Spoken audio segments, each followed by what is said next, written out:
Chapter 462. In the Eastern Room, under Gu Yan and Gu Xiaoshuan's eloquent explanations and gestures, Gu Yan was mainly responsible for the explanation, while Gu Xiaoshuan was mainly responsible for the gestures. Gu Jiao finally understood the ins and outs of the incident. Gu Jiao knew a bit about Xiao Liulong's background, but from the conversation between the mother and son, Xiao Liulong's background and the fire from 4 years ago had other secrets. Gu Jiao felt that the person who set the fire shouldn't be Prince Ning, at least not when Xiao Heng was burned to death. Both Princess Xinyang and Prince Ning should have had the idea of setting the fire, but neither of them succeeded. The former was soft-hearted and stopped at the last moment, while the latter was probably nipped in the bud by Princess Xinyang before it could happen. Then who could it be? Why would they do this? Xiao Heng was only a youth who stood aloof from worldly affairs. If one had to point out who he was an eyesore, it could be those who were jealous of his talent or the Zhuang family. However, with Marquis Xianping and Princess Xinyang's strength, there shouldn't be anyone who had the guts or ability to harm their son. Especially since the Imperial College was originally the old Chancellor and Xiao Heng's territory. Otherwise, how could Prince Ning's arson be discovered by Princess Xinyang in time? Concubine Jing had once poisoned Xiao Heng, but that was because the Imperial Palace was her territory. Furthermore, Princess Xinyang and Marquis Xianping had protected Xiao Heng very well after that, so ordinary enemies had no way to harm him. Thus, that fire wasn't set by an ordinary enemy. As for whether it was revenge against Marquis Xianping or Princess Xinyang, Gu Jiao felt that it was neither. Judging from Princess Xinyang's behavior in sending Xiao Heng away, the other party might have been targeting Xiao Heng himself. That person or power seriously threatened Xiao Heng's safety. For the sake of Xiao Heng's survival, Princess Xinyang had no choice but to do this. And judging from how Marquis Xianping had repeatedly probed Xiao Lulang, Princess Xinyang had even kept him in the dark. Although there was not much trust between husband and wife, Xiao Heng was his own son. His feelings for Xiao Heng were genuine. There could only be one explanation for Princess Xinyang's actions. It was a power that even Marquis Xuanping's household would find difficult to deal with. Could it be the power of the upper nation? The world was divided into 6. The state of Yan, the state of Jin, and the state of Liang were the upper states, while the state of Zhao, the state of Zhao, and the state of Chen were the lower states. There was also the Turkic state that was not recognized by the 6 states. The furthest place Gu Jiao had been to since she came here was the capital. She knew very little about the other countries, so she couldn't guess which country was more likely to be the culprit. But Xiao Lulang had said that his birth mother was a female slave from the state of Yan. There was no keepsake, no words. Xiao Liulong's birth mother didn't leave behind anything that could trace his identity. That night, Princess Xinyang stayed for dinner. Actually, I also know how to cook. I had nothing to do these past few years in Fengdu, so I learned a few of my specialty dishes from the chef in the residence. She was a vegetarian, so all she learned were vegetarian dishes. She wanted to show off her skills to her son, so she made a cold dish of 3 shredded shreds, steamed glutinous rice with red dates and stir-fried wild mushrooms. Compared to Xiao Liulong's dishes, they were much better. The color were attractive, and the smell was also very appetizing. Everyone couldn't wait to taste them. Then everyone felt a tremor from their souls. Oh my god. This was too disgusting. They finally knew where Xiao Liulong's dark cooking master came from. Little Jing Kong and Long Yi were so disgusted by the disgusting taste that they rolled their eyes and stuck out their tongues. It was worth mentioning that Gu Jiao gave Long Yi a new mask that covered the upper half of his face, leaving his mouth and chin exposed. He could eat anytime and anywhere. Yujin also showed off her skills in cooking. Fortunately, she didn't add water to her cooking. The fear of being dominated by Princess Xinyang's cooking finally disappeared little by little with her delicious food. After dinner, the old chancellor called Xiao Lulang, now he should call him Xiao Heng, to the next room. He came back late, so he didn't know how the mother and son had inexplicably recognized each other. Princess Xinyang was led by little Jing Kong to visit his small vegetable garden as well as his little eagle and 7 chicks. This is little 5, this is little 6, this is little Chi, and this is little 9. After little Jing Kong finished introducing them one by one, little 8 walked over valiantly and said, "This is Big Brother Yan's little 8. Then he bent down and tied a bright red flower on little 8's head. Princess Xinyang thought of the peacock feather on Gu Jiao's mask and her eyelids jumped again. What kind of beauty did this pair of siblings have? Princess, this is for you. Little Jing Kong suddenly took out a flower and handed it to Princess Xinyang in a very gentlemanly manner. Only such a beautiful flower is worthy of such a beautiful you.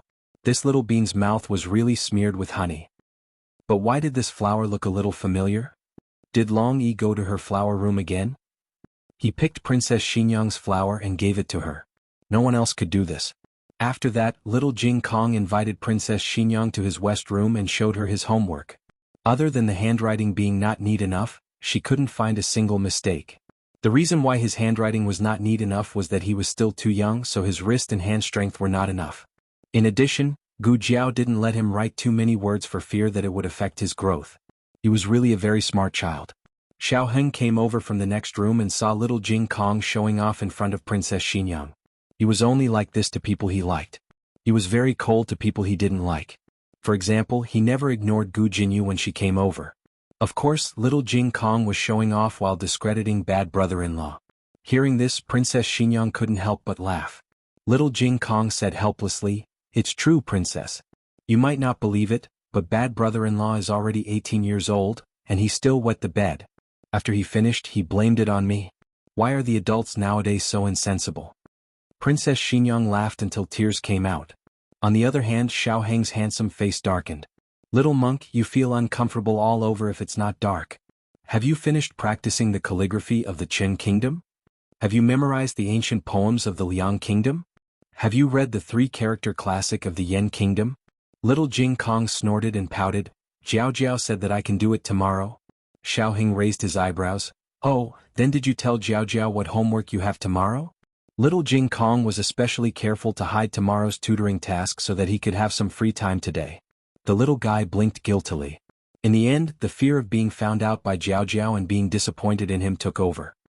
He unwillingly jumped down from the chair, tiptoed to pick up the book on the table, and went over to his granduncle's side to do his homework. Princess Xinyang still had a smile on her face. She hadn't smiled like this in a long time. The little guy reminded her of Aheng when she was young. "Jing Kong is the same as when you were young," she said with a smile. Xiao Heng snorted. "I'm not as arrogant as him." Princess Xinyang said, "Oh, then who was it that ran to the throne room to show off after memorizing a poem?" Xiao Heng's expression suddenly froze. A shameful memory burst forth from the abyss of his consciousness. An adorable little ball chirped as he followed behind the emperor, using both his hands and feet to climb up step by step. He was panting as he climbed, and the hat on his head was crooked. He stood up and clumsily adjusted his hat. Looking at the numerous civil and military officials, he said in a childish voice, I need to memorize a poem. Today I'm memorizing." That wasn't him. He didn't admit it. He didn't remember. He didn't. Princess Xinyang stayed until late at night before leaving. Xiao Heng sent her to the door. She had already said what she needed to say.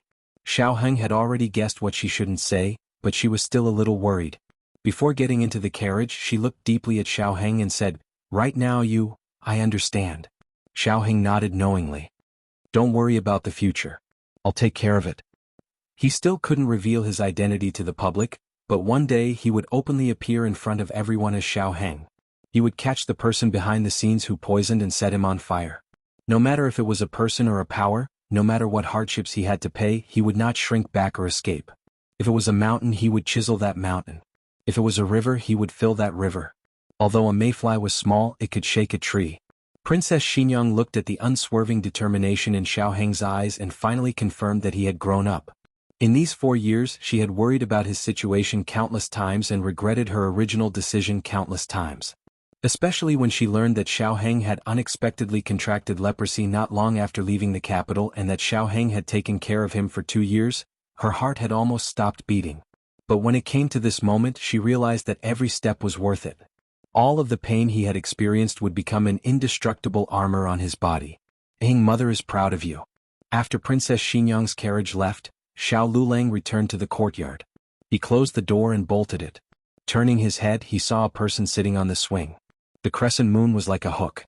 The moonlight fell on her shoulders, and her water-like skirt gently swayed in the night wind. Xiao Heng looked at her small back and walked over. It was now late at night and everyone was asleep. The night seemed especially peaceful. He also softened his voice. "Still not sleeping?" Gu Jiao grabbed the rope of the swing with both hands and tilted her head to look at him. Her eyes sparkled as if they had gathered the stars of the Milky Way. "Are you happy?" Xiao Heng froze for a moment then quickly reacted. She was talking about him reuniting with Princess Xinyang. He grunted, "I'm happy." Gu Jiao let go of her left hand and moved to the right to make some space for him. This swing was made for little Jing Kong. He had asked for it to be a little bigger, but he was small, so it was only a little bigger than a single-seater swing. Xiaoheng sat down next to her. The two's bodies had no choice but to stick close to each other. In the cool night wind there was a special kind of warmth. "Thank you," he said. "Huh?" Gu Jiao looked at him in confusion. "Thank you for pulling me out of the mire. Thank you for pushing me to the capital. Thank you for forcing me to face the past that I did not dare face. In the end I found the truth." He was too embarrassed to say these words. He looked at her gently and changed the topic. "You also seem very happy." Gu Jiao shook her small head. "If you're happy, then I'm happy." The softness in Xiaoheng's heart was touched. He raised his hand and gently patted the top of her head. She seemed to like being patted on the head, so she rubbed her head against his palm. Her hair exuded a faint fragrance of flowers and honey locust. Every strand of her hair exuded a silent invitation, as if to say that he could touch her hair as he wished after washing it. Xiaoheng couldn't hold it in and let out a low laugh. Gu Jiao looked at his smile and was suddenly dazed. He did not smile often, but every time he smiled, it could make people's hearts stop beating. Gu Jiao stared at him blankly. Suddenly, a perverted idea flashed through her mind. She wanted to hide him and put him in her cage where no one could find him. She was good and bad. "Jiao Jiao." His voice interrupted her thoughts. Gu Jiao blinked. Xiaoheng turned sideways and stared at her. "Is it hard to be with me?" Gu Jiao shook her head. "It's not hard." Xiaoheng said again, "But maybe it will be hard in the future." Gu Jiao said seriously, "I'm not afraid of hard work." Xiaoheng's eyes flashed with a trace of emotion. He gently tucked her hair that had been messed up by the wind behind her ear. Gu Jiao looked down and twiddled her fingers. "Then, do you want to kiss me?" Xiaoheng was stunned. His hand that was tucking her hair stopped in midair. "No," he said solemnly. "Oh." Gu Jiao's little face collapsed at a speed visible to the naked eye. Xiaoheng almost laughed out loud. He held back the mischievous smile in his eyes and slowly raised his hand to support her white neck. His broad palm held the back of her head and said in a hoarse voice, "Jiao Jiao, close your eyes." Gu Jiao obediently closed her eyes. He gently held her head and lowered his head to kiss her soft lips. Unlike in the past, he wanted more this time. "Jiao Jiao," he said against her lips. The scorching hot breath made Gu Jiao's cheeks heat up. Her little face turned as red as a cooked shrimp. "You're so good." He leaned against her forehead and whispered in a gentle voice. "I also think I'm so good." Xiaoheng couldn't help laughing. His laughter was pleasant and magnetic as his shoulders gently trembled. He tightly pulled her slender waist into his embrace and kissed her again. It was a lingering kiss that filled the air with a trace of sweetness. Xiao Jiao on the roof shyly covered his head with his wings. At dawn, Xiaoheng got up as usual. He first went to the table and poured himself a cup of tea. Then he opened the wardrobe and took out his official robes. Since he had already appeared in the palace, there was no need for him to go missing. He was going to be on duty at Hanlin Academy. As he tidied up his official robes, he vaguely felt that something was wrong, but he couldn't tell what it was. He went to the backyard to wash up. Yuya was drying the quilt. When she saw him, she greeted him, "Good morning, young master." "Morning." Xiaoheng nodded and walked past her. Yuya continued to dry the quilt, but suddenly she turned her head to look at Xiaoheng. Son-in-law. Chapter 463. After hearing Yuya's words, Xiaoheng lowered his head to look at his legs. He finally understood where the strange feeling came from when he was changing his clothes. He didn't use a cane nor did he limp. He walked out like a normal person. "Son-in-law, your legs are healed. Your legs are healed." Yuya was so excited that she repeated it twice in a row. If it weren't for the fact that the others were still asleep, she would have repeated it 3 or 4 times. Coincidentally, Gu Jiao also woke up at this time. She came out of the east room. Xiaoheng immediately gestured for Yuya to keep quiet. Yuya was stunned. Xiaoheng signaled her to keep it a secret with his eyes. Yuya finally understood. Her eyes flashed and she nodded. Gu Jiao walked towards the two of them. Yuya continued to dry the quilt. In fact, she should have greeted Gu Jiao. Yuya was a polite servant girl, but she was too guilty to help the young master do bad things. She didn't dare to look at her young miss at all. Fortunately, Gu Jiao didn't care about trifles and didn't notice Yuya's strange behavior. On the other hand, she hadn't seen her husband wear an official's robe for many days. At first glance she saw him wearing it. Gu Jiao drooled on the spot for a few seconds at the sight of his handsome face in the morning. Xiaoheng acted as if he didn't notice and greeted her, "Good morning." "And good morning," Gu Jiao replied blankly. Xiaoheng suppressed the corners of his lips that were about to curl up. He limped to the side of the well and began to draw water. Gu Jiao wouldn't let him do heavy work. Gu Jiao took a few steps forward and wanted to take the wooden bucket from his hand. "Let me." Xiaoheng raised his hand slightly. This action caused her to miss the wooden handle of the bucket and grab his hand instead. Xiaoheng cleared his throat, glanced at Yuya behind him and said seriously, "It's early in the morning, be careful." Gu Jiao. After breakfast, little Jing Kong and his son-in-law went to the Imperial College, while Gu Yan and Gu Xiaoshan went to the Qinghe Academy. Everyone in the family already knew Xiaoheng's identity, but they also knew that his affairs were very complicated, so they didn't want to publicize it. Therefore they still called him Xiao Lulang. "I'm going to the Hanlin Academy." Xiaoheng walked over with his cane and said to Gu Jiao, who was packing up a small medicine box and preparing to go to the clinic. Thinking of something, Gu Jiao said to him, "By the way, how's your hand? Does it still hurt? Can you write now?" The stitches had been removed long ago, and he had been doing rehabilitation for the past few days. He used his left hand to hold a spoon when eating. "It doesn't seem to be very good." Xiaoheng stretched out his right hand and said without changing his expression, "I don't have much strength." "Is that so? Let me take a look." Gu Jiao put down the small medicine box. Xiaoheng limped in front of her and stretched out his right hand. His hand was white and clean, and his fingers were long and slender with distinct joints. Even his fingernails were glossy. Gu Jiao couldn't help but sigh again. In her previous life, this pair of hands was either a surgeon's or a pianist's. She began to examine his wound. There was a faint layer of scar ointment on the wound. Compared to before, the scar had faded a little, but it was still very eye-catching on this perfect hand. Gu Jiao pressed the wound and asked, "Does it hurt?" Xiaoheng was slightly stunned. Then he seemed to react quickly and said, "It hurts, but it's not very obvious." Gu Jiao asked, "Does it hurt even if you don't touch it, or does it only hurt when you touch it?" Xiaoheng said, "It only hurts when you touch it." Gu Jiao paused, then put her hand in his palm and said, "Hold it for a while." Xiaoheng held her hand. Her hand was so small that he could wrap it all in his large palm. Because of practicing martial arts and working hard, there was a faint layer of calluses on her palm and between her thumb and index finger. It was not as soft as Princess Xinyang's hand. He heard that the hands of those noble ladies were so soft, but he didn't like those soft hands. "Is that all you can do?" Gu Jiao frowned. "Is my hand the same as my legs? Do I need to?" He sighed and stopped talking. "I'll test it again." Gu Jiao found a brush and handed it to him. Then she spread out a piece of paper on the table and said, "Write a word." Xiaoheng held the brush and wrote the word Jiao without much hesitation. That was a word too horrible to look at. It was worse than Gu Jiao's. Gu Jiao was stunned. "That's it." He looked a little disappointed and said, "It doesn't seem to be too effective." Gu Jiao frowned and said, "Then you need to strengthen the rehabilitation and add a hand massage." Xiaoheng looked at her deeply and said, "Okay." Gu Jiao said, "I'll take you to Hanlin Academy and give you a massage on the way." Xiaoheng slightly raised the corner of his mouth and said, "Okay." Lu Quan came back after taking the old chancellor and little Jing Kong. Seeing that the two were still there, he said to Xiaoheng, "You haven't gone to Hanlin Academy yet. Come on up. Don't walk there today or you'll be late." In the past, Xiao Lulang usually walked to Hanlin Academy for rehabilitation. Gu Jiao had the same idea. The two got on the carriage and Gu Jiao sat next to Xiaoheng. She took his hand and carefully put it on her lap.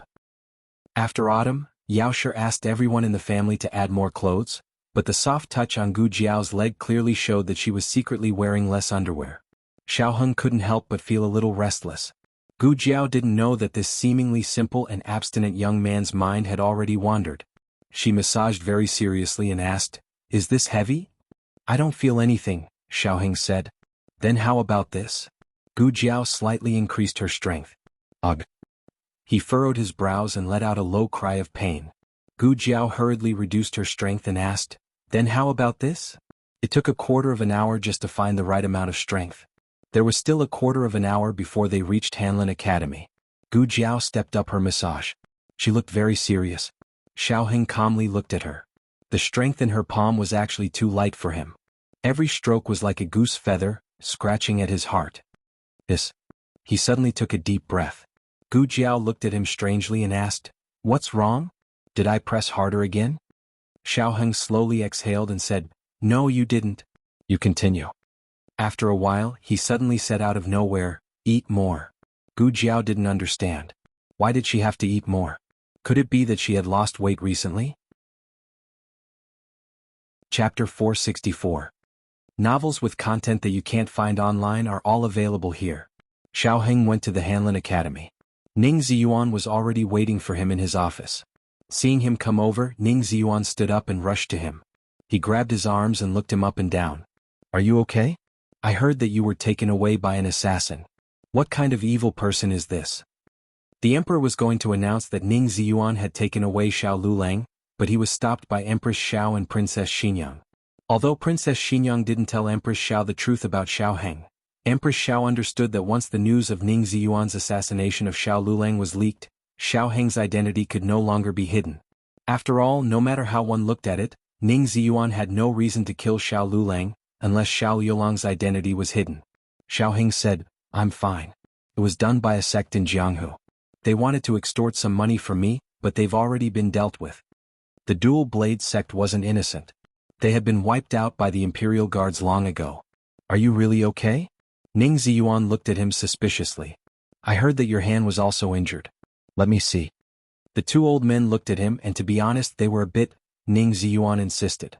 Xiao Heng reluctantly reached out his hand. His injuries were mainly on the back of his hand and wrist. The palm of his hand had already healed and no traces could be seen. Ning Ziyuan looked at the crisscrossing scars on his white hand and couldn't help but shake his head. "What a pity. Can you still write?" "Yes," Xiao Heng said. Hearing this, Ning Ziyuan was finally relieved. "Alas, I was really scared to death when you were taken away. At that time I was wondering if you were an eyesore because you advanced too quickly. I even suspected Zhuang Yuheng. However, I met him several times and he didn't seem to have a guilty conscience, so I dismissed my suspicions. Does that Jianghu sect have any brains? How much money can a poor country boy have? Did her sister-in-law strike it rich? I heard that the business of the magical hand hall has been very good recently. You guys should pay attention to it. If you have too much money, it's hard to avoid attracting people's attention. It's best if you hire a few servants who know martial arts." "Okay," Xiao Heng answered. The two of them sat on opposite sides of the desk. Ning Ziyuan thought of something and suddenly smiled, saying, "But this time you brat can be considered a blessing in disguise. You don't have to take the exam at the end of the month." Wang Xiozhua flunked the exam this time and was severely reprimanded by Master Han. He was almost demoted to editor. "What about you?" Xiao Heng asked. Ning Ziyuan said proudly, "As for me, I'm just ordinary. I'm only third. First place is Zhuang Yuheng." The new Hanlin officials weren't the only ones taking the test. The old Hanlin officials were also taking part in the test, with the exception of Lord Han and the attendant. They were the examiners and examiners. It was not surprising that Ning Ziyuan and Zhuang Yuheng were among the top. They had just passed the fall and spring quarter examinations, so their exam skills were still in peak condition. The Hanlin officials who ranked behind them were not necessarily less talented than them. They were just not as good at the exam as they were. "But it's a pity." Ning Ziyuan suddenly frowned. "What's wrong?" Xiao Heng asked. Ning Ziyuan said, "Didn't Attendant Yang leave? His official position is empty. It said that someone will be promoted. Right now Zhuang Yuheng is very popular." Zhuang Yuheng was the grandson of Grand Tutor Zhuang. He was the new second place on the imperial exam and had taken first place in the exam. Other than his lack of experience, which was his only shortcoming, he was almost flawless. He had even taken the crown prince's place as a hostage in the Qin kingdom. He was a meritorious official of the Zhao kingdom. In the afternoon, the Hanlin Academy really did announce the good news that someone had been promoted to attendant. However, it was not Zhuang Yuheng. It was Xiao Lulang. "You're really something." Ning Ziyuan patted Xiao Heng's shoulder excitedly. Xiao Heng did not understand how the position of attendant had fallen into his lap. Although he did intend to fight for it after he was injured, he pretended to disappear for half a month. After that, he rested at home for 10 days. He even missed an exam. At the time, he guessed that the position of attendant would not be his. "Lulang, congratulations," Ning Ziyuan said sincerely. Xiao Heng said to him, "Congratulations to you too." Ning Ziyuan had also been promoted. He had been promoted from a 6th rank attendant to a 6th rank attendant. Coincidentally, he had taken over Xiao Liulang's position. Ning Ziyuan cleared his throat. Ahem, I'll take over your official position. As for your room, I won't kindly accept it. He was so close to the latrine. If the weather got hot, he would suffocate. It was better for him to stay in his own room. Xiaoheng moved to the attendant's room. Attendant Yang had stayed here before. However, he had not stayed for long and had left in a hurry. Therefore, he had packed everything that needed to be packed away. It was a clean and empty room. After becoming an attendant, in addition to the changes in the room, his salary had also increased from 5 taels to 8 taels. This was his official salary. In addition, he would be given 10 horses of clothing and 10 stones of millet every year. In addition, he would be given an ice tribute in the summer and a charcoal tribute in the winter. He could ask for things or exchange them for money. Hanlin Academy was generally a government office with little money. It was not as profitable as the 6 ministries. However, after gaining experience in Hanlin Academy, people would look up to him wherever he went. The ministers in the cabinet were all from Hanlin Academy. Grand Secretary Yuan, Grand Tutor Zhuang, and even the old Chancellor Zhuang Xianji and Headmaster Li were all from Hanlin Academy. Among them, Grand Secretary Yuan had been an attendant all the way to a 5th-rank Hanlin Academy scholar. Later, because he was involved in an incident, he was demoted to a barren land. 5 years later, he returned to the capital and entered the cabinet as a 7th-rank attendant. He then became the first Grand Secretary of Zhao country. The others all chose other offices after leaving Hanlin Academy. Ning Ziyuan came over to help him move things. Outside the door, a few Hanlin officials walked by. Their conversation could be heard. Did you hear? Royal Prince An is going to be transferred to the cabinet? Who did you hear that from? He heard the conversation between Lord Han and Royal Prince An. You even eavesdropped on Lord Han. No, I was just passing by. I heard it by accident. Lord Han said that if you go to the cabinet, you should not delay your studies. The foundation of ruling a country is in these books. That was definitely not the original words. However, everyone saw that he was deliberately hiding it and did not ask. After all, it was not necessarily a good thing to know too much about some things. They quickly walked away and the sound of their conversation gradually disappeared. Ning Ziyuan had a look of realization.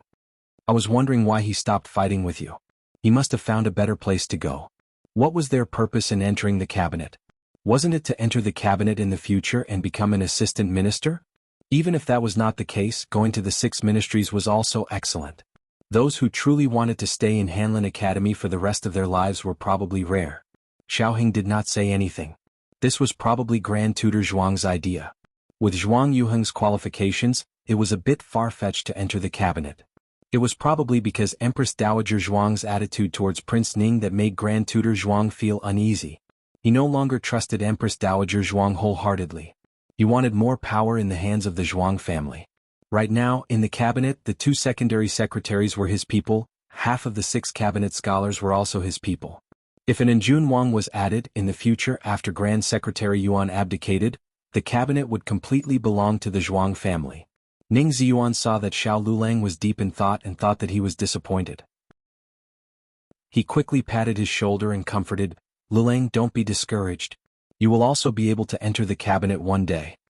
Xiaoheng was not thinking about entering the cabinet.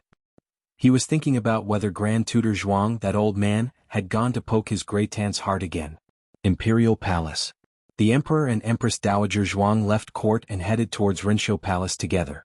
Empress Dowager Zhuang sat on the Phoenix sedan and looked strangely at the Emperor's sedan. She asked in confusion, Your Pure Flowers Palace is over there. The Emperor shamelessly said, I'm going to Imperial Mother's palace to eat. Empress Dowager Zhuang was silent for a moment before she made a sound of agreement. Emperor. Imperial Mother actually did not refuse. After eating, Empress Dowager Zhuang said to the Emperor, Come to the study for a moment. Imperial Mother, do you need this son for something? The Emperor asked after entering the study.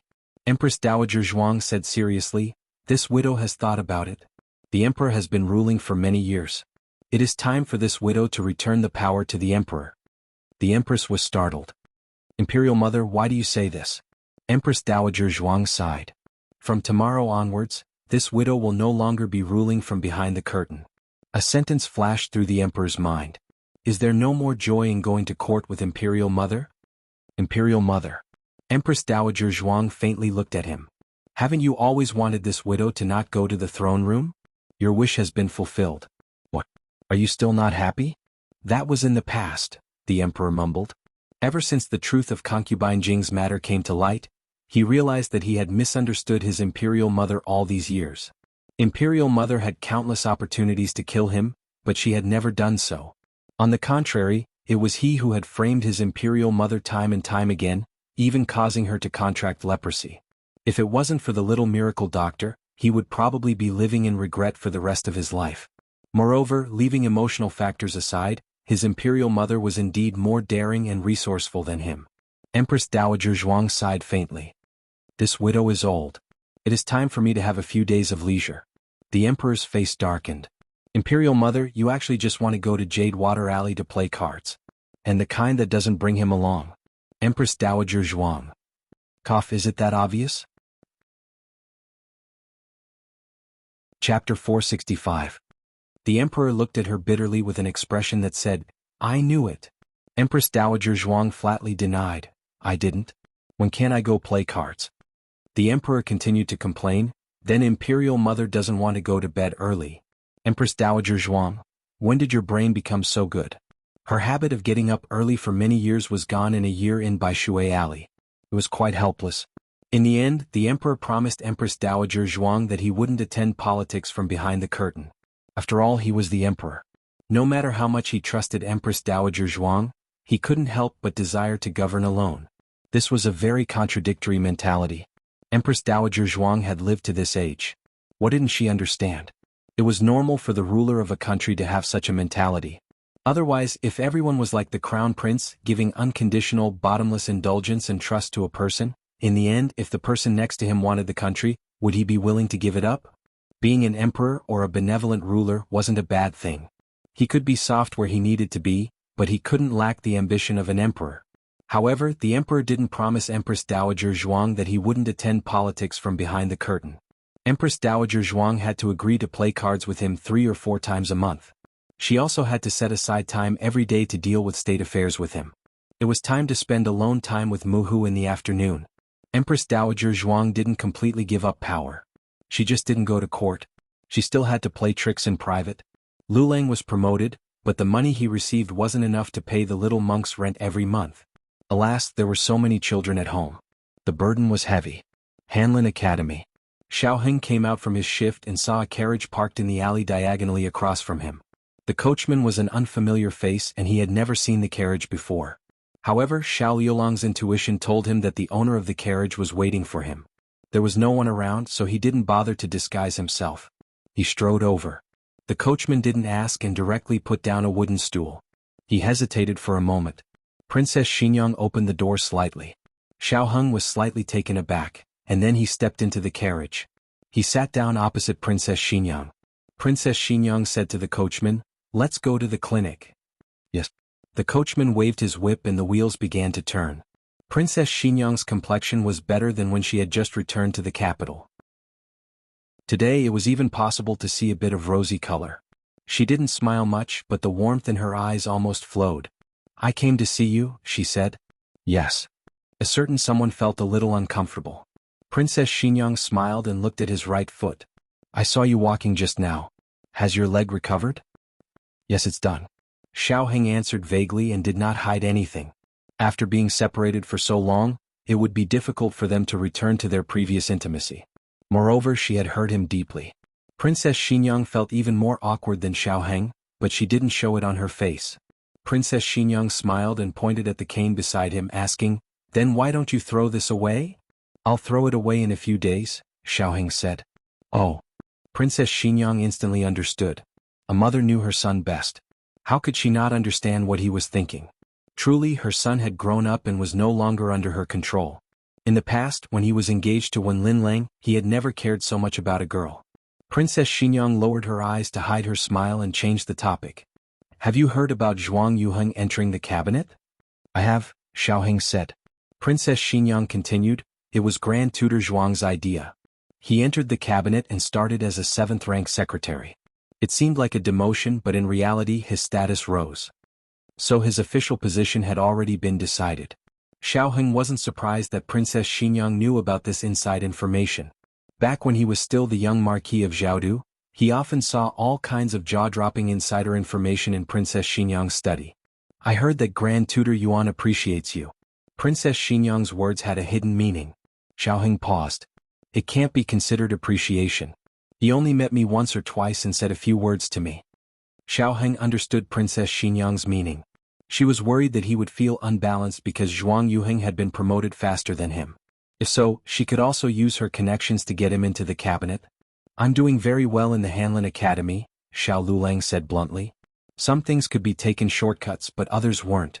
In his opinion, getting involved in the cabinet at this time wasn't necessarily a good thing. Princess Xinyang was secretly relieved. Just now, she had been probing Xiaoheng's intentions. When he was young, Xiaoheng was a very competitive child. He wanted to be first in everything. Of course, he really did have the ability, but officialdom was like a battlefield. Sometimes, although you won the battle, you lost the battlefield. Xiaoheng's current temperament was far beyond her expectations. As the two were talking, the sound of galloping horse hooves suddenly came from ahead. Immediately after, it sounded like the rider had run into some stall.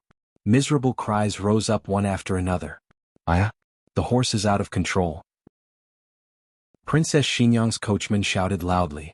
It wasn't their horse that was out of control, but the other side's. It was rampaging, knocking down passers-by, and had no intention of stopping. Seeing that it was about to hit their carriage, it was too late to turn around. Long Yi flew over, opened the roof of the carriage and grabbed Princess Xinyang and Xiaoheng. The carriage was smashed apart by the crazy horse. Long Yi put the two people on the roof, then went to grab the coachman who was about to lose his life under the horse's hooves. Long Yi, that child. A child was scared silly.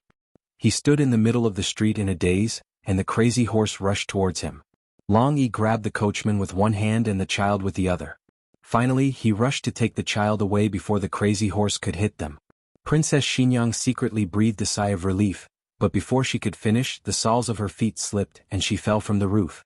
Xiaoheng reached out to grab her, but they also fell down together. Long Yi didn't have time to put down the coachman and child. He flashed over, but he only caught Xiaoheng, and Princess Xinyang slipped from his shoulder. At this critical moment, another tall and mighty figure descended from the sky. He hugged Princess Xinyang's soft waist, and slowly descended from the sky. This person had a devastatingly beautiful face and a pair of soul-stirring eyes. He was Marquis Xianping, who was hailed by the emperor as the face of Zhao country.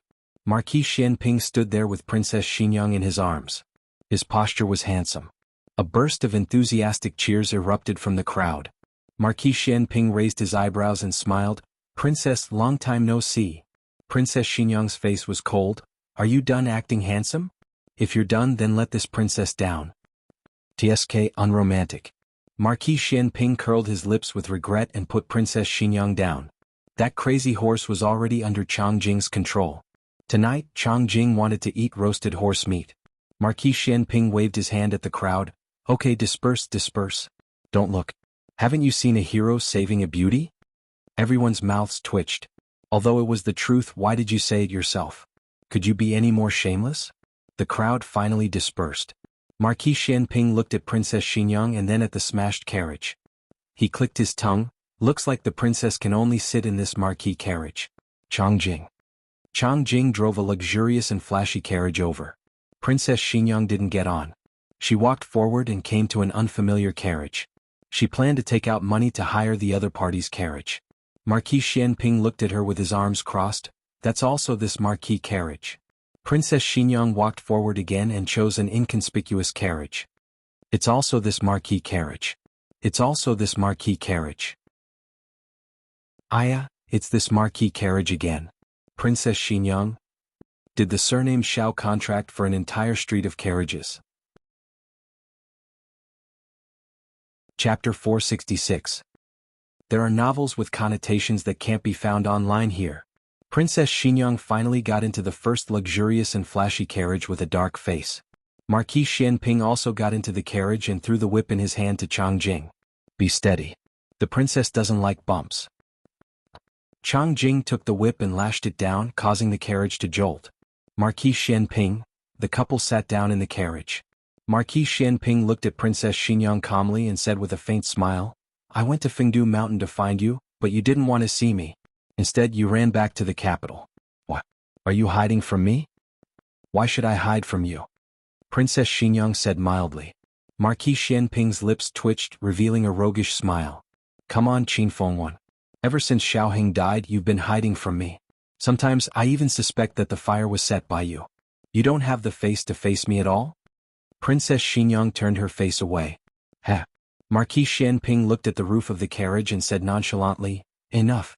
Let your whatever take Xiaoheng down. He's flying around in the sky. Even if he's not tired, I'm tired for my son. After Xiaoheng was rescued by Long Yi, or to be exact, after Marquis Xianping appeared, Xiaoheng had Long Yi take him away. However, Marquis Xianping's seemingly casual words had many important points. First, he knew about Long Yi. Second, he had already determined that Xiao Lulang was Xiaoheng. Long Yi had always been a secret guard in the princess's residence. It was only after going to Fengdu Mountain that Long Yi gradually came into the light. During this time, Long Yi had never met Marquis Xianping. In other words, Marquis Xianping already knew about Long Yi's existence before the fire at the Imperial College. Since he even knew about the most powerful Long Yi, then the other Dragon Shadow Guards naturally wouldn't be a problem. As for when he knew, there was no way to know. Perhaps it was 4 years ago or even earlier. As for the second matter, judging from the situation in the capital, Princess Xinyang guessed that Marquis Xianping had gone to Fengdu Mountain to ask her to come back and identify Xiaoheng. Now that she had appeared in the same carriage as Xiaoheng, he already had the answer without her personally telling him. Marquis Xianping said, Chang Jing, go and catch those two flying in the sky. Chang Jing, who was driving, leaped into the air.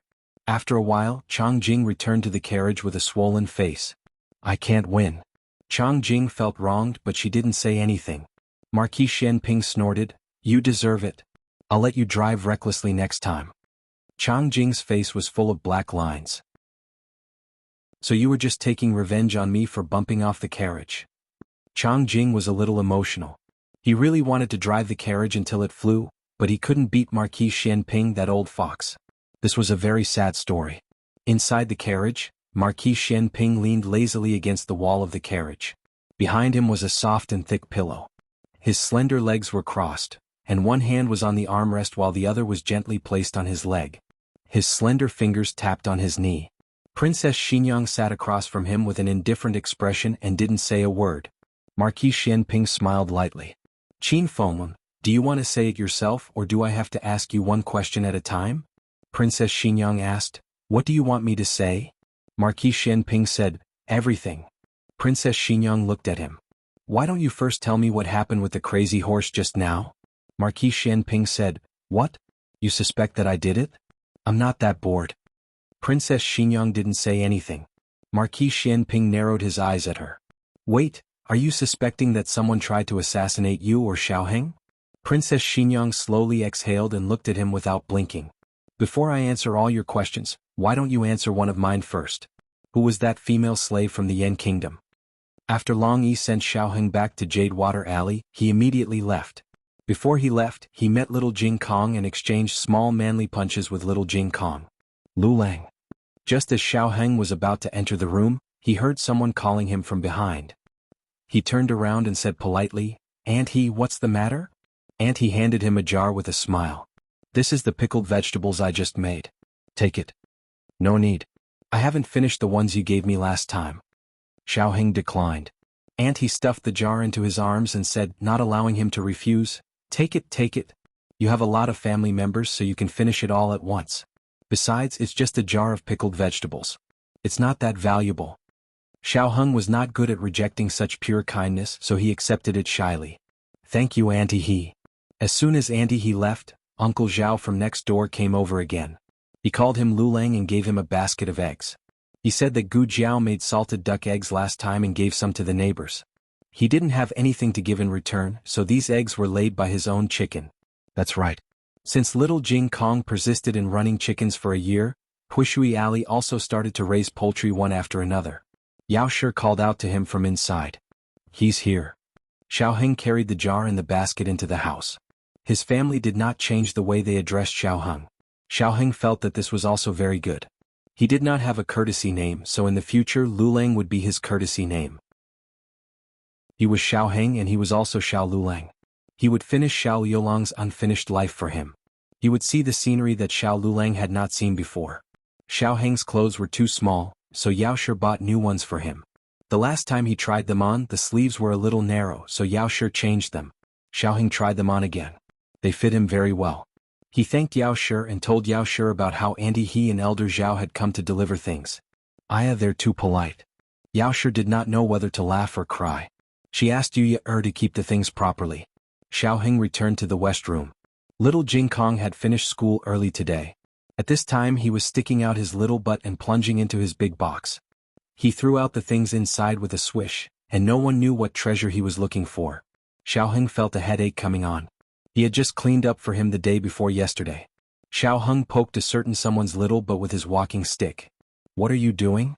Little Jing Kong stopped rummaging and pulled his little head out of the box. He turned around and looked at Xiaoheng while panting. He said disappointedly, I knew it's a bad brother-in-law. Jiao Jiao would not poke his little butt. Why is it so messy again? I'm looking for something. Jiao Jiao's birthday is coming soon. I want to give Jiao Jiao a surprise. Gu Jiao's birthday was next month. There were less than 40 days left. Xiaoheng looked at the little guy's sweaty face and suddenly said mischievously, what a coincidence. I want to give Jiao Jiao a surprise too. Little Jing Kong patted his little chest and said, then my surprise will be bigger than yours. Xiaoheng raised his eyebrows. That's not necessarily true. Little Jing Kong put his hands on his waist and stamped his feet. Jiao Jiao likes me the most. Xiaoheng curled his lips. But she'll definitely like the surprise I give her the most. Little Jing Kong stared at him. You. What's your surprise? The little guy suddenly became nervous. Princess Xinyang was right. Little Jing Kong was very similar to Xiaoheng when he was young. For example, their strong desire to win was almost the same. Xiaoheng bent down and looked at him at eye level. He imitated his usual behavior and proudly shook his little head. I'm not telling you, ha. So angry. Little Jing Kong secretly clenched his little fists. He would not lose to his bad brother-in-law. The biggest surprise must be the one he gave Jiao Jiao. There was a military book that said, know yourself and know your enemy, and you will win 100 battles. He had to know his bad brother-in-law's surprise before he could defeat him. Where did his bad brother-in-law hide his surprise? He would definitely find it. In the carriage, Princess Xinyang finished telling the whole truth. Marquis Xianping's face was extremely cold. He was not someone who often got angry, but he was a little unable to hold it in. He forced himself to calm down. He did not have a habit of getting angry at women. Qin Fengwan, do you think that this marquis is especially useless? That I can't even protect my own son? We haven't even fought. How do you know that I can't beat him? Princess Xinyang said, Look, I knew you would have this reaction. You didn't meet them. No matter how much I say, you will only think that I am exaggerating. Alright, just treat it as me hating Aheng and not wanting to see her, so I deliberately sent her away. Marquis Xianping frowned. What do you mean just treat it as me? If it's true, then it's true. If it's not, then it's not. You scholars like to beat around the bush. You have 7 or 8 meanings in one sentence. I don't understand. Princess Xinyang turned her face away and said, If you don't understand, then forget it. Either way, that woman was provoked by you. It was you who caused Aheng to suffer and also caused my son's death. I won't defend Xiaoheng's matter, but your son's death. Marquis Xianping paused. He seemed to have realized that there was something wrong with the way he addressed her. After pondering for a moment, he said, Your son and mine really were not caused by this marquis. I'm afraid this debt cannot be counted on this marquis. Chapter 467. Princess Xinyang's tone was as cold as ice. Why can't you be blamed? If the woman you brought back didn't attract the assassins, how could my son have been poisoned? Marquis Schwamping's frown deepened. You think the group of assassins who poisoned him was after her? Wasn't it? Princess Xinyang asked back. Marquis Xianping fell silent. Princess Xinyang sneered. You don't dare to speak? Haven't you always hated being the scapegoat? Tell me, how did I wrongly accuse you? Marquis Xianping looked at her with a complicated expression. Qin Fengwan, will this affect your relationship with Xiaoheng? What do you mean? Princess Xinyang didn't understand. Marquis Schwamping's gaze was deep. Do you think that group of assassins who came after his mother will make you resent him? Without waiting for Princess Xinyang's reply, Marquis Xianping continued, I'm not a good person to begin with. It wasn't easy for me to be a human, but I was wronged. Qin Fengwan, you asked yourself. No matter what the result is, don't blame me. Princess Xinyang felt an ominous premonition rising in her heart. Marquis Xianping looked at her, his gaze solemn and cold. Qin Fengwan, we agreed that you wouldn't fall in love with me and it's best if I don't like you. On the night of our wedding, you told me not to touch you and that we would always be husband and wife in name and not interfere with each other. But then, I touched you and you got pregnant. Let me ask you, do you want this child? If you do, he'll be my legitimate son. I, Xiaoji, will only have one legitimate son in my life, and that's your child. If you don't want it, I won't say anything. The stomach is yours, so it's up to you to give birth to it. You know very well whether I want this child or not. Back then, the princess's residence and Marquis Xuanping's residence were heavily guarded. It was even more impenetrable than the imperial palace. Not even a fly could fly in. Let me ask you, why would assassins poison the child? Princess Xinyang's eyes trembled. You, Marquis Xianping sneered and nodded. That's right, that's what I meant. There's a spy. There's a traitor around you. Princess Xinyang's expression changed. That's impossible. I have the dragon shadow guards guarding the two children day and night. How could they have the chance to poison them? Marquis Xianping's sneer froze on his lips and his eyes turned cold. That's right. You have the dragon shadow guards guarding your children.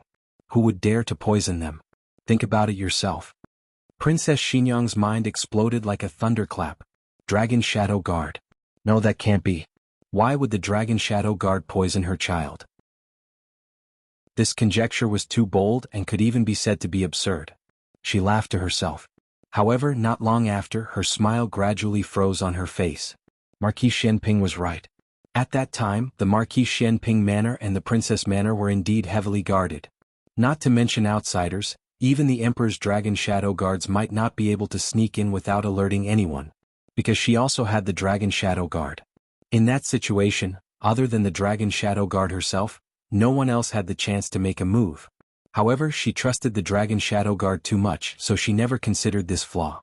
Princess Xinyang resisted the trembling of her body and tried to grasp the last possibility. Why, isn't it that group of people? Isn't that group of people suspicious at all? Marquis Xianping said, when they came and when they targeted Xiaoheng, I really don't know. Because Xiaoheng was rarely by his side, when that group of people targeted Xiaoheng, he wasn't there, so he didn't realize it. He said seriously, but I can tell you clearly that when the two children were in trouble, that group of people had not yet arrived in Zhao country. Princess Xinyang looked into his eyes. Why are you so sure? Marquis Xianping met her examining gaze without dodging. She said it herself. She said that if she didn't die, she would attract that group of people. When he said this, there wasn't a trace of emotion in his eyes. Princess Xinyang moved her eyes away. What she said before she died. Yes, Marquis Xianping said. Then is she really dead? Princess Xinyang asked. Marquis Xianping sighed. In any case, I buried her myself. Princess Xinyang smiled bitterly. You even buried her yourself. That's rare. Marquis Xianping pursed his lips and didn't argue with her. He looked deeply at her. She didn't implicate Xiaoqing, and Xiaoqing didn't die because of her and Xiaoheng. Princess Xinyang's focus was on that name.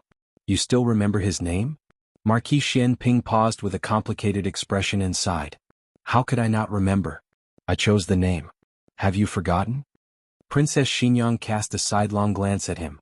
That's because you only recognize that character, right? Marquis Xianping, after being married for so many years, could she give him some face? Marquis Xianping's feelings for Xiaoheng actually came very slowly, or more accurately, it came very complicated.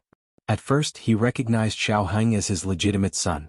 When Princess Xinyang wanted to raise Xiaoheng by her side, he refused in his heart. But Princess Xinyang had just experienced the pain of losing her son, and he couldn't deprive her of her right to be a mother at that point. In the past, he really did treat Xiaoheng coldly. He wasn't a competent father, but Princess Xinyang was an excellent mother. She taught Xiaoheng very well. Aside from not practicing martial arts, he became very elegant. This was the opposite of his desire to teach a Xiaoji who could kill in all directions. This child wouldn't even kill a chicken, let alone kill in all directions. I've said all that needs to be said. You can think about the rest yourself. After Marquis Xianping finished speaking, he lifted the curtain and had Chang Jing stop the carriage. He sat in the carriage behind and left. Are we going to the princess's residence? Chang Jing asked. Princess Xinyang was immersed in the terrifying storm of chaos and didn't hear Chang Jing's words. Yes, okay. Chang Jing said to herself and drove the carriage to the princess's residence. The princess's residence still retained its original appearance, including the two delivery rooms. She treated Marquis Xianping with respect and didn't interfere with each other. This was the agreement before the wedding. Marquis Xianping said that he touched her, but that was his way of saying that he took responsibility for everything. But actually she couldn't blame him. She drank too much wine and took the wrong medicine. Marquis Xianping looked at her and asked seriously, "Qin Fengwen, do you know what you're doing?" He had a reaction, but he was very restrained and calm. Reaction was instinct and restraint was a choice. She said, "I know, Xiaoji. I know." Marquis Xianping actually didn't bring that female slave from the Yan kingdom to her. That female slave came by herself. She clearly remembered the first sentence she said to her. "I heard you're a princess. Can I live in your princess's residence?" She was a woman who exuded a wild power, making people think of unruly horses on the grasslands. She had wheat-colored skin, deep facial features, and rough skin that had been tempered by the wind and sand. However, her eyebrows were exceptionally exquisite and deep. The women of the Zhao kingdom were beautiful with fair skin. When Princess Xinyang saw her, she realized for the first time that beauty had nothing to do with skin color. Her Zhao kingdom language wasn't very good. After explaining for a while, Princess Xinyang finally understood what she meant. It turned out that old Madame Xiao was overjoyed when she found out that she was pregnant. She was afraid that something would happen to her, so she sent 17 or 18 servant girls to serve her. She was very annoyed. "I'm Marquis Xianping's wife." "I know, but you don't love him. That's why you can live in my princess residence with your belly sticking out?" Princess Xinyang didn't know whether to say that she didn't know what was good for her or that she was extremely daring. In the end, Princess Xinyang still let her live in. There was no other reason than that she was a female slave from the Yan kingdom and knew many things about the Yan kingdom. Princess Xinyang was thirsty for knowledge. They got along very freely. She was different from the women of the Zhao kingdom. She had a different kind of free and straightforward character and didn't have many tricks up her sleeve. Thus, Princess Xinyang never expected that she would kill someone else's son in order to let her son live. But on second thought, wasn't this something she would do? She really was a ruthless and decisive woman. No wonder she could be brought back by Marquis Xianping. Marquis Xianping was dissolute and unruly outside, but he still abided by the rules in the residence. He wouldn't easily touch the servant girls in the residence. Old Madame Xiao had cried, made a fuss, and threatened to hang herself to get the 2 illegitimate sons. He also never brought back any woman. Xiao Heng's mother was the only one. He also wouldn't let other women offend her. There was once a courtesan who didn't know the immensity of heaven and earth who blocked her carriage and said she was willing to go home with her and be her cow or horse. She only asked to be able to wait by her and Marquis Xianping's side. The next day that courtesan disappeared from the capital.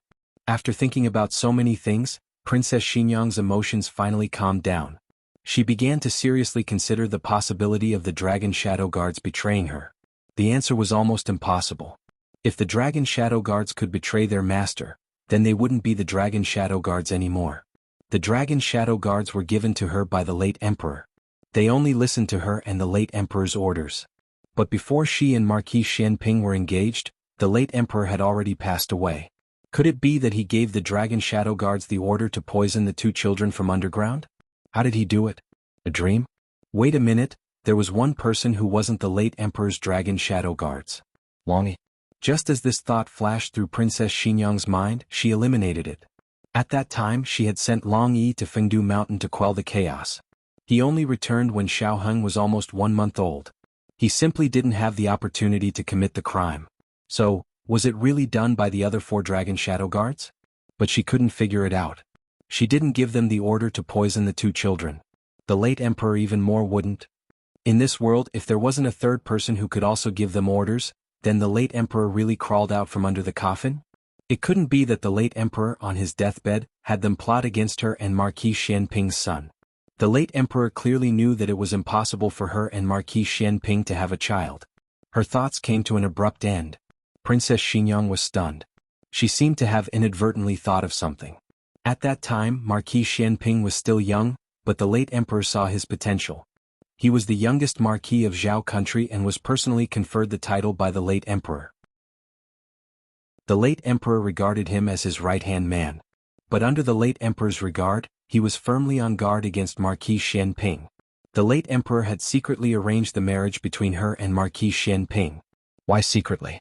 Because if the late emperor could live for a long time, he planned to personally kill Marquis Xianping. If he died early, then she would kill Marquis Xianping. But at the same time, the late emperor also understood that Zhao country was in danger and couldn't do without Marquis Xianping. So the late emperor decided to use Marquis Xianping to the greatest extent. As long as he didn't rebel, he would be allowed to live. If he had any thoughts of rebellion, he would be immediately killed. But Marquis Xianping was extremely vigilant. Normal assassins couldn't get close to him. The late emperor thought of a honey trap. Of all the princesses, the late emperor had chosen her because he knew that she would never be moved by Marquis Xianping. Only a person who wouldn't be moved by Marquis Xianping could kill him at any time. But the late emperor was born in the royal family and had been the emperor for so many years. How could he not understand that the affairs of the world were unpredictable? What if her heart was moved? The late emperor didn't allow her to give birth to Marquis Xianping's child. He didn't allow her to have an unclear and unbreakable bond with Marquis Xianping. Directly killing Marquis Xianping wouldn't work either. The country needed him. The only prerequisite for killing Marquis Xianping was that he had thoughts of rebellion. As long as he didn't rebel, he could live. But her child couldn't live. The Dragon Shadow Guard's initial target was little Xiaoheng. Unfortunately, even though little Xiaoheng was born half a month earlier, he was about the same size as little Xiaoheng when he was born. The Dragon Shadow Guard must have made a mistake the first time. The second time, he accurately fed the poison into little Xiaoheng's mouth. Princess Xanyang didn't know why he used poison and not something else. It was all the late emperor's consideration. Perhaps it was to prevent the investigation of the Dragon Shadow Guard, or perhaps the late emperor left his grandson with the last bit of mercy and left him with a decent corpse. Princess Xanyang's strength was sucked out. Her legs weakened and she fell to the ground. Princess Eugene flew in. She didn't wait for Princess Xanyang's return at Jadewater Alley. Instead, someone from the princess's residence sent a message saying that the princess had returned, but the situation seemed a bit off. She hurried over. Princess, what's wrong? Eugene knelt in front of her and asked while holding her slightly trembling shoulders. Princess Xanyang's face was bloodless. Her eyes were empty as if they were filled with endless sorrow, but she couldn't cry a single tear. Princess Xanyang said with dull eyes, I thought that when father gave the Dragon Shadow Guard to me, he at least trusted me and thought I was the only one who could bear this heavy responsibility. Eugene supported her with heartache. Princess Xanyang laughed self-deprecatingly. But in the end, he still didn't trust me. He was on guard against Marquis Xianping, and on guard against me. Chapter 468. After Marquis Xianping got into the other carriage, the coachman asked him where he was going, but he didn't say anything. His mood was terrible, so he didn't want to reveal his emotions in front of Princess Xinyang when he got off the carriage. He was a man. No matter how angry he was, he could only hold it in and not vent it on a woman. The coachman didn't have the guts like Chang Jing to take him to the princess's residence or Marquis Xuanping's residence on his own. They just wandered aimlessly on the streets, circling the imperial city again and again. Only when the two horses were about to see stars did Marquis Xuanping's calm voice finally come from the carriage. Go to Jishui Alley. The coachman secretly sighed in relief. The sky was almost dark. Finally, they didn't have to wait until dawn. Marquis Xuanping's mood slowly calmed down. When the emperor had arranged a marriage between him and Qin Fengwan, he was actually very surprised. His younger sister had already entered the palace as the empress, and the Xiao family was already firmly tied to the emperor's boat. There was really no need for the emperor to tie the knot. Moreover, his reputation wasn't good. It would be wrong for a princess to marry him. At that time, the emperor didn't tell him that everything was the late emperor's last will. He thought about it and wondered if the princess had taken a fancy to him. It wasn't impossible. After all, he was handsome. He grew up in the military camp and hung out with a group of men all day long. His father didn't teach him how to treat his wife well, but he vaguely knew that his mother wasn't happy. There were so many concubines at home who came to his mother to set the rules. His mother looked impressive, but she was actually very bitter inside. He had seen Princess Xinyang before. When a man looked at a woman, it would be a lie to say that he didn't look at her face, especially at first sight. Princess Xinyang was very beautiful, so beautiful that he couldn't describe it. No man wouldn't be moved by such a woman. He sincerely wanted to marry her. When he went through the wedding ceremony with her, he was still happily thinking that from now on, his Xiaoji would also have a family. He was wearing a bright red wedding robe and happily lifted her veil, but she used an ice-cold dagger to point at his heart. Fuck. Marquis Xianping's emotions, which had finally calmed down, surged again. He tugged at his collar, and a trace of irritation flashed across his brows. Not there yet? The coachman was startled by this seemingly calm but actually angry tone. He hurriedly said, "Quick, quick, quick, quick." "Don't go to Jadewater Alley," Marquis Xianping said. "Then where are we going? Aren't you changing your mind a little too quickly?" It was not that Marquis Xianping did not want to see Xiaoheng, but he was a little irritated at the moment and was afraid that he would scare his son. After thinking about it, he wanted to find that old monkey, Gu Chao, to fight or something. When they arrived, they found out that old monkey had gone on a long trip. He didn't tell them where he was going. It seemed that he was going on a sightseeing tour. It was impossible to go sightseeing, not in this lifetime. The old monkey must have been sent by the emperor to do something. Marquis Xianping thought about it and obediently returned to Marquis Xianping's residence. He called Steward Lu over and listened to Steward Lu recount the recent events in the capital. Princess Xinyang had already mentioned the king of Ning. Old concubine Jing had learned about it from Steward Lu. Old concubine Jing had announced to the public that she had died suddenly. Steward Lu was in contact with Cunning Palace, so he naturally knew the inside story. Old concubine Jing was a remnant of the previous dynasty. She was the one who had ordered Xiaoheng to be poisoned when he was young. She was the one who had instigated the relationship between Empress Dowager Zhuang and the emperor. She was also the one who had planned Princess Ning En's marriage. Poor Princess Ning En to fall into the hands of such a vicious mother. Steward Lu sighed deeply. Old concubine Jing's death had caused a stir in the capital for a while, but it had cooled down a long time ago. This was the first time Marquis Xianping had heard of it, so he should have been shocked. However, he had discovered that the old chancellor was targeting old concubine Jing before he left the capital, so he had more or less guessed that the old concubine wasn't as simple as she seemed. He just hadn't guessed that she had something to do with the remnants of the previous dynasty. According to Empress Xiao, old concubine Jing had been in close contact with the frontier fortress over the years. They all thought that she was communicating with Princess Ning En, but in fact, she was contacting the remnants of the previous dynasty. The emperor had ordered Tang Yueshan to go to the frontier fortress as an imperial envoy. On the surface, he was there to visit Princess Ning En, but in reality, he was there to clean up the remnants of the previous dynasty. The credit should have gone to my brother, but he's not in the capital. That's why His Majesty appointed Tang Ming. These were Empress Zhao's exact words. Marquis Xianping had no interest in credit.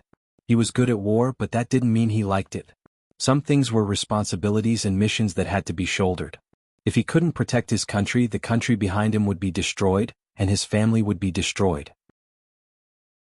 Empress Xiao didn't know about the old Marquis, but she didn't need to say anything. Marquis Xianping had guessed it himself. He must have gone north with Tang Yueshan. Tang Yueshan was a man who rejoiced in grandiose achievements. There was only one reason why he would allow the old monkey to travel with him. The old monkey wasn't going to war. Are they going to rescue Princess Ning En? Marquis Xianping rubbed his chin thoughtfully. If the prince consort was also a pawn of old concubine Jing, then Princess Ning En's situation wasn't optimistic. Marquis Xianping couldn't help but frown at the thought of Princess Ning En. Back then, Empress Dowager Zhuang seemed to want to set him up with Princess Ning En, but that girl was always like a frightened rabbit. He didn't like it. He was a man who didn't know how to be gentle with women. He couldn't be tainted by such a weak rabbit. "All right, you can leave," Marquis Xianping said tiredly. "Marquis." Steward Lu smiled. "Are we still going to bring the young duke back?" Empress Xiao had contacted Marquis Xianping through Steward Lu, so Steward Lu already knew that the illegitimate child was the young duke. Marquis Xianping glanced at him coolly. "You haven't brought him back?" Steward Lu was rendered mute on the spot. He had gone to bring him back from the countryside, but he hadn't brought him back to the manor even after he'd gone to the capital. He hadn't known that he was the young duke, so he hadn't respected him. It was quite scary when he thought about it. Marquis Xianping had planned to rest for a while, but now he stood up and walked towards the door. "I have my own plans for this. Don't get involved. You don't have to go to Jadewater Alley in the future." "Marquis, you don't plan to announce the young duke's identity for the time being?" "Yes." Marquis Xianping would have announced it a long time ago, but this time he was extra cautious.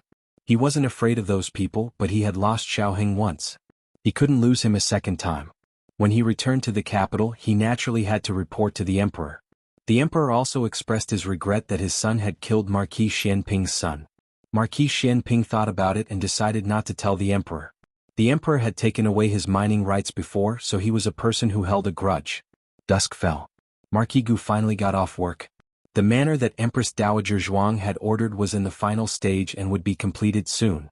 In fact, he had ordered almost everything. He didn't need to supervise the work every day. However, the demand for bellows had increased recently. In addition, there were several farming tools from the people: water wheels, threshing machines, and grain elevators. The Ministry of Works was busy sending people to learn. With the bellows as an example, this time the Ministry of Works didn't dare to be arrogant anymore.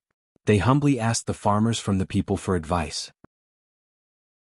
Speaking of which, it was strange. Were farmers all so awesome these days? The water wheels were much better than those of the imperial court.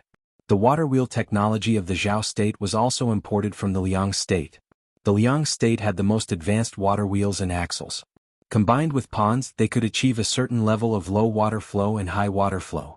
However, this kind of civilian water wheel took the advantages of vertical and horizontal wheels to the extreme. The height of water lifting was greatly increased. Even in places with steep terrain, the water flow could be low and high. Marquis Gu had been studying this all day. He hadn't had time to look at the threshing machines and grain elevators. He didn't know which talented person among the people had made such amazing things. The Ministry of Works had already sent people to investigate. Marquis Gu entered the courtyard. His family didn't seem to be there. Only 7 chickens were working in the vegetable garden to catch insects. There isn't even an old woman guarding the door. I asked 2 servants to come over, but they refused. Marquis Gu complained. After he finished complaining, he realized that a chicken had swaggered to his feet. He stopped and looked at the chicken. The chicken also looked at him. This was Little Chi. However, Marquis Gu didn't recognize it. In his eyes, it was just a chicken just like the other chickens. Speaking of which, it was really funny. Who would bring their chickens to the capital? Were there not many chickens in the capital? Thinking of this stingy behavior, Marquis Gu felt particularly embarrassed. His daughter was raised in the countryside and his son-in-law wasn't any better. He was really worried that the little guy in Yen'er and Yao Shi's womb would be led astray by them. Thinking of the little guy that was about to be born, Marquis Gu was in a rare good mood. He looked down at the chicken at his feet. He thought that the chicken wanted to peck him, but it didn't move for a long time.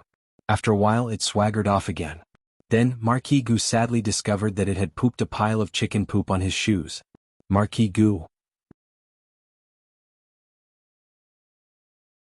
Chapter 469. In the west room, Xiao Heng was tidying up the mess in Little Jing Kong.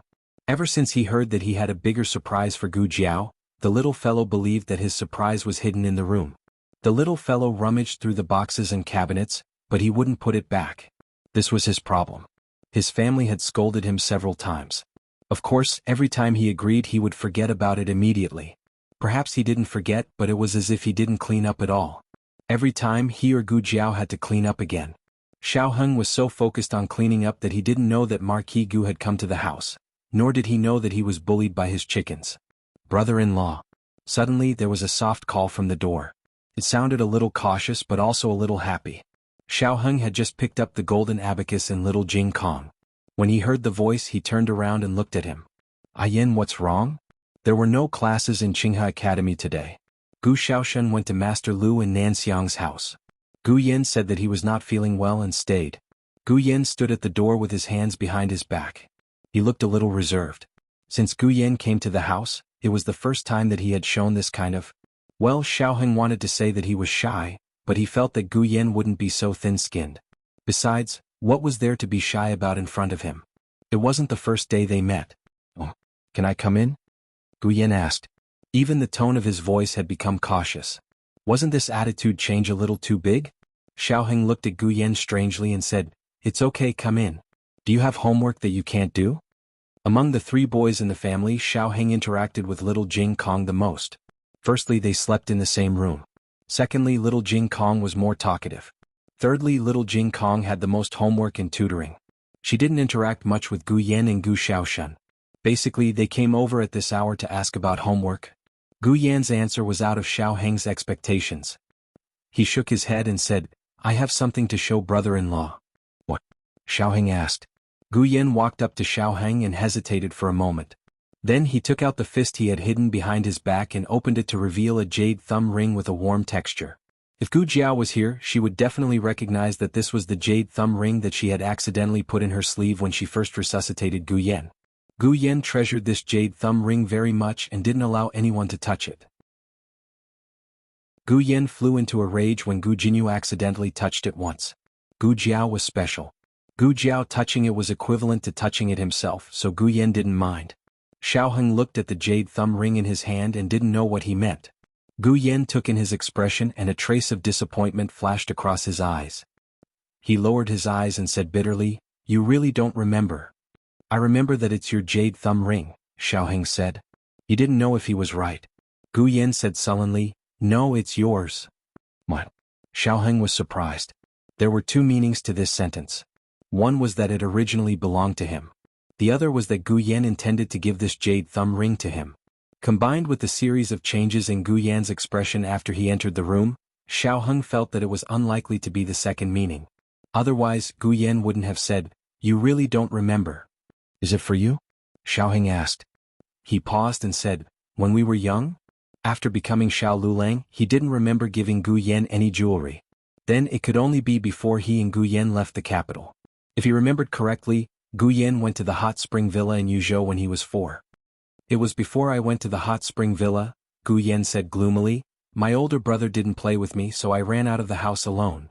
He left the house by ditching the servants and crawling out of the house. This way of leaving the house was a little embarrassing. Gu Yan automatically skimmed over it. "I got lost and then I met you." Getting lost was what he felt at the time. Now that he thought about it, he didn't really get lost. He didn't even run out of the back alley of Marquis Ding An's house. Xiaoheng pointed at the jade thumb ring in his hand. "Then I gave you this?" Gu Yan shook his head and said in a small voice, "You didn't give it to me. I wanted it." Xiaoheng, "I couldn't tell that you would ask strangers for things when you were young." Gu Yan, "I secretly ran out of the house. I wanted to go back but I couldn't find the way.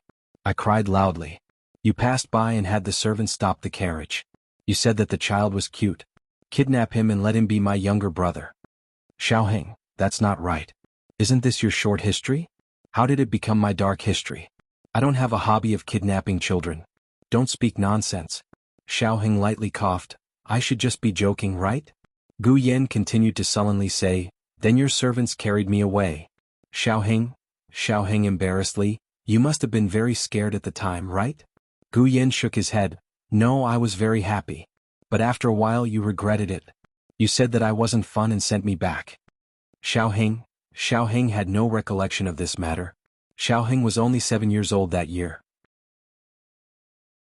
Although he had reached the age where he could remember things, carrying Gu Yan away was just a spur of the moment.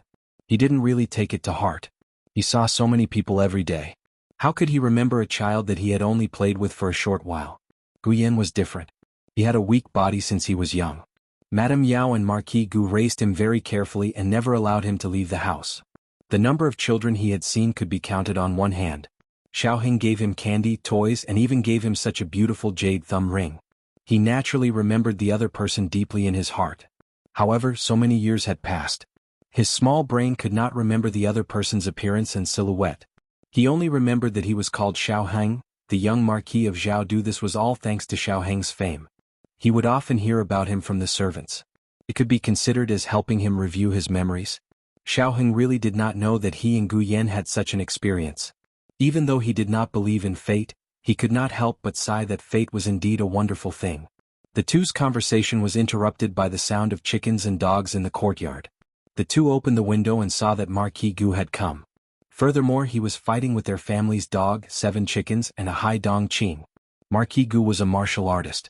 It was not to the extent that he could not kill a dog and a few chickens. However, the dog was his son's pet, and the chickens were poultry that Madame Yao raised every day. He did not have any misgivings about this bird, but this bird was too good at flying. He could not catch it. Xiaoheng and Gu Yan went to the courtyard to stop the chaos. At this time, Marquis Gu was covered in chicken feathers. Marquis Gu was so angry that he hated that he couldn't kill those hateful chickens. Especially the smallest one. It pooped on him several times. Gu Yan looked at his father's sorry state and suddenly could not help but laugh out loud. "Marquis Gu, stinky brat, do you still remember that I am your father?" Gu Yan's laughter continued until Madame Yao came back. Madame Yao was going to give birth next month. Gu Jiao calculated that her due date was the first day of next month, so there was still half a month left. Her limbs were slightly swollen, and it seemed that it was difficult for her to move. Marquis Gu immediately ignored Gu Yan and walked over to help her. "Why did you go out again? How did senior servant Fong look at you? You should be careful. Madame Yao's action of crossing the threshold really scared him. Was a pregnant woman walking so fiercely? In the past, Madame Ling did not dare to do this. In reality, Madame Yao also felt that this pregnancy was easier than the first. If it was not for the fact that she was getting older, it would have been easier. In the village, she had seen farmers work in the fields with their bellies protruding. Compared to them, she was very delicate. However, compared to the madams and mistresses of large families, she was still a bit fiercer. Marquis, how did you end up like this? Madame Yao looked at him in shock. The old Marquis could not say that he had been bullied by a few chickens. He could not lose face in front of his wife. He gently coughed and said, "It's nothing. The chickens ran out and I caught them." Madame Yao said, "I let them out. I had them catch insects in the vegetable slices." Other people's chickens would occasionally eat vegetable slices, but her family's chickens did not. They only ate insects and were very obedient. Marquis Gu awkwardly said, Then I'll let them out for you in a bit." Madame Yao looked at her family's recipe and said, "No need. We've caught enough for today. Marquis should quickly go change your clothes." Marquis Gu went to the carriage to change his clothes. Then he went to the backyard to talk with Madame Yao. He came today to visit Madame Yao and also to announce good news to Madame Yao. "Our son-in-law has been promoted." Madame Yao's eyes lit up. She unconsciously turned her head to look at Xiao Heng, who was chopping firewood with Gu Yan at the entrance of the kitchen. "Lulang, you've been promoted?" Xiao Heng had only received the document in the afternoon and did not have time to tell his family. "Brother-in-law, you've been promoted?" Gu Yan looked excitedly at Xiao Heng. Xiao Heng held the chopper and nodded. "What position? What position?" Gu Yan's little fanboy asked. "Hanlin Academy's attendant." Xiao Heng said. "Heh." Marquis Gu laughed in disdain. "How great of an official am I? I'm just a Hanlin Academy's attendant. Royal Prince and is about to enter the cabinet as an assistant minister." Chapter 470. Gu Yan's eyes widened as he said, "So what if he's in the cabinet? My brother-in-law is the best." Marquis Gu chuckled. "If he's good, then why didn't he enter the cabinet?" Gu Yan angrily said, "My brother-in-law doesn't want to go. Otherwise, not to mention the cabinet, even the throne room would be open to him." "Oh my, this brat's tone is really big. Does he know what kind of place the cabinet is and what kind of place the throne room is? In the country of Zhao, only those who have reached 5th rank have the right to meet the emperor, but that doesn't mean they can meet the emperor. Take him for example, he is the assistant minister of the Ministry of Works, but he hasn't been to court many times. He can go if he wants to? Who do you think he is?" He. Gu Yan couldn't reveal his brother-in-law's true identity, so his face turned red from holding it in. "His surname is Xiao." Marquis Gu sneered. "So what if his surname is Xiao? There are so many people with the surname Xiao in the world. Do you think everyone is the young Marquis of Zhaodu?" Gu Yan was so angry he became a little pufferfish. What if he is?" Marquis Gu didn't hear that this was the truth and only treated it as a child's angry words. He pointed at Xiao Heng and said to Gu Yan, "He is the young Marquis of Zhao. Do I call you father?" Gu Yan looked at her father at a loss for words. She silently replied in her heart, "Aye. Mother." Father and son bickered, but Xiao Heng suddenly spoke. The father and son's voices suddenly stopped and they both looked at Yao Shi. They saw Yao Shi's face pale as she held her stomach. Her dress was wet. She said in disbelief, I think I'm about to give birth." Yao Shi's outburst came without any warning. She didn't feel any pain before her water broke. Fortunately, Gu Jiao had told her and her family about some things to take note of before giving birth. In this situation it was best not to forcefully move. Marquis Gu carefully carried Yao Shi back into the room. Xiao Heng said to Gu Yan, "I'm going to boil some water. You let the shadow guards go to the miracle hall to find your sister. If she's not there, then find Dr. Lu first." Dr. Lu was originally a midwife in the vicinity. Because she was very proficient in treating women's diseases, she was hired by Gu Jiao to work in the magical hand hall. Most people were still used to calling her midwife Lu. Xiao Heng followed Gu Jiao and respectfully called her Dr. Lu. Nanny Fong and Yuya were putting away the quilts next door. Yuya heard the noise and ran over to take a look. She exclaimed, Nanny Fong, Madam is about to give birth. It's not even time yet." "Is she going into premature labor again?" The expression on Nanny Fong's face changed drastically. She didn't even bother to put away the quilt and hurriedly went through the small door that was open between the two families. She stumbled as she walked too quickly. Nanny Fong. Yu Yura's sharp eyes caught her and supported her. Don't panic. The young master's shadow guards have already gone to call the young miss. The young miss will be back soon. Madam will be fine. When Nanny Fong saw that Yu Yura, a young maidservant, was calmer than her, she couldn't help but blush with shame. She sighed and said, I was too impatient. I wasn't by Madam's side when she gave birth to the young miss and the young master.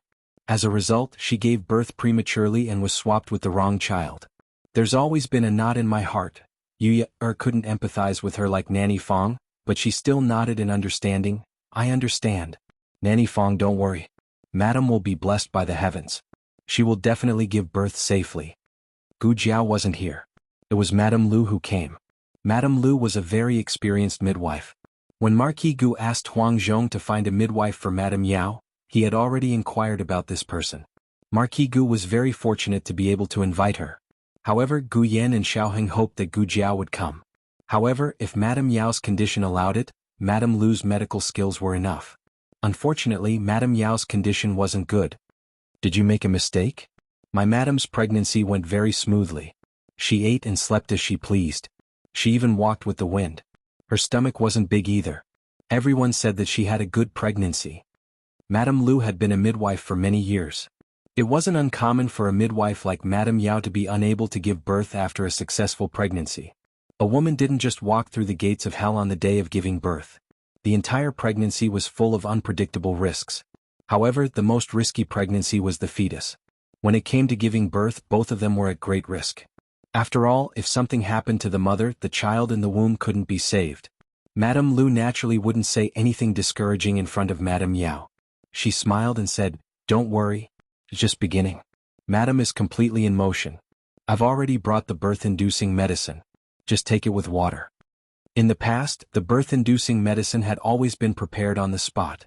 Gu Jiao felt that this method was time-consuming and inconvenient, so she simply made it into a wax pill. Removing the wax coating, the pill inside could be directly swallowed or taken with water. However, no one expected that Madame Yao would vomit as soon as she ate it. During Madame Yao's pregnancy, there had been almost no morning sickness. Who would have thought that she would have such a large reaction when she was about to give birth? Madame Lu changed to feeding her some brown sugar water, but she also vomited until there wasn't a single drop left. This was bad. She couldn't eat medicine and she couldn't feed food. Her strength would quickly run out.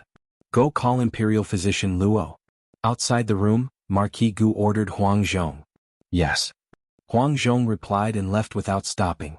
About an hour later, Imperial Physician Luo was brought over. Imperial Physician Luo checked Madame Yao's pulse. His expression was just as serious as Madame Lu's. At this time, there was no need for him to say anything. Madame Yao had already realized that her pregnancy had not been easy. To be honest, when she was pregnant with Jiao Jiao and Yen E, her reaction was very large. 6 months later she even vomited. That pregnancy had been very difficult, but the delivery could be considered smooth. Gu Yan's body was not good because he had been born prematurely. It wasn't that she couldn't give birth at the time. Imperial Physician Luo asked Madame Lu what she had done for Madame Yao. Madame Lu replied, I planned to give her some birth-inducing medicine. Unfortunately, she vomited everything she ate. She couldn't even drink water. Imperial Physician. How is my wife's condition? Marquis Gu was extremely anxious outside. Go make some more ginseng soup for Madame. If it really doesn't work, she can eat anything she wants. Also, tell Madame not to exert too much strength or cry. She needs to conserve her strength. Imperial Physician Luo left the delivery room after giving instructions to Granny Fong. He reported to Marquis Gu, Madame's condition is not optimistic. The possibility of a difficult birth is very high. Generally speaking, the first stage of labor for a virgin was 10 to 12 hours. The first stage of labor for a woman who was going through labor was 6 to 8 hours. From the time Madame Yao's water broke until now, less than 4 hours had passed. It was not yet time to diagnose a difficult birth. However, with Imperial Physician Luo and Madame Lu's many years of experience as physicians, as well as Madame Yao's pulse, the two had a tacit understanding of Madame Yao's condition. However, Madame Lu did not dare to say it, but Imperial Physician Luo did.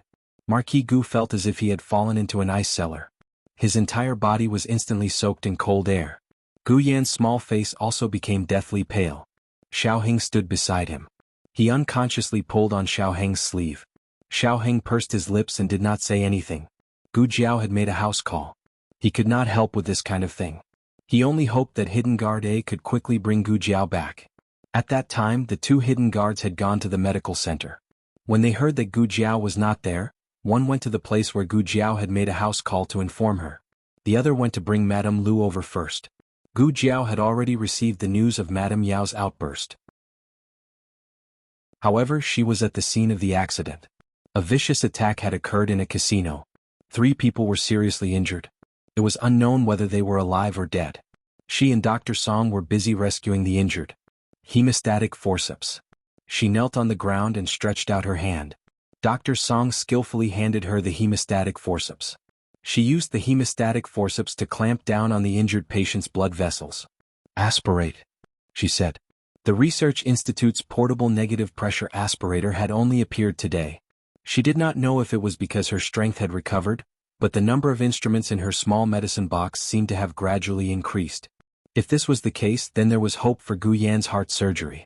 Dr. Song had been with Gu Jiao for so long, so he was not surprised by the strange things in her medicine box. He understood it immediately. He sucked out the blood and fluid in the patient's abdominal cavity. Gu Jiao found the remains of the dart that remained in the patient's abdominal cavity and took it out with tweezers. His spleen almost ruptured. She really did not know whether he was lucky or not. Gu Jiao was busy until midnight when she and Dr. Song finished rescuing all the patients. "I will take them back to the medical center. You go back quickly," Dr. Song said to Gu Jiao. The shadow guards had been waiting outside the room for a long time. He knew that something must have happened at home. Gu Jiao nodded and returned to Bisui Alley with the shadow guard. Madame Yao's labor pain was getting worse, but there was no sign of the baby being born. Halfway through, Gu Yan's heart disease almost flared up. Xiao Heng fed him medicine in time and coaxed him to go back to his room to rest. He let Gu Xiaoshen look after him. Little Jing Kong did not know that Madame Yao had encountered a difficult birth. Xiao Heng told him to sleep well. When he woke up tomorrow morning, he would have a little sister or brother. He was very happy and went back to his room to sleep with his little pillow. Chapter 471. Gu Jiao first discussed Madame Yao's situation with Imperial Physician Luo and Madame Lu in the central room. Nanny Fong was also there. She kept wiping her tears. "Madame gave birth prematurely again? It's not considered prematurely," Gu Jiao said. "It was considered prematurely born when it was less than 37 weeks. Madame Yao was already 38 weeks, so this fetus was full term. In fact, Madame Lu also said that it was normal to have an attack in this month, but Nanny Fong didn't dare to believe it. Only when Gu Jiao said the same thing did Nanny Fong feel slightly relieved. However, even full-term fetuses might not be able to be delivered smoothly. "I'll go take a look first." Gu Jiao went into the delivery room. Only after she went in did Marquis Gu react. Was it that girl just now? Why did she come here to cause trouble at this time? As he spoke, he was about to go into the delivery room to pull Gu Jiao out, but he was stopped by Nanny Fong. Nanny Fong said, "Marquis, don't cause trouble. Let eldest miss take a look at Madame." "Me? Cause trouble?" Marquis Gu pointed at himself. He seriously suspected that he had misheard. Wasn't that girl the one who caused trouble? No matter how insensible she was, she shouldn't have disturbed her mother at this time. Her mother was about to give birth. Jinyu was still the most sensible. "Father. Speak of the devil." Gu Jinyu jumped down from the carriage covered in dust. She almost didn't care about her bearing as a rich young lady and ran towards Marquis Gu. "Father. Nanny Fong." He came in front of the two and also greeted Nanny Fong. Nanny Fong politely and distantly bowed. Second Mississippi Marquis Gu was burning with anxiety, so he didn't care that Nanny Fong's attitude towards Gu Jinyu was not as respectful as it was in the residence. Gu Jinyu also didn't seem to care. She looked at Marquis Gu and said, "Father, I heard that mother is about to give birth. Why is it so fast?" When Marquis Gu saw that Yao Shi had not given birth, he sent Huang Zhong back to the manor to bring a few stalks of superior ginseng and Ganoderma over. Coincidentally, Gu Jinyu saw them. Marquis Gu didn't have the time to ask her how she got the news. He said with a serious expression, "Your mother had a difficult birth." "What? Wasn't everything fine before? Why did you suddenly have a difficult labor?" Gu Jinyu had visited Yao Shi a few times in the summer alley and had a good understanding of Yao Shi's condition. Marquis Gu frowned. I knew it. This girl grew up in the countryside, how would she know how to take care of people? Gu Jinyu opened her mouth. Father, that's not what I meant. Don't blame elder sister, Nanny Fong said lightly. Second young miss is really good at taking care of people. Why don't I see second young miss coming to serve Madam tea every day? Gu Jinyu said in a low voice, I want to come too. I'm afraid elder sister won't be willing to see me. Senior servant Fong smiled faintly. Eldest miss isn't at home for 9 out of 10 days. Even if I wanted to see her, I wouldn't be able to. Gu Jinyu looked at Nanny Fong aggrievedly. Nanny, did Jinyu do something wrong that made Nanny unhappy? Nanny seems to only like elder sister and not me. This servant doesn't dare. Senior servant Fong bowed deeply. Marquis Gu looked impatiently at senior servant Fong. That's enough. Don't just stand here. Quickly go and pull that girl out. Without waiting for senior servant Fong to speak, Gu Jinyu said softly, Father, I'll go in and see mother. Marquis Gu agreed, go ahead. Take good care of your mother. Jinyu was much more attentive than that girl. That girl was crude and only knew how to use her hands. How could she be half as considerate and gentle as Jinyu? Senior servant Fong was called by Yu Yer. She was not paying attention and Gu Jinyu went in. The room was filled with the strong smell of mugwort. Madame Lu had used mugwort to smoke Yao Shi's stomach to induce labor. Unfortunately, it was useless. Gu Jinyu felt uncomfortable choking on the mugwort and came to the bedside with a frown. Imperial physician Luo had already left. Madame Lu and Gu Jiao were guarding the bedside. Gu Jiao examined Yao Shi. Yao Shi's main problem was that her uterus was weak and her uterus could not open. This caused the fetus to be unable to enter the birth canal smoothly. Although Madame Lu had been comforting her, Yao Shi still felt extremely afraid. On one hand she was afraid and on the other she was enduring the torment of labor pain. Her face was pale and her body was soaked in sweat. This was the first time Gu Jinyu had seen Yao Shi in such a weak and sorry state. He was so frightened that he stopped in his tracks. Gu Jiao was using a stethoscope to listen to the child's heartbeat and did not notice Gu Jinyu come in. She said to Yao Shi, Don't worry. I'll give you an injection to induce labor first. If it still doesn't work, I'll give you a cesarean section. You are. Madame Lu went to get a clean towel. When she turned around she saw Gu Jinyu. She had never seen him before and could not help but feel puzzled. Gu Jinyu returned to his senses and suppressed the fear in his heart. He said to Madame Lu, I'm here to see my mother. As he spoke he walked to the bedside. However, before he could say the word mother, Yao Shi screamed from the torment of labor pain. That scream was truly pitiful. In addition, Yao Shi's entire face was contorted from the pain. She looked too frightening. Gu Jinyu paled and retreated a few steps. Coincidentally, she bumped into Nanny Fong who was bringing in hot water. The hot water spilled and splashed all over Nanny Fong. The copper basin even fell to the ground with a clang. The baby in Yao Shi's womb was so frightened that he started to hiccup. Gu Jiao looked coldly at Gu Jinyu. Get out. Yao Shi also saw Gu Jinyu, but she did not have the energy to speak. Mother, Before Gu Jinyu could finish speaking, Gu Jiao walked forward, grabbed Gu Jinyu's collar and threw him out. Was Gu Jiao targeting Gu Jinyu? She was. One, she did not like to be surrounded when she was practicing medicine. Another, Gu Jinyu was always grumbling. Of course, she could have asked Nanny Fong to escort him out. But she was annoyed. After Gu Jinyu was thrown out, Marquis Gu quickly caught him. Otherwise, she would have fallen flat on her face. Marquis Gu's chest was filled with anger. He glared coldly at Gu Jiao and said, Stupid girl. You've become bold, haven't you? Why do you hit everyone?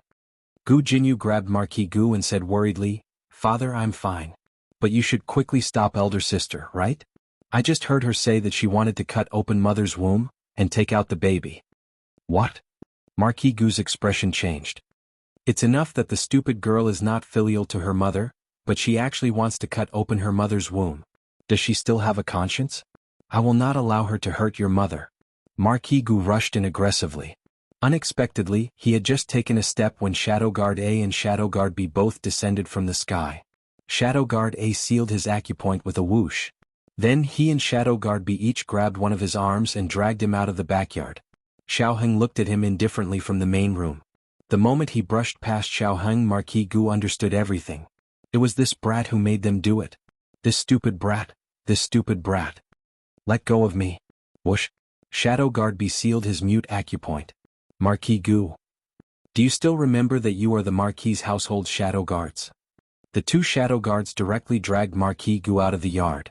Huang Zhong skillfully took him from their hands and carried him onto the carriage. Marquis Gu, Huang Zhong, won't you beat them up for me? Huang Zhong rubbed his hands and said, I'm a bit hungry. Marquis, I'll go make a bowl of noodles. You're still in the mood to eat noodles? Can't you see that my acupoint has been sealed? You should at least take me with you.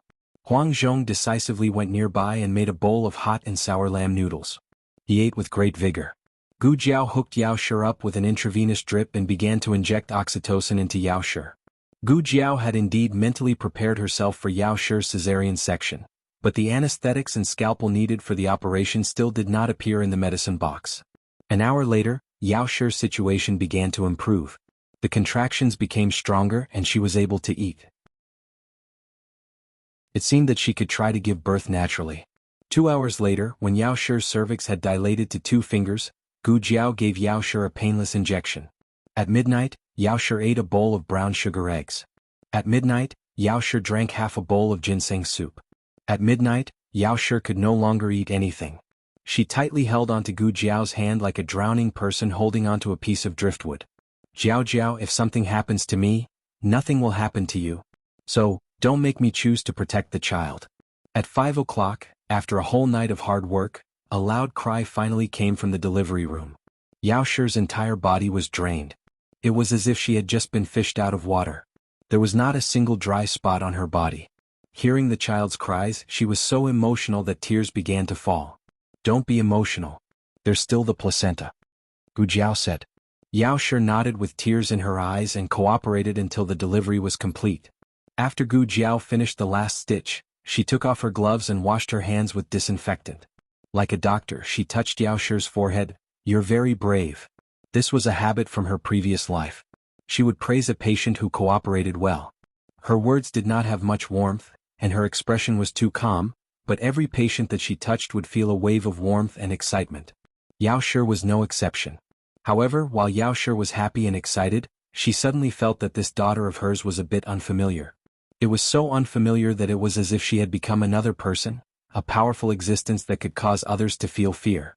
In truth, this was because Yao Shi had never seen Gu Jiao perform surgery.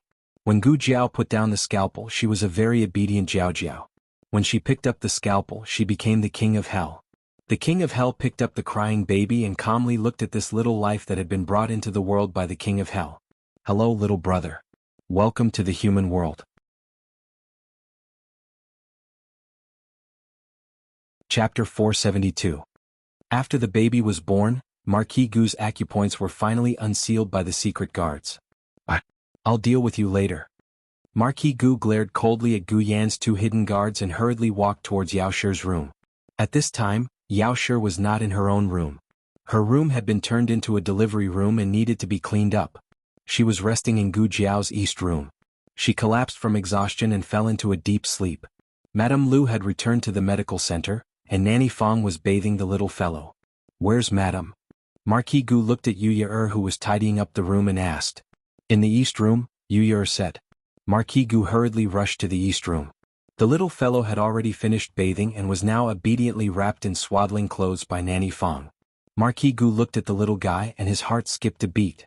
However, the first person he asked was Yao Shi. Where is Madame? Nanny Fong moved to the side with the little fellow in her arms, revealing the bed behind her. She said softly, Madame is resting. How is she? Marquis Gu worriedly asked.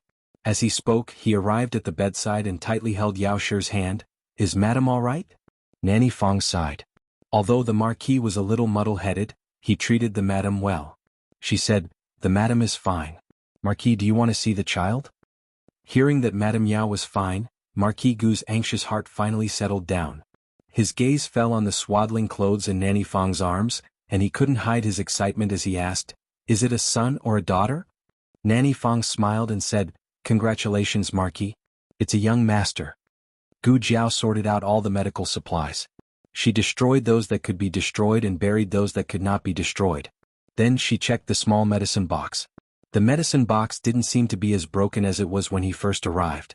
While she was recovering her strength, the medicine box seemed to be slowly recovering as well. Gu Jiao had actually guessed that the medicine box might not be a product of the three-dimensional space. It came from a higher dimension. Otherwise, there was no way to explain why it followed her. It might even have brought her brainwaves here. She saw it as three-dimensional because she was a person from a three-dimensional space. She could only see this dimension. But maybe the medicine box was not what she saw. Maybe there was a wall on its left, or maybe there was a cabinet on its right, but because of the different dimensions she could neither see nor touch it.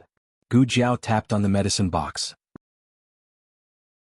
But why would a high-dimensional space product have a three-dimensional shell? Are you also a defective product? Were you exiled to our time and space by your master? A gentle breeze blew, and the medicine box was as quiet as a chicken. Gu Jiao tidied everything up.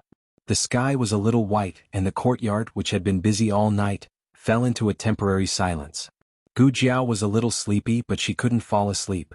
She went to sit on the swing in the front yard. Not long after she sat down, Xiaoheng came over with his cane. "Are you up or not?" Gu Jiao looked at him and asked. The next second, she realized that her words were unnecessary. He didn't even change his clothes. He obviously didn't sleep all night. Xiaoheng sat down beside her and handed her a small yellow orange, saying, "Congratulations, Dr. Gu, on becoming an older sister." Gu Jiao peeled the orange and put half of it in his palm. "Congratulations to Lord Xiao for becoming a brother-in-law." Both of them laughed. The exhaustion of the night seemed to dissipate in each other's laughter. Gu Jiao divided the orange evenly. Each of them had 6 pieces. The two of them ate the orange in their hands. When Gu Jiao had the last piece left, she didn't eat it. Instead, she put it in Xiaoheng's palm. "Also, congratulations to Lord Xiao for your promotion." Xiaoheng raised his eyebrows. "Ah, my promotion gift is a piece of orange." Gu Jiao said, "Then as a sister, my gift is also a piece of orange." Xiaoheng said again, "As a brother-in-law, my gift is half a piece of orange." Gu Jiao, why did she have to compete with a scholar? Xiaoheng laughed softly. He looked at the piece of orange in his palm, which had even been peeled clean. He was a little reluctant to eat it. How about? He had just opened his mouth when he felt his right shoulder sink. Gu Jiao had fallen asleep on his shoulder. The golden morning light tore through the darkness and stepped through the clouds. It gently scattered in the quiet courtyard. Xiaoheng ate the last piece of orange and raised his hand to block the light in front of her eyes. "Son-in-law me?" Yu walked out of the central room with small steps. She wanted to call the two of them to eat something, but she saw Xiaoheng put his index finger on her lips and shushed her softly. Yu quickly covered her mouth. Xiaoheng kept raising his hand to block the glaring light for her until his arm became numb. Yu called him a groundhog in her heart. "Ah, son-in-law is a peerless good man. He's too gentle. Young miss, quickly submit to son-in-law." Xiaoheng waited until Gu Jiao fell asleep before he carried her in his arms. He wrapped one hand around her back and the other around her knees. He carried her horizontally and walked towards the west room. Little Jing Kong had already woken up. He went to look for his younger brothers and sisters. Xiaoheng placed Gu Jiao on his bed. Although they had slept together a long time ago, this was the first time she slept in his room. This feeling was very novel and made him inexplicably excited. His movements were very gentle, as if she was a fragile treasure. Little Jing Kong came back after visiting his younger brother. He was a little disappointed. His younger brother only knew how to sleep. It was not fun at all. When he came to the bed, he found Gu Jiao sleeping on his and his bad brother-in-law's bed. His eyes widened. The light in his eyes gathered again. He kicked off his shoes without saying anything. "I still want to sleep." Before he could jump onto the bed, he was lifted up by Xiaoheng. His little arms and legs flailed in the air. "Put me down. Put me down. I want to sleep." He wanted to sleep with Jiao Jiao. "You should go to school." Xiaoheng dragged him out without hesitation. Little Jing Kong went crazy. Why did a child have to go to school? Although Xiaoheng didn't sleep the whole night, he still went to the Hanlin Academy.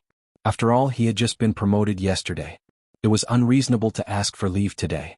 Besides, he wasn't very tired and could still hold on. "I'll send you." Lu Quan said, "You should at least take a nap in the carriage." Xiaoheng didn't refuse. It was still early, so Lu Quan drove the carriage very slowly. Xiaoheng leaned against the wall of the carriage and closed his eyes to rest. Halfway through the journey, Lu Quan's carriage suddenly stopped. It didn't move for a long time. Xiaoheng opened his eyes and asked Lu Quan, "Uncle Lu, what's wrong?" "That." Lu Quan craned his neck and looked. He said, "It seems that a noble's carriage is coming."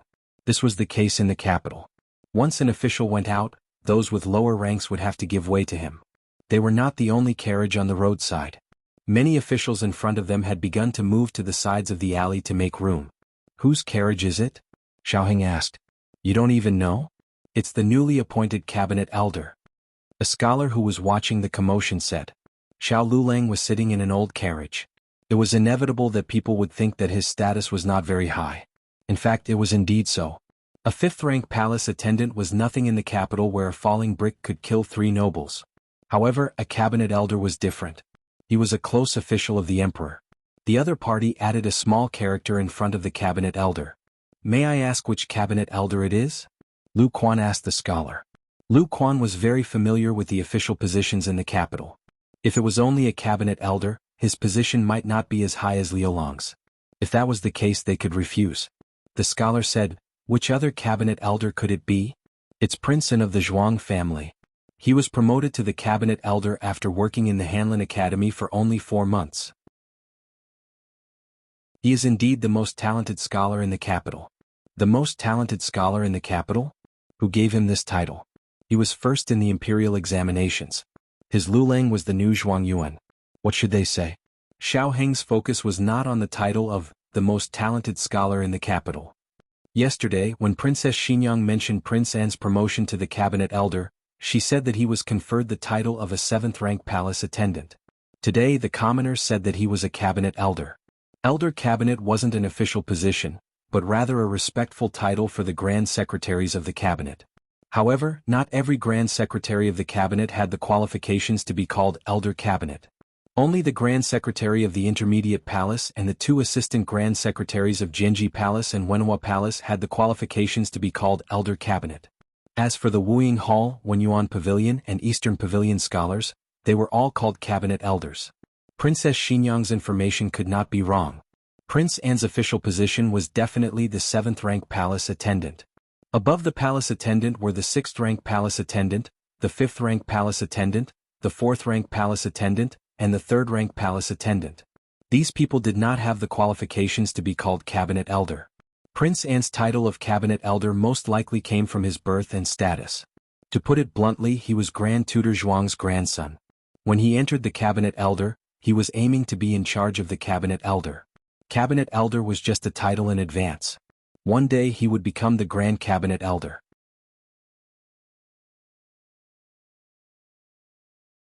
Chapter 473. Lu Quan looked back at Xiaoheng and asked, "Lulang, should we move aside?" In terms of official position, Xiaoheng was now a 5th-rank attendant, but the other party was Royal Prince An. They couldn't afford to offend him. "No." Xiaoheng said, "If anyone should move aside, it should be him moving aside." "Ah, what a big tone." Royal Prince An's carriage came to the opposite side of Xiaoheng's carriage. The voice that came from inside wasn't Royal Prince An's, but rather Grand Tutor Zhuang's. Someone in the crowd recognized his voice and shouted, "It's the Grand Tutor." No one expected Grand Tutor Zhuang to be sitting in Royal Prince An's carriage. The officials who moved aside for Royal Prince An secretly rejoiced that they didn't put on airs and obediently moved aside.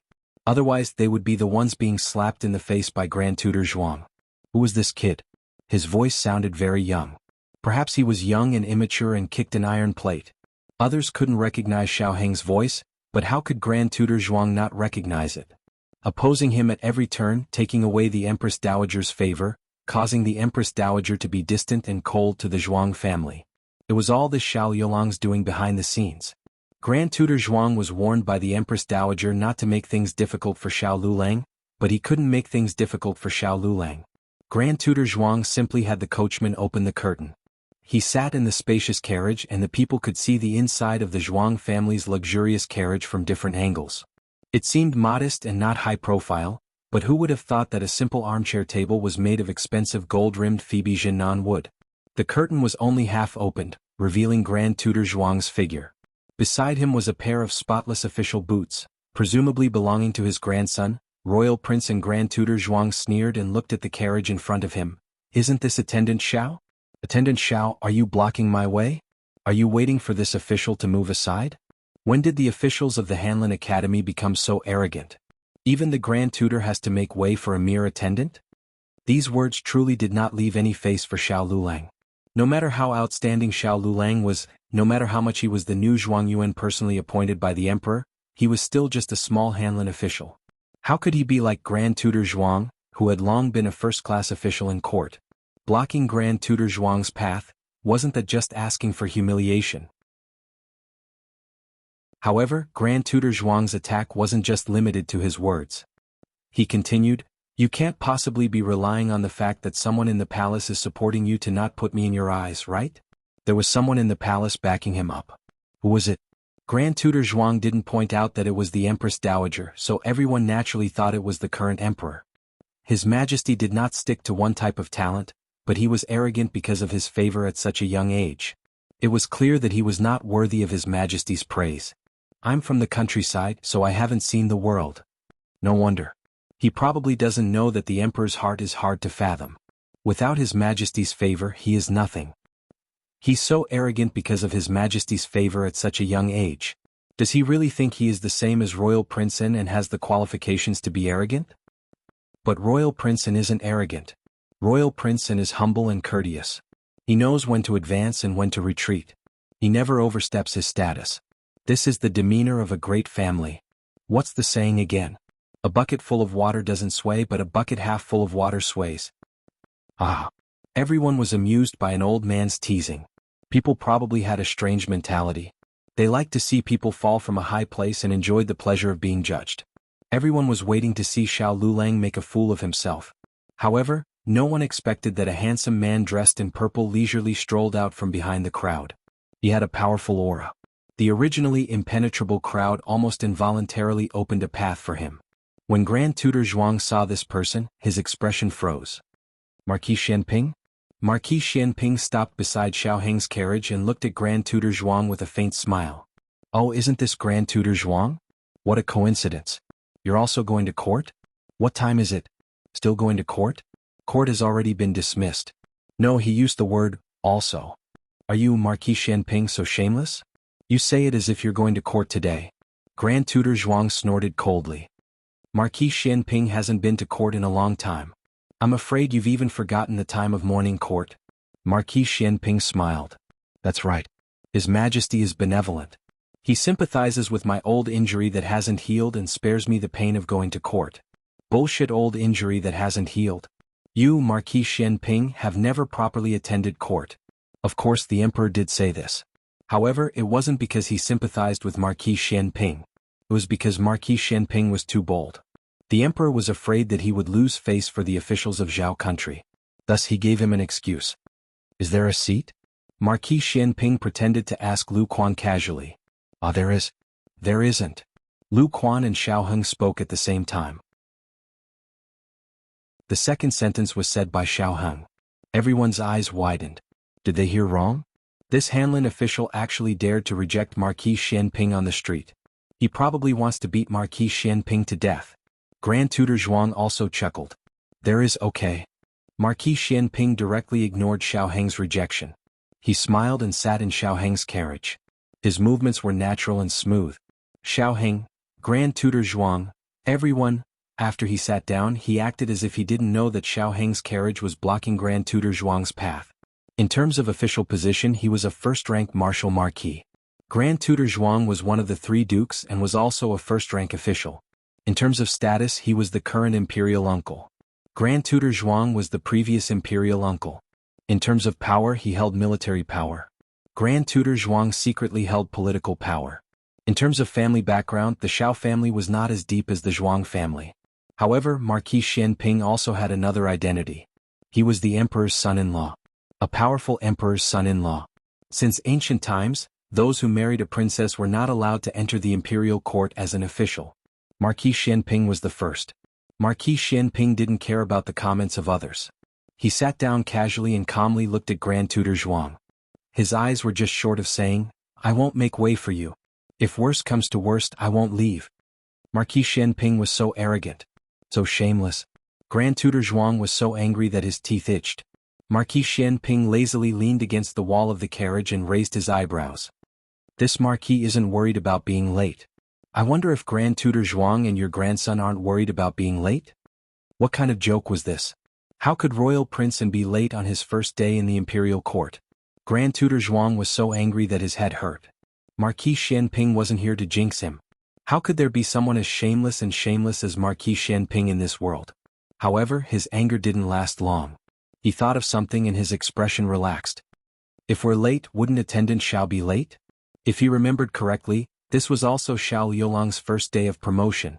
Didn't you, Marquis Xianping, want to stand up for Xiao Liulang? Fine, you caused him to be late and get a demerit. Let's see if he still appreciates your kindness. Marquis Xianping's handsome face darkened. Fuck. I forgot about this. He narrowed his eyes and looked at old Fox Zhuang, then looked at the expressionless Xiao Heng. He leaned over and said softly as if he was coaxing a child, "Don't worry, I won't let you be late." After saying this, he straightened his body. His voice was cold as he said faintly, "Chang Jing, move the obstacles away." Chang Jing flashed to the front of the Zhuang family's carriage.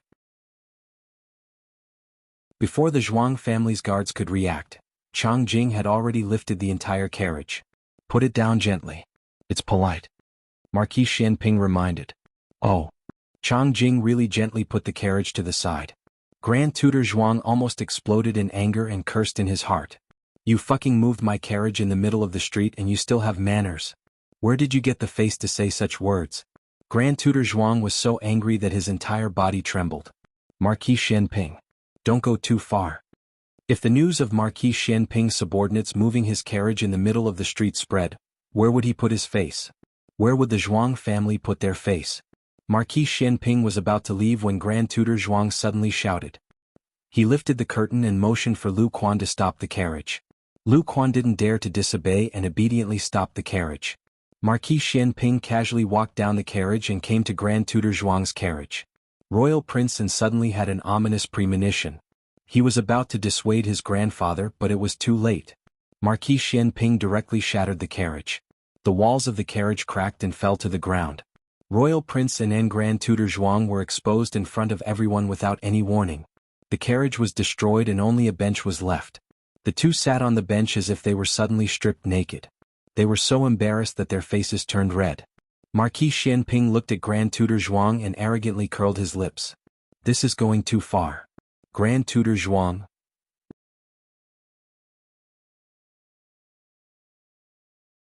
Chapter 474.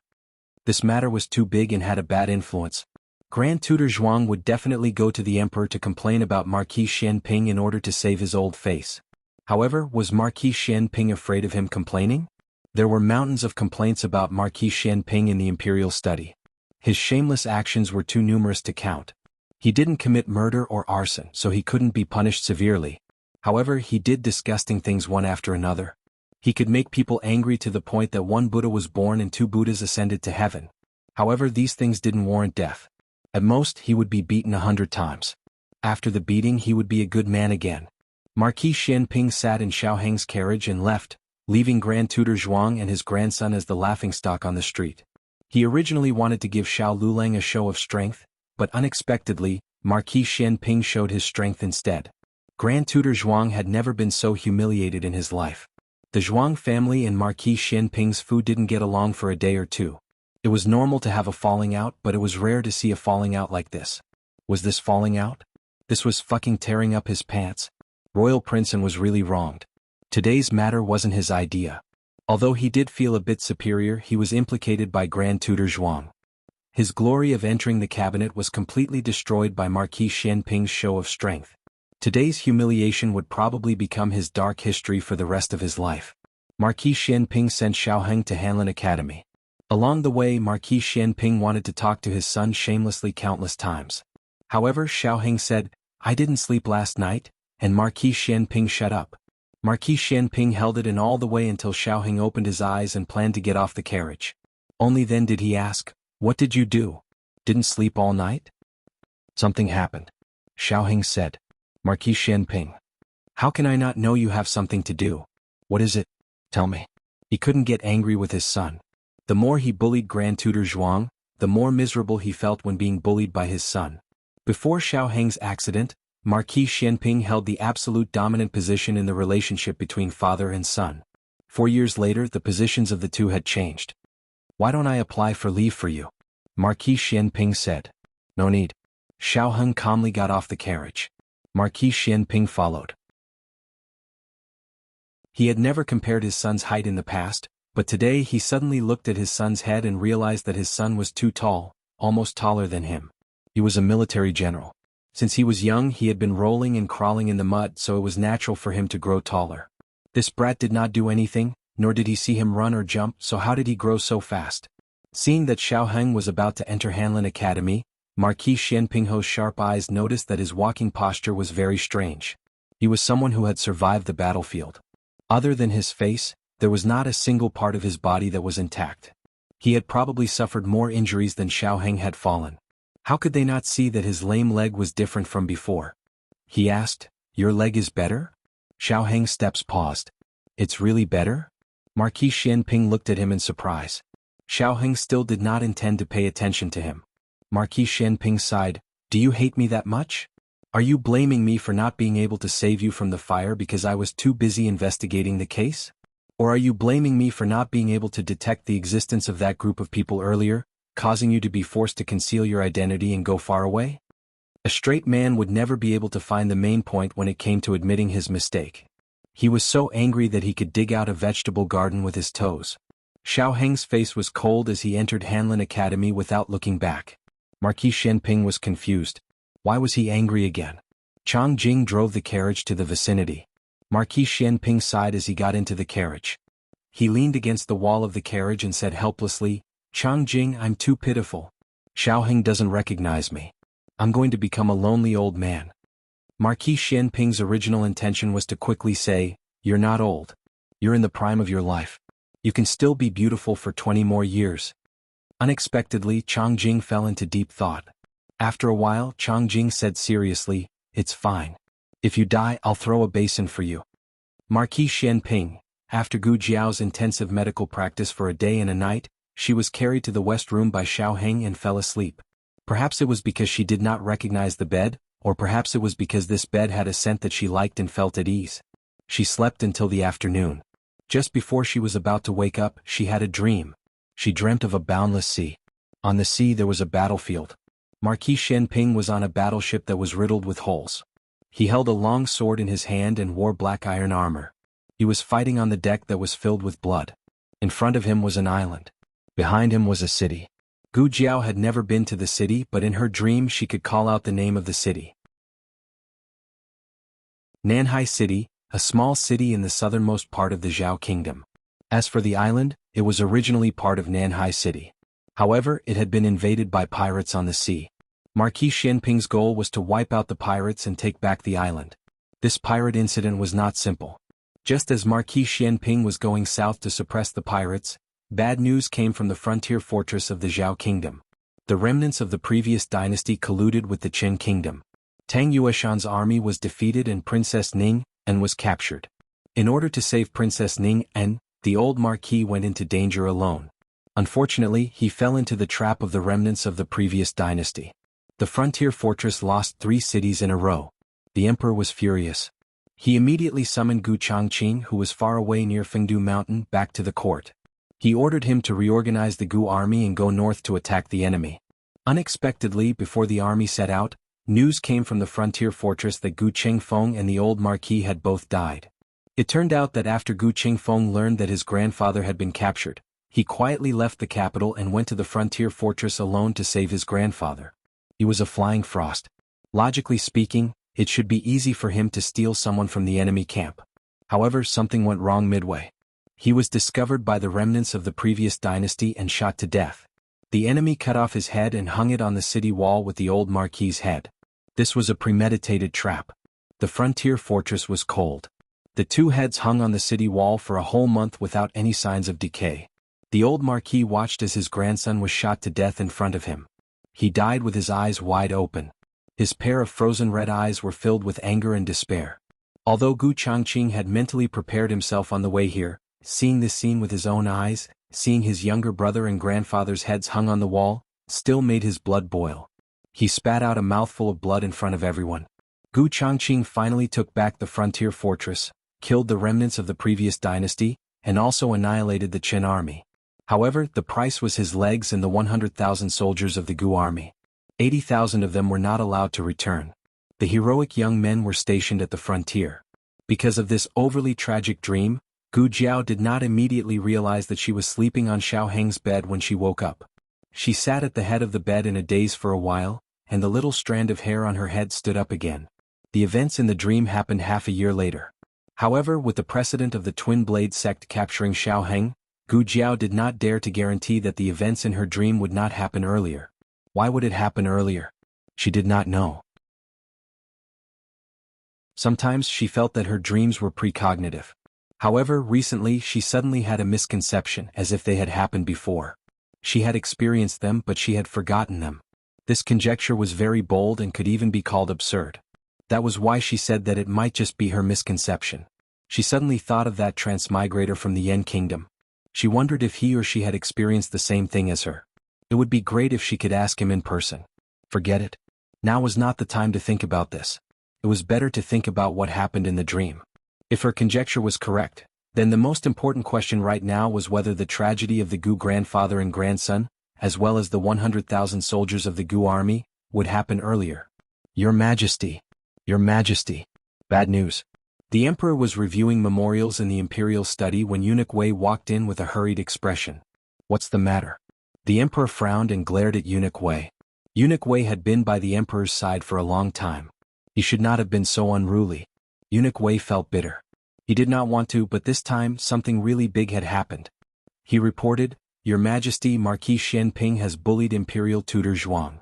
Imperial Tutor Zhuang has come to complain to you. The Emperor frowned. Imperial Tutor Zhuang? Marquis Xianping had bullied Imperial Tutor Zhuang? To be honest, he did not have a good impression of Imperial Tutor Zhuang. The Zhuang family had great power. On the surface, Imperial Tutor Zhuang respected him, the Emperor. However, who knew how many obstacles he had secretly set up?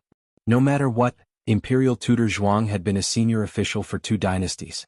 He was also the Empress Dowager's older brother, so he was his uncle in name. The Emperor still summoned him to the Imperial study. Grand Tutor Zhuang was a scholar, and all scholars had a sharp tongue. Through a voluminous accusation, he vividly portrayed Marquis Xianping's disregard for the law and discipline, as well as his tyrannical behavior of humiliating an official of the imperial court. The Emperor thought, how could I not know that Marquis Xianping is a bully? What's the point of you looking for me? I can't even beat him. Imperial Tutor Zhuang understood that the Emperor was on Marquis Xianping's side, but so what? The Emperor could not be biased to the point that he forgot the rules. Imperial Tutor Zhuang said sincerely, Your Majesty, this is right under the Emperor's feet.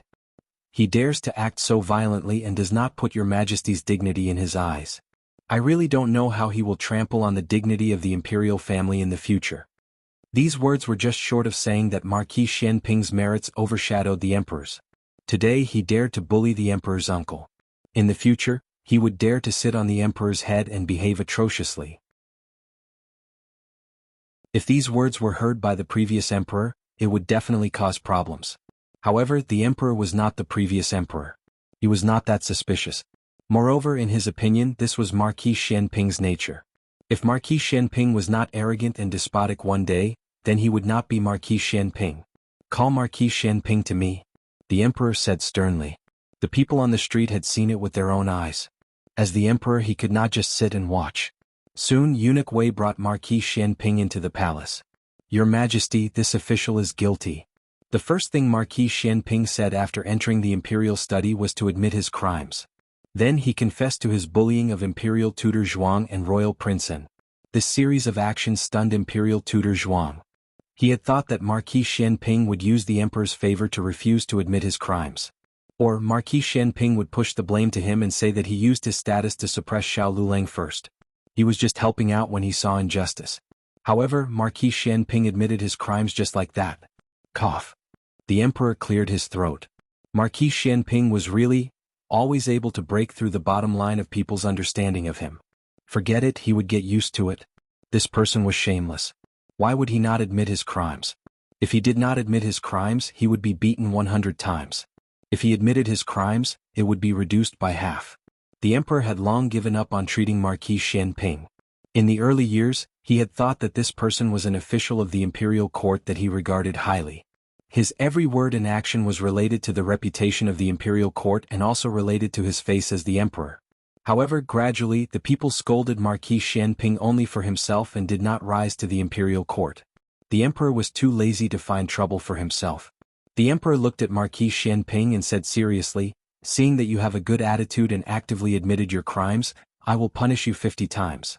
In addition, your salary will be deducted for half a year." Marquis Xianping's face darkened. He could punish him with a plank, but he could not punish him with a salary penalty. Grand Tutor Zhuang was also not satisfied with this result.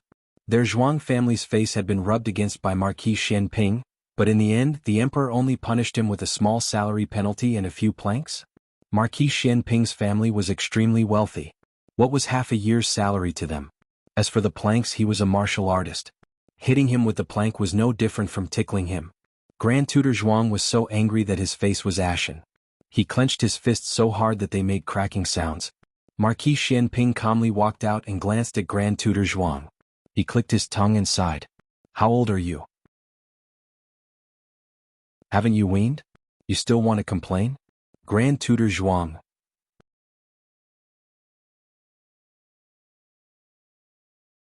Chapter 475.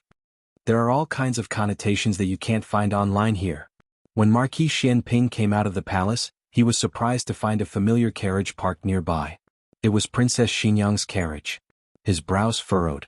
He wasn't sure if the other party had entered the palace or what. If they weren't here to find him, then there was no need for him to ask for a rebuff. Just as he was thinking this, the curtain of Princess Xinyang's carriage was lifted from the inside. Eugene bowed and got off the carriage, walking towards Marquis Xianping. "Marquis." Eugene bowed respectfully. "The princess wishes to see you." That was a rare sight. After being married for so many years, the number of days that Princess Xinyang came to see him could be counted on one hand. He basically did not look for her. Ever since she had made a request on their wedding night, he had only maintained a superficial relationship with her. Marquis Xianping pondered for a moment, but still boarded Princess Xinyang's carriage. Marquis Xianping's carriage was also extremely luxurious, but the details were not as exquisite as Princess Xinyang's carriage. Princess Xinyang's carriage was obviously a woman's carriage, fragrant and exceptionally exquisite. If it was 20 years ago, Marquis Xianping would not be able to find a place to stay. Now he was no longer the boorish fellow he used to be. He was also quite particular, elegant, calm and refined. Well, at least on the surface. Marquis Xianping sat down on the bench next to Princess Xinyang. He raised his eyes and glanced at her, asking, "Is something the matter?" The Duke of Xinyang opened his mouth, a trace of hesitation passing through his brows. Marquis Xianping did not rush her.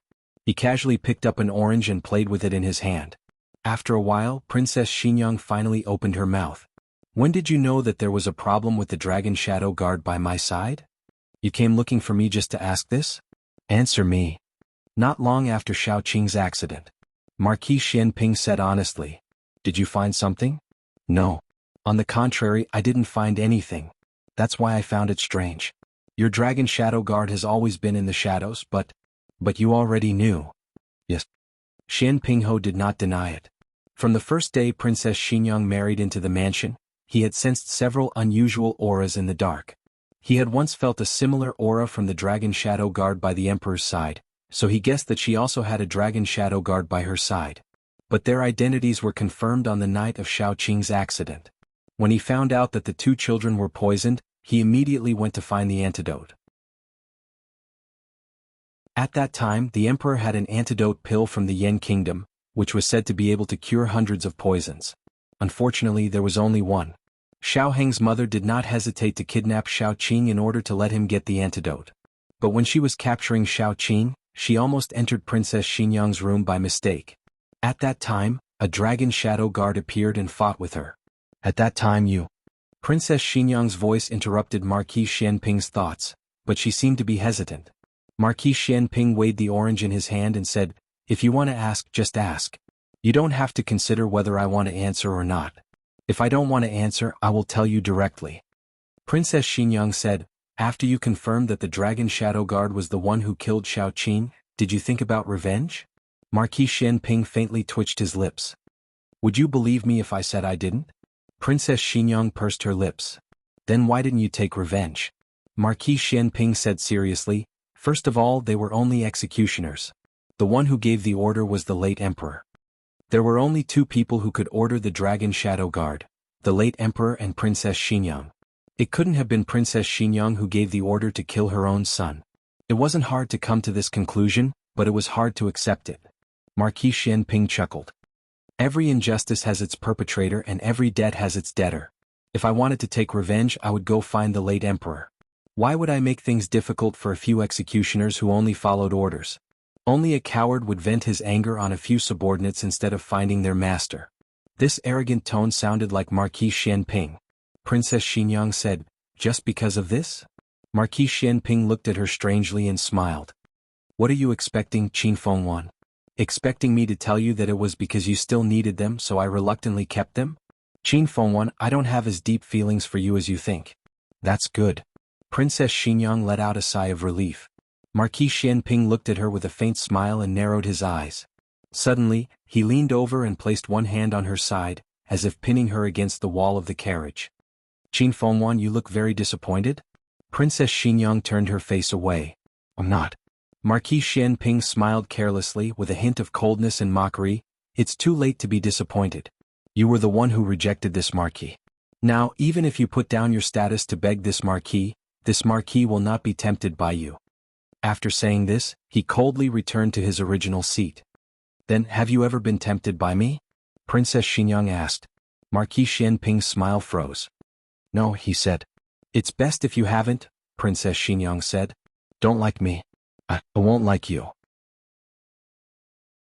Marquis Xianping's expression turned cold. "Qin Fengwan, am I that bad?" Princess Xinyang lowered her eyes and tightly gripped her handkerchief under her wide sleeves. "It's not your problem. It's mine. I can't like any man." Marquis Xianping got off the carriage with a cold expression. Only when he was far away did Eugene get into the carriage. It was extremely difficult for Princess Xinyang to be alone with a man in this cramped space, even if this person was her husband of many years. She hid it very well on the surface, but the handkerchief in her hands had already been poked with several holes by her. "Princess, are you okay?" Eugene asked with concern. Princess Xinyang's face was smeared with a thick layer of makeup to cover her pale face. Otherwise she would have been exposed long ago. "I'm fine." She took a deep breath. Although she said she was fine, her body began to tremble slightly. Eugene had always known that the princess had an unspeakable problem. She couldn't have normal contact with men, especially in cramped spaces. At her worst, she would suffocate. The reason why no one had discovered it before was mainly because she was a princess and had a noble status. If she didn't allow anyone to approach her, no one else could. Moreover, she was also very good at disguising herself. If Eugene hadn't seen her faint in the carriage with her own eyes, she feared that she wouldn't have known her secret. All these years, other than little Marquis, only Long Yi was allowed to stay close to her. Even the other 4 Dragon Shadow Guards were not allowed to approach her without permission. In fact, after so many years, the princess's situation had already improved a lot. Last time, when she was in the same carriage with Marquis Xianping, she didn't have any discomfort. This time, could it be that Marquis Xianping took liberties with the princess? Jade Water Alley. The good news of Yao Shi's birth quickly spread in the alley. Everyone came to congratulate her one after another. Gu Yin and little Jing Kong each carried a basket of red eggs and went from house to house to hand them out. Marquis Gu didn't sleep the whole night and then looked after his son for the whole morning. At this moment he was extremely tired and directly fell asleep beside Yao Shi. Yao Shi fed the child some milk and also couldn't resist the weakness of her body and fell asleep. In the end, she didn't have the energy like when she was young. At this time, Gu Jinyu came to Jade Water Alley. Last night, she was thrown out by Gu Jiao and was no longer able to enter the courtyard, so she returned to the Marquis's mansion first. Early in the morning, she heard the news from Huang Zhong that Yao Shi had given birth to a younger brother for her. She personally made soup to nourish Yao Shi's body. She carried the nourishing soup inside. "Mother, I'm here to see you." Mama Fong was bathing the little fellow. Hearing this, she raised her head and made a hushed gesture. She whispered, "Madam is resting." Gu Jinyu hurriedly covered her mouth with a guilty expression. There was a screen in front of Yao Shi's bed. Gu Jinyu stretched her head behind the screen to take a look. Yao Shi was sleeping very soundly. Marquis Gu was sitting on a chair with his upper body lying on the edge of the bed. He was also sleeping soundly. She quickly retracted her gaze and put the food box in her hand on the table. She curiously went to the basin and squatted down. Looking at the little fellow who was being fiddled with by Mama Fong, she said, "He's so small." Mama Fong said, "He's not small. He's white and chubby. Don't you know how to speak? How is little master small? He's clearly a big fat boy." After Mama Fong finished bathing little master, she wiped him dry with a soft towel, put on some small clothes and wrapped him in swaddling clothes. He didn't cry or make a fuss during the entire process. He was very obedient. Gu Jinyu widened her eyes and asked, "Mama, can I hold little brother? Do you know how to hold him?" Mama Fong asked. Gu Jinyu nodded, "I do. I've held little cousin of the Ling family many times." Mama Fong hesitated for a moment, then carefully handed the child to her. Gu Jinyu gently took the child and smiled as she looked at the little fellow in swaddling clothes. At this moment something incredible happened. The little fellow, who didn't even cry when bathing or changing diapers, suddenly cried at the top of his lungs.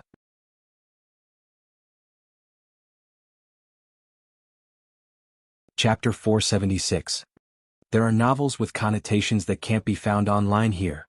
Gu Jinyu was at a loss for what to do with the sudden crying. Nanny Fong was also shocked by the crying.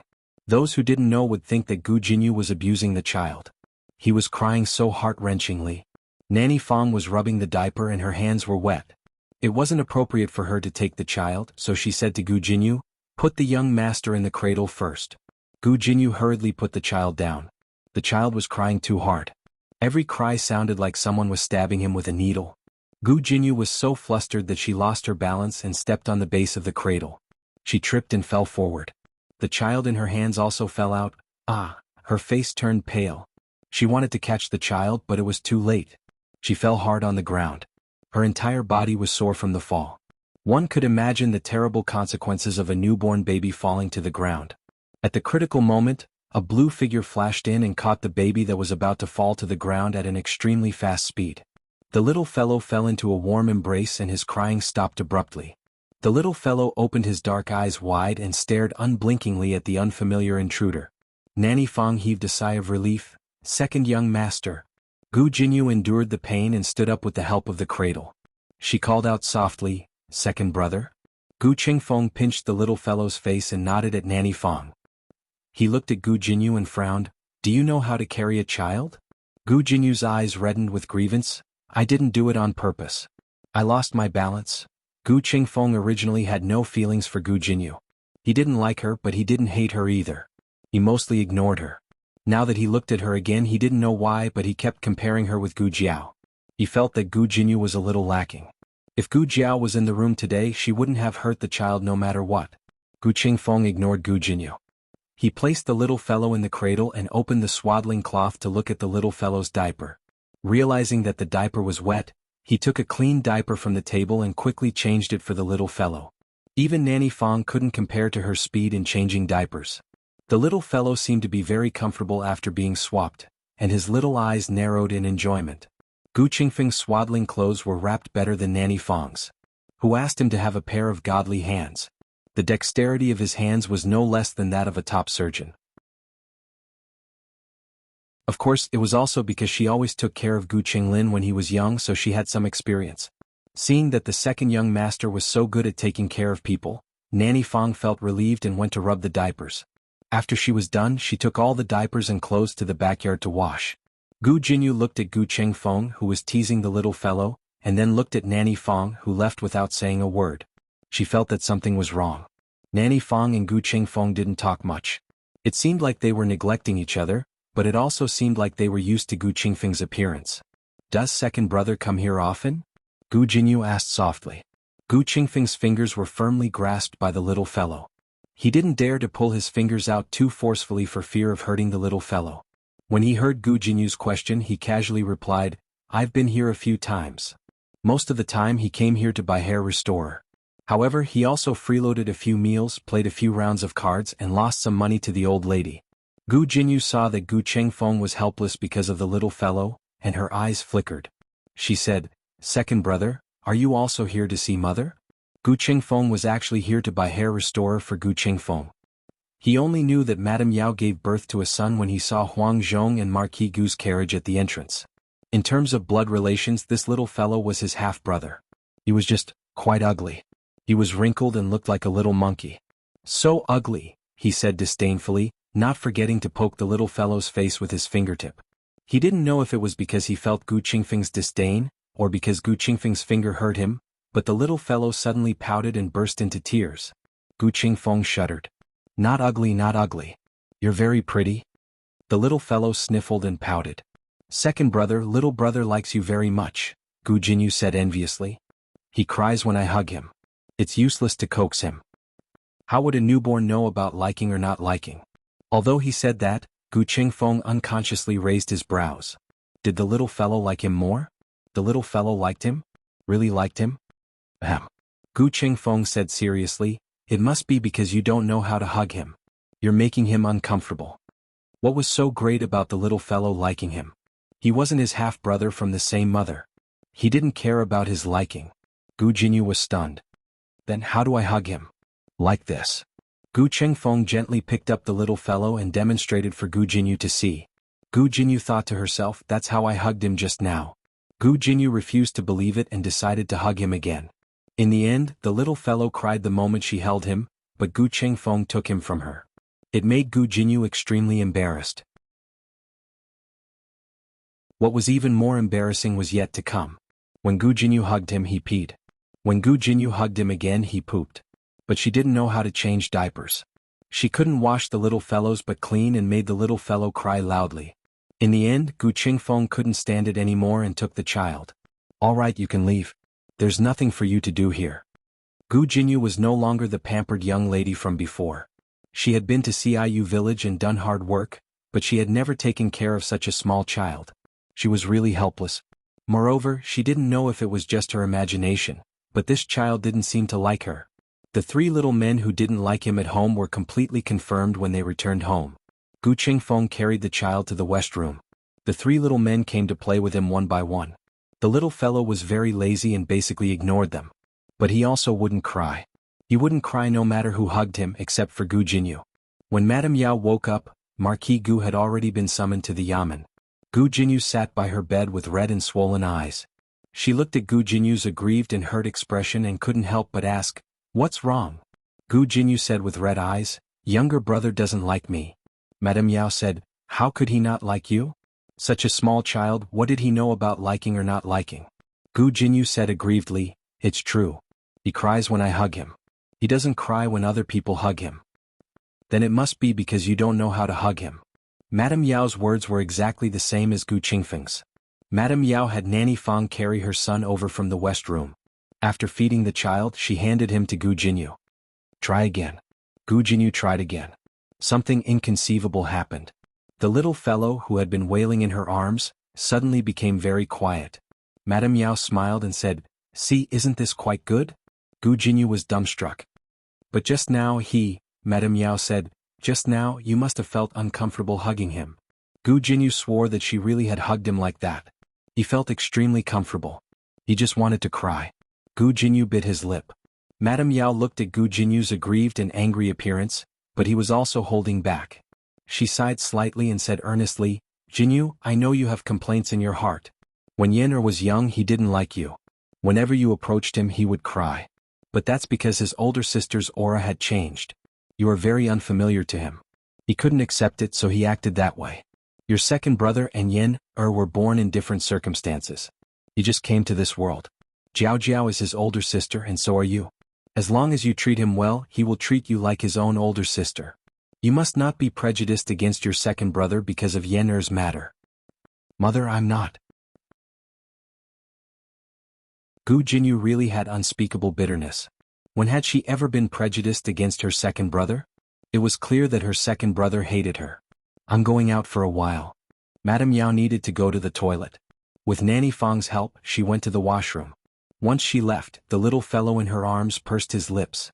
Gu Jinyu carried the little fellow and stood up with a whoosh. "Mother. He's crying again." Madame Yao and Nanny Fang returned. The little fellow's mouth was wide open and he yawned. Madame Yao said, "He's just yawning." Gu Jinyu refuted, "No, he was clearly about to cry just now." Madame Yao sighed and said, "He's very obedient." "He's not obedient. He hates it to death." Gu Jinyu was at a loss for words. She swore that she had not seen wrongly. This little fellow was about to cry just now. But when Madame Yao returned, he stopped crying. At this time, Gu Jiao did not know that Gu Jinyu had been repeatedly humiliated by the little fellow. She had just come out of the medical center. The critically ill patients who had fought in the casino yesterday had just passed the critical stage and were now being taken care of by Dr. Song and Dr. Lu. She went to the Lu residence. Lu Yixing was very surprised to see her. "Is it convenient to go in?" Gu Jiao asked. "Ah, it's convenient." Lu Yixing stepped to the side to let her in and opened the courtyard door wider. A white figure darted out and threw itself into Gu Jiao's arms. "Oh, little Shi." Gu Jiao hugged the heavy white cat ball. "You've gained weight again." Little Shi meowed. It was not fat at all." "Why are you here today?" Lu Yixing asked. "I'm here to look for Yuan Tang," Gu Jiao said. "Did you hear that, cousin? She's here to look for me." Accompanied by a hearty voice, Yuan Tang swaggered out of the central room while fanning himself with a folding fan. He stood in front of Gu Jiao and knocked the white cat's head with his fan. He snorted, "You heartless little thing. Why don't I see you being so enthusiastic when I come over?" Little Shi threw itself into Gu Jiao's arms and slapped Yuan Tang's butt. Lu Yixing looked at Yuan Tang with a cold gaze. Yuan Tang automatically ignored his cousin's piercing gaze and smiled at Gu Jiao. "Tell me, why are you looking for this prince? It better not be a matter between a man and a woman. Otherwise cousin will get jealous. I promised cousin that I only have him in my heart." Lu Yixing really wanted to throw this guy out. "It's business," Gu Jiao said. Yuan Tang let out a sigh of relief. "Do you want to talk in the courtyard or in the house?" "You spoke like a master." "Either is fine," Gu Jiao said. There were no outsiders in Lu Yixing's house. There was only a mute slave and an elderly nanny, both of whom were trustworthy. It was autumn today, so it was the best time to bask in the sun in the courtyard. They finally sat down on the stone bench. Yuan Tang and Gu Jiao faced each other while Lu Yixing sat in between them. Lu Yixing was in no hurry to sit down. He went into his room and brought out a plate of fresh tangerines. Yuan Tang's eyes widened when he saw the plump and bright tangerines. "Cousin, you're too biased. Did you have so many delicious tangerines? I've been here for so long, but I haven't seen you take them out." After he said this, his handsome face became extremely bitter. He said to Lu Yixing, "Peel one tangerine for me and I'll forgive you." Lu Yixing really did peel a tangerine, but it wasn't for him. "Nanny here." "Yuan Tang. That hurts." Gu Jiao also peeled a tangerine and fed it to little Shi. She had never raised a cat before, so she didn't know if other people's cats ate tangerines. In any case, little Shi ate it. "Hey, didn't you say you wanted to talk to me about something? What is it?" Yuan Tang was hurt by his cousin's words, so his tone was gloomy. Gu Jiao said, "Do you know that Chen's army is heading southwest?" Yuan Tang's eyes suddenly flashed with vigilance. "Why are you asking this?" Gu Jiao fed another tangerine to the white cat on her lap. "Just tell me if you know." Yuan Tang gave Gu Jiao a deep look. He opened his folding fan and fanned himself. He raised his eyebrows and said, "Although I am a hostage here, I have spies. There was a mutiny at the Qin nation's border. My royal uncle led the army to quell the chaos." Gu Jiao removed the tangerine rings from the tangerine. "Quell it? What a good excuse." In the dream, Chen's army only headed southwest after the new year. In February they captured Princess Ning and the old duke. In March they captured Gu Qingfeng. In April, Gu Changqing led 100,000 Gu soldiers north. In May the frontier fortress was still covered in snow. In June 80,000 Gu soldiers were annihilated. It was only October. It seemed that it was brought forward again. Yuan Tang frowned. "What do you mean?" Gu Jiao looked at him with pity and sighed. "It seems that you still don't know." This gaze made Yuan Tang frown even more. "What don't I know?" Gu Jiao looked away and continued to remove tangerine rings. "The two countries are going to war. As a hostage you will soon lose your value." Yuan Tang closed his folding fan. Nonsense. These two sentences were nonsense.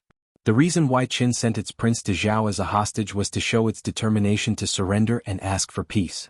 If they dared to send troops to Zhao again, Zhao would definitely kill Yuan Tang. When Marquis Xianping sent troops to Qin, he first rescued in Junwang before sending troops. However, Chen's army had already advanced to the frontier fortress of Zhao, but Yuan Tang didn't make any moves. It was clear that Yuan Tang had been abandoned by Chen. To be more precise, he had been abandoned by his royal uncle of the state of Chen. Yuan Tang had always been good-tempered, but at this moment he couldn't help but get angry. "Hey, Don't talk nonsense here just because you have some friendship with me. You are trying to sow discord between my relationship with my father. Gu Jiao spread her hands. It has nothing to do with your father. It's your uncle who wants to rebel. You can't be the crown prince of Qin anymore. When Yuan Tang heard that it wasn't his father, he subconsciously felt less repulsed. However, he still frowned and asked, "Which uncle of mine?" Gu Jiao said, "How do I know which uncle is the one who led the troops to quell the rebellion?" In fact, she knew. However, she wanted to know if Yuan Tang knew. Yuan Tang pondered for a moment. Suddenly he got angry. "Are you talking about Prince Bo's uncle? That's impossible. He and my father are of the same mother. He is my father's most trusted brother. Even if there's a rebellion, it's impossible for him to do so." "Is that so?" Gu Jiao raised her eyebrows. Yuan Tang firmly believed that his uncle wouldn't rebel. Besides, this time my grandfather and uncle went with him. Even if my uncle wanted to rebel, they wouldn't sit idly by. Gu Jiao said, "Oh, what if they rebelled with your uncle?" Yuan Tang looked at Gu Jiao like she was a fool. "Why would my grandfather do that? What good would it do him?" Gu Jiao ignored his contempt and calmly said, "This is your Rong family's business. If it weren't for Prince Bo and the Rong family, how could the Gu family's army suffer such a big loss?" Yuan Tang felt that Gu Jiao was talking nonsense. "I don't believe it. Where did you hear this gossip?" "It's up to you to believe it or not." Gu Jiao didn't say anything. Originally, her purpose of coming here wasn't to make Yuan Tang believe anything, but to determine whether her dream was brought forward or not. Her purpose had been achieved. Out of morality, she gave him a kind reminder. It was best if he believed it, but if he didn't, she would think of another way and no longer care about him. "How's your finger?" Gu Jiao looked at Lu Yixing. Lu Yixing's eyes moved and said, "It's much better." "Let me see." Gu Jiao reached out her hand. Lu Yixing hesitated for a moment before putting his finger into her palm. She gently pinched the stitched wound. "Does it still hurt?" "It doesn't hurt anymore. It was a little itchy." Lu Yixing lowered his eyes. Gu Jiao hooked his finger. She was testing his strength. Lu Yixing clearly understood that her identity was only a doctor, but this action was too intimate for him. His breathing stopped for a moment. "Does it hurt?" Gu Jiao asked. No.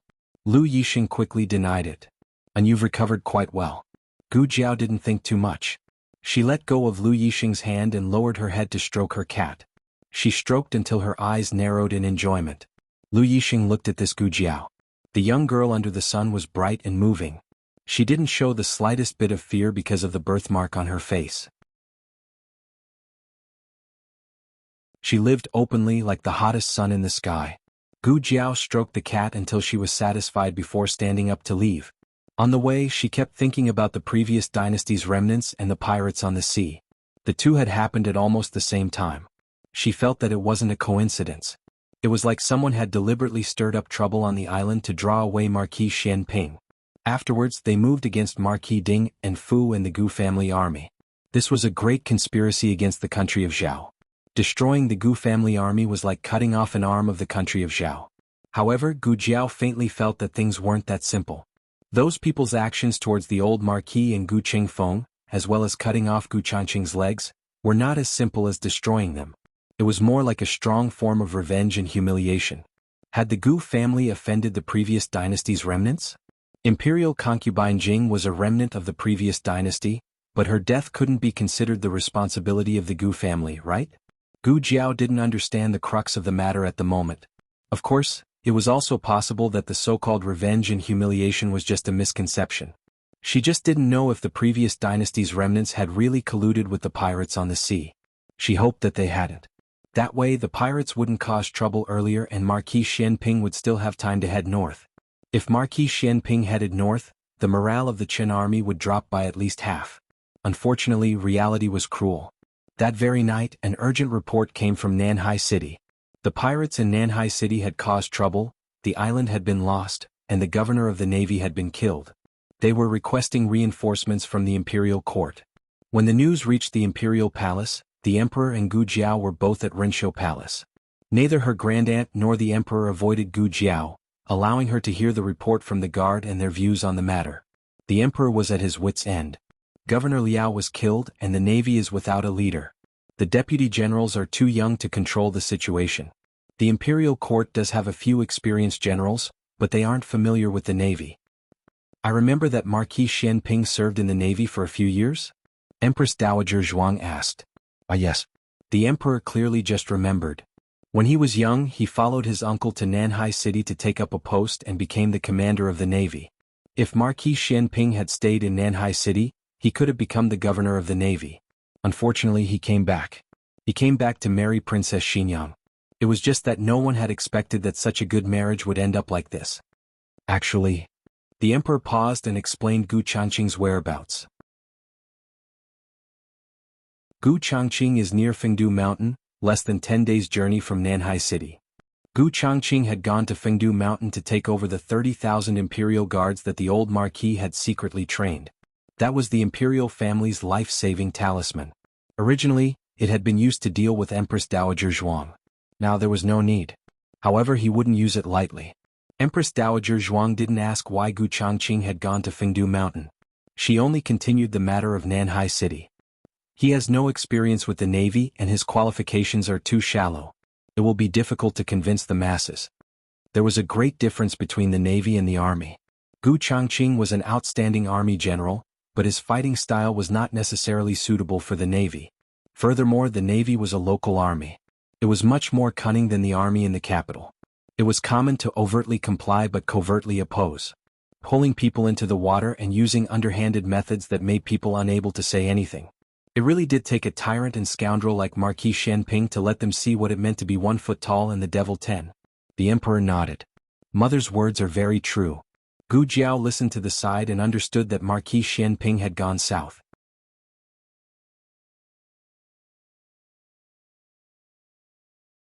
Chapter 477.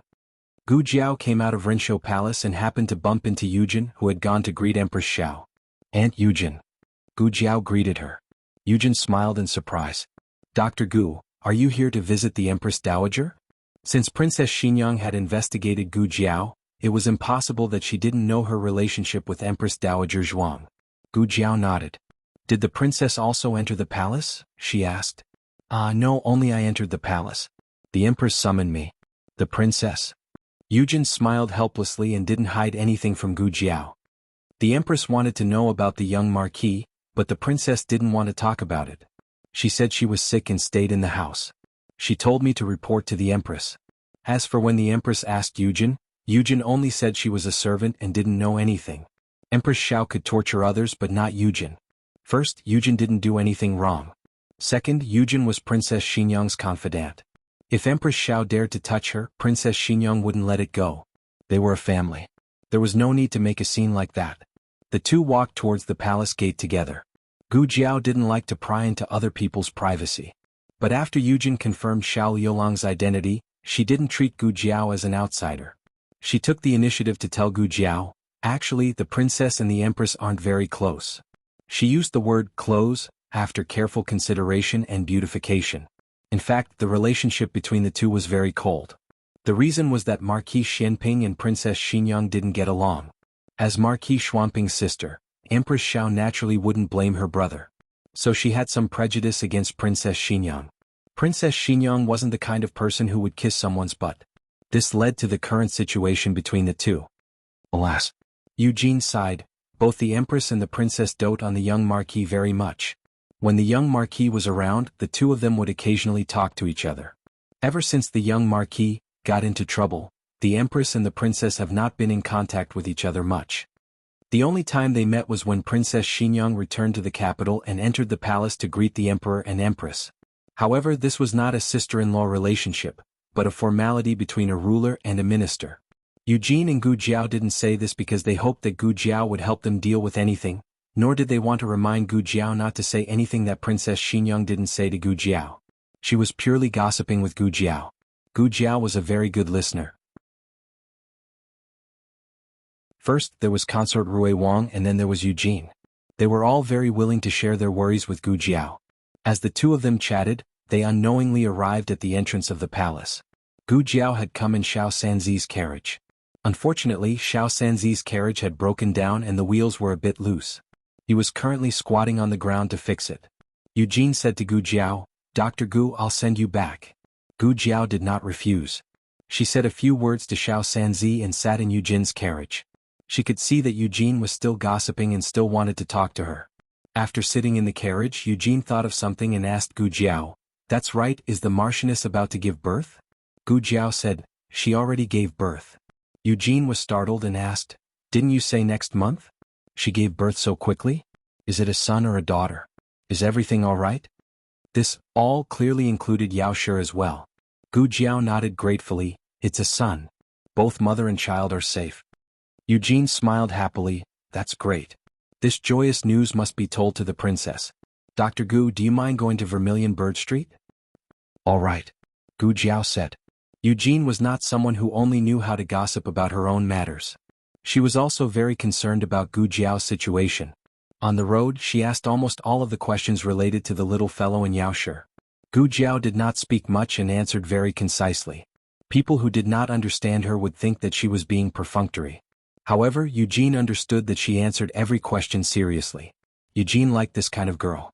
She did not play tricks, did not flatter, and did not act courteously. All of her friendliness and appreciation were hidden in her details. The carriage entered Vermilion Bird Street. Eugene lifted the curtain to take a look and discovered that there seemed to be a carriage parked in front of her courtyard. "That carriage looks a little familiar," Eugene muttered to herself. Gu Jiao followed her gaze and said, "It's Marquis Xianping's carriage." This carriage would occasionally appear at the medical clinic, the Imperial College, and Jade Water Alley. Gu Jiao had long memorized its appearance. Eugene was even more confused. Why would the Marquis come here? Based on their relationship as husband and wife, they would usually find someone to pass on a message. The number of times they would actively seek each other out could be counted on one hand, especially for Marquis Xianping. He probably understood that Princess Xanyang did not want to see him, so he never went in front of Princess Xanyang to ask for a rebuff. In reality, Marquis Xianping was just passing by today. He did not plan on finding Princess Xanyang. However, he heard Princess Xanyang's pitiful cries. It seemed that something had happened. He followed the sound to the attic of the study. Princess Xanyang was sitting on the ground. Her right foot was pressed down by a fallen bookshelf. The attic was cramped. She could not retreat or stand up. Marquis Xianping bowed and entered the attic. With Princess Xanyang's height, she could stand up straight at the highest point in the attic, but Marquis Xianping was too tall. He had to crouch the entire time. He removed the heavy bookshelf and the books that had fallen to the ground. Blood was seeping out of her shoes.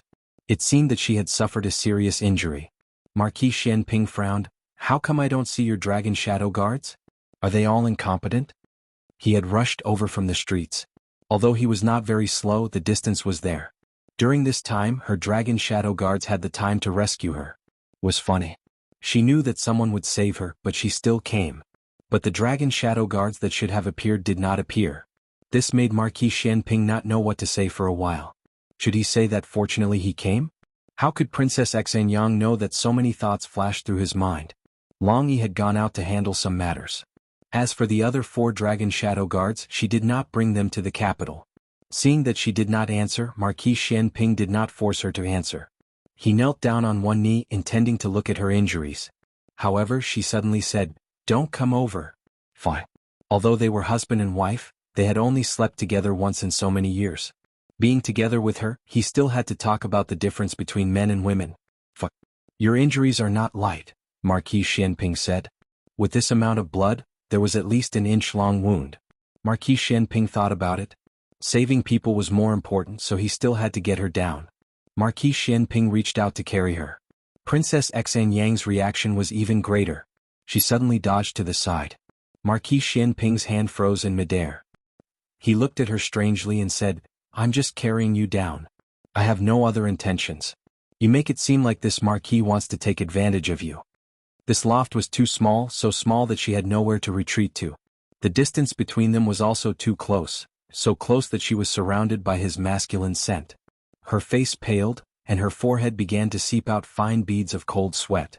Marquis Xianping quickly sensed her abnormality.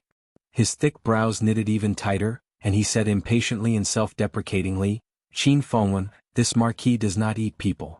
Princess Xanyang did not answer him.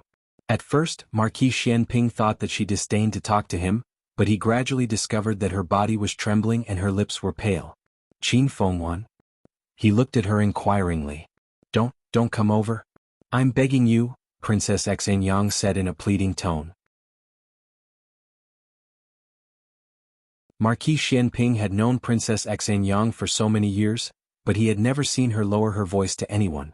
Strictly speaking, she was not lowering her voice right now, but she was sincerely begging him. Begging him not to come near her. Do you hate me that much? Marquis Xianping stared at her and instantly denied this thought. Compared to disgust, it was more appropriate to say that her reaction was fear.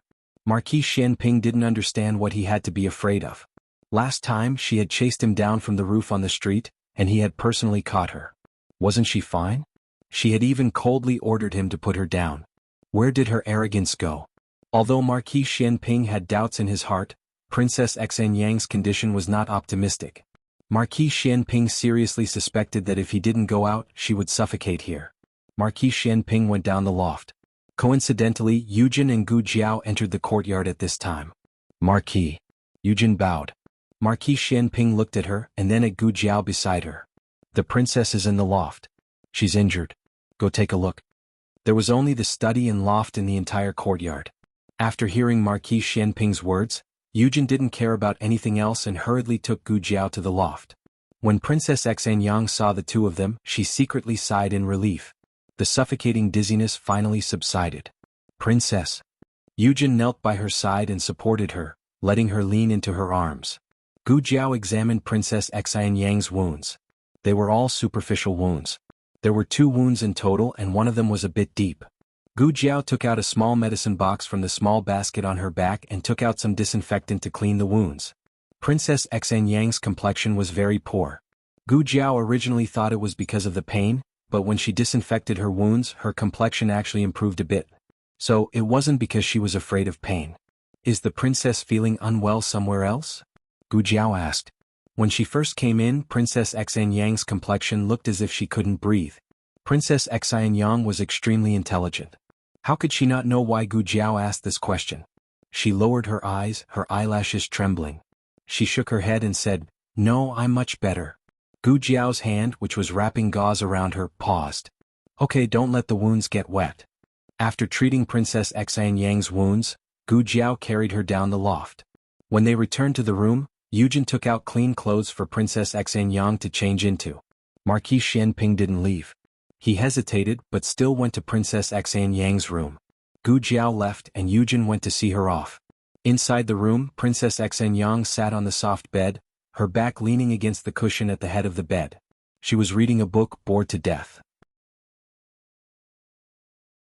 Her complexion had recovered, and there was no trace of her previous embarrassment. Is something the matter? Princess Xianyang glanced at him and said lightly. Fine, she's back to the old Xianyang. Marquis Xianping pulled a chair over and sat beside her bed. He looked at her without blinking. Qin Fengwan, what's wrong with you? Princess Xianyang didn't look at him. Her gaze was still on the book of poems she was reading. What do you mean what's wrong with me? Marquis Xianping stared straight at her face, not letting go of any of her subtle expressions. You weren't right in the loft. Princess Xianyang said perfunctorily, I was in pain. You call that pain? Marquis Xianping furrowed his brows impatiently and pointed at himself. Or do you think that after fighting for half my life I can't even differentiate between pain and fear? You're afraid of me, Qin Fengwan. Princess Xianyang pursed her lips. Marquis Xianping was puzzled. I didn't do anything to you, right? Do you need to be so afraid of me? I don't usually see you being afraid. You're not afraid now either, so why are you so afraid just in the loft? As if to confirm his guess that she wasn't afraid of him, he leaned in front of her. Princess Xianyang didn't speak. Marquis Xianping's gaze moved from her face to her hands. She was holding the book and her knuckles were faintly white. Marquis Xianping sat back on the chair and distanced himself from her. He didn't think he had done anything to arouse her wariness. Between them, she was the one who was ready to raise her butcher's knife at any time. She was the one who wasn't allowed to touch him, and she was the one who took the initiative to touch him. But she was even afraid of him, and she was only afraid in the loft. Marquis Xianping narrowed his eyes and asked seriously, Did someone bully you, Qin Fengwan? I'm tired. Princess Xianyang closed the book of poems in her hands and tactfully asked him to leave. Marquis Xianping wanted to ask more, but Steward Lu's voice came from the courtyard. Marquis. Her Majesty summons you. Marquis Xianping felt Princess Xianyang's body relax when she heard this. He looked at her deeply. She raised her chin and stubbornly held on like a proud peacock, but her slightly trembling eyelashes and bloodless lips betrayed her. Marquis Xianping's eyes darkened. He stood up and looked at her. His hands didn't stop moving as he put the chair back to its original position. Qin Fengwan. He called her name, but she didn't respond. He retracted his gaze with a complicated expression, turned around and walked out.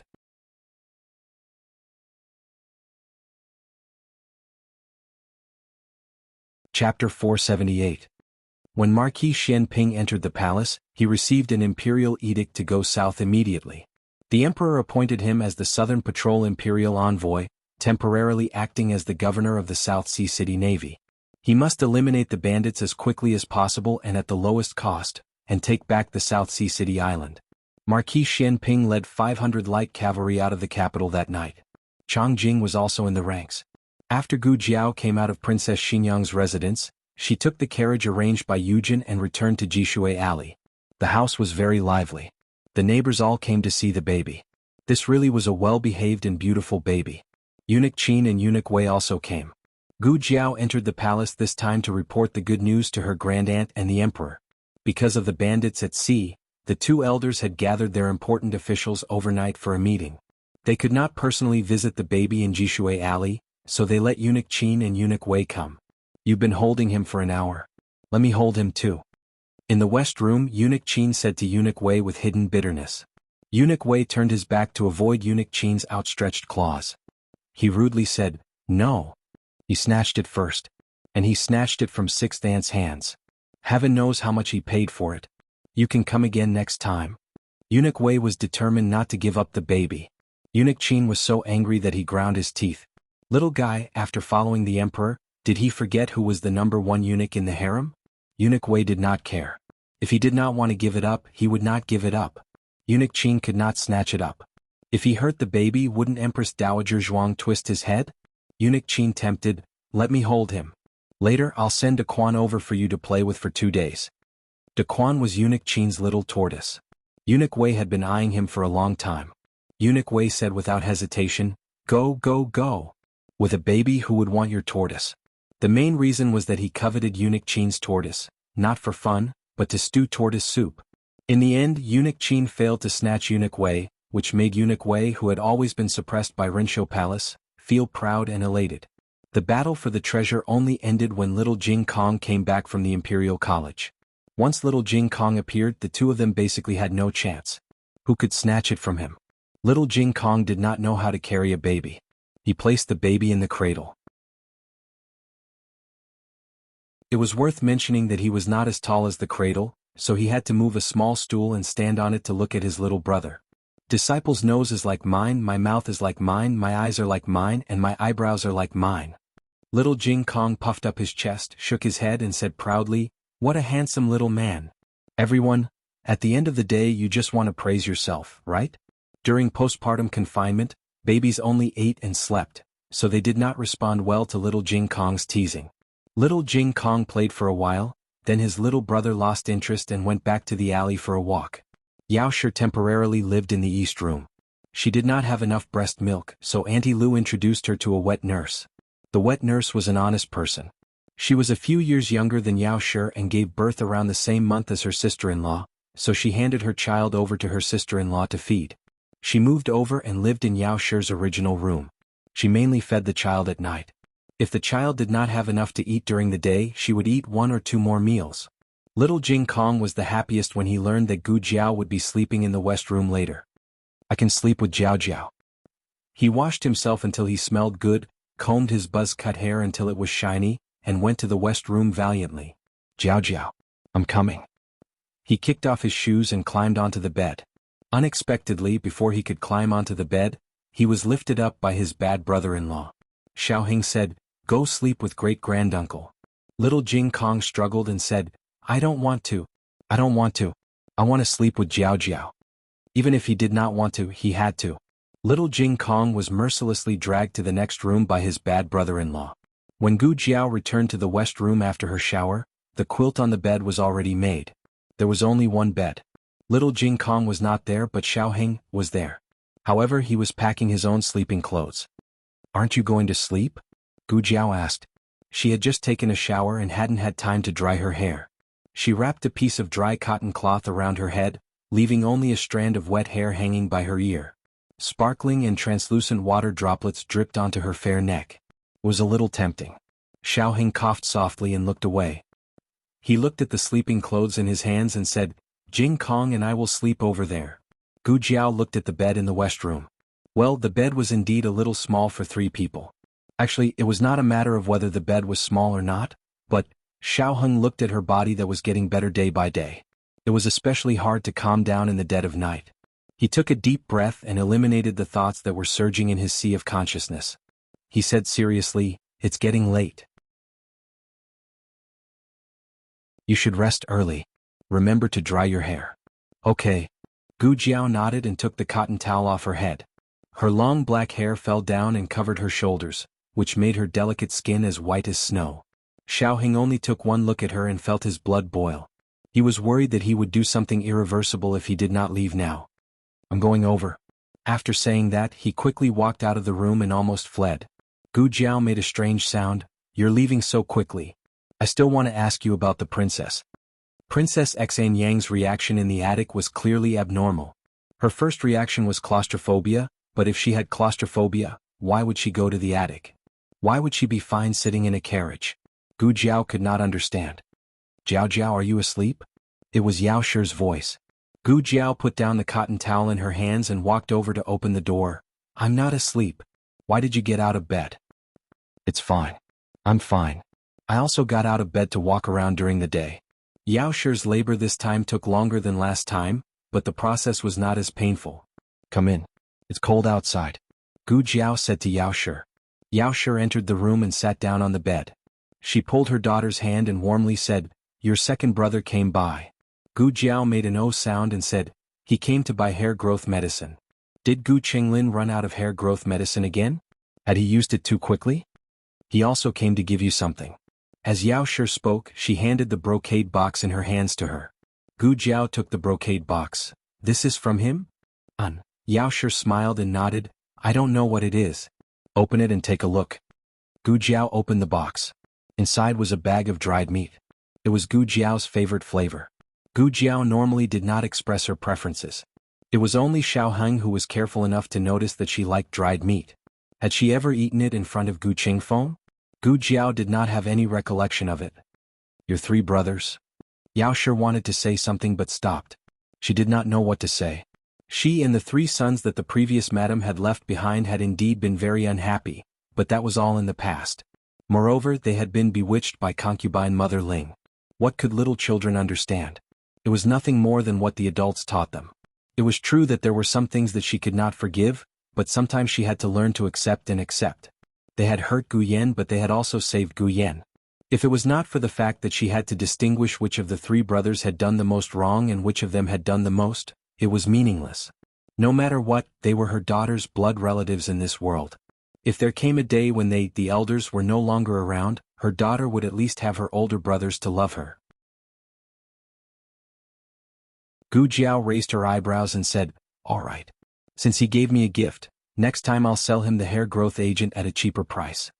Yao Shi could not help but smile. Over the next few days, Gu Jiao frequently went in and out of the imperial palace. She wondered if she should remind her grandaunt that there might be a lot of Qin country soldiers at the border.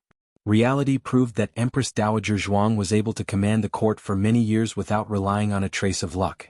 The moment Empress Dowager Zhuang discovered the bandits in Nanhai City, she immediately sent a messenger pigeon to Tang Yushan, telling him to investigate the movements of the Qin country's army.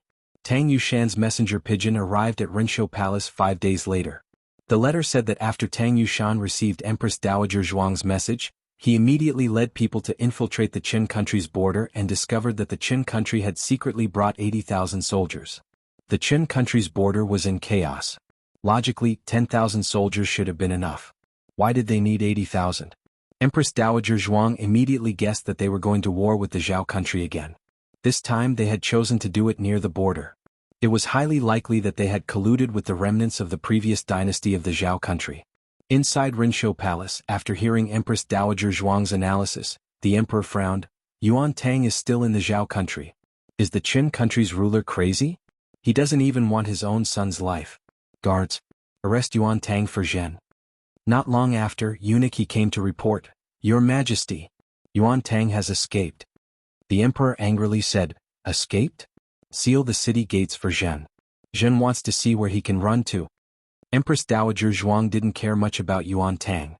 Since the Qin country dared to send troops at this juncture, it meant that they had given up on Yuan Tang. It didn't matter whether they arrested him or not. She pinched her sore eyebrows, stood up, and paced back and forth in the room. Qin country's 80,000 soldiers and the remnants of the previous dynasty's 50,000 soldiers. She closed her eyes. The border was in danger. What happened next confirmed Empress Dowager Zhuang's guess. Urgent news from the border. Princess Ning was arrested. The old duke was also arrested by the remnants of the previous dynasty in order to save Princess Ning. The Qin country's army entered the border. Tang Yushan's army was defeated. The border lost 3 cities in a row. 3 cities in a row. There were only 21 cities in the Zhao country. Empress Dowager Zhuang's eyes were cold. Her phoenix robe fluttered in the evening wind. Pass my decree. Summon Gu Changqing back to the capital immediately. Reorganize the Gu army and go north to fight the enemy.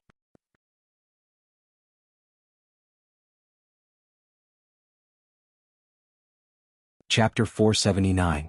The moon was dark and the wind was strong. Because of the successive battles, the capital had fallen into a tense and alert state. Yuan Tang had already been hiding in the capital for several days, like a rat crossing the street. He had lived for so many years, but he had never been in such a sorry state. When Gu Jiao told him that his royal uncle wanted to rebel, he didn't believe it. After all, his royal uncle was the previous emperor's most beloved son. Back then, when his royal father was still the crown prince of the Qin kingdom, he had committed a serious crime. It was his royal uncle who tried his best to redress his crimes and help his royal father keep his position as crown prince. How could people not trust King Bo's uncle like this? As for his maternal family, the Rong family. The daughter of the Rong family, who was his mother, was the imperial concubine of Qin. She was above one person and below tens of thousands of people. She was only waiting to be conferred the title of empress. King Bo's uncle and the Rong family were not related by marriage. Did water enter the Rong family's brain? They didn't help their own daughter and grandson, but helped an outsider? He felt that Gu Jiao must have made a mistake, or she was maliciously trying to sow discord between him and King Bo's uncle. But he still had a plan and ordered people to keep an eye on the movements of the Zhao country's royal family. It wasn't until the emperor ordered people to capture him that he realized the seriousness of the matter. He was the first to escape. A few days after he escaped, news came from the border that Qin country's army was pressing on the border and Zhao country had lost 3 cities.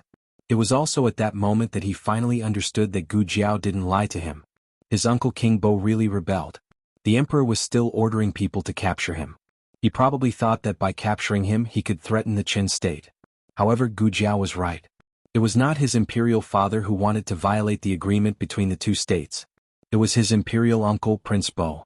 So even if he was killed, his uncle wouldn't bat an eye. It was a dead end for him right now. He didn't know how his father was. Since Prince Bo's royal uncle dared to do such a thing, he must have taken control of the royal court and might have even put his royal father under house arrest. Thinking of this, Yuan Tang's face turned cold. Let's look over there. The voice of the imperial guard came from not far away. This kind of situation where they could be exposed at any time had happened countless times. Yuan Tang had gradually become numb from the initial indignation.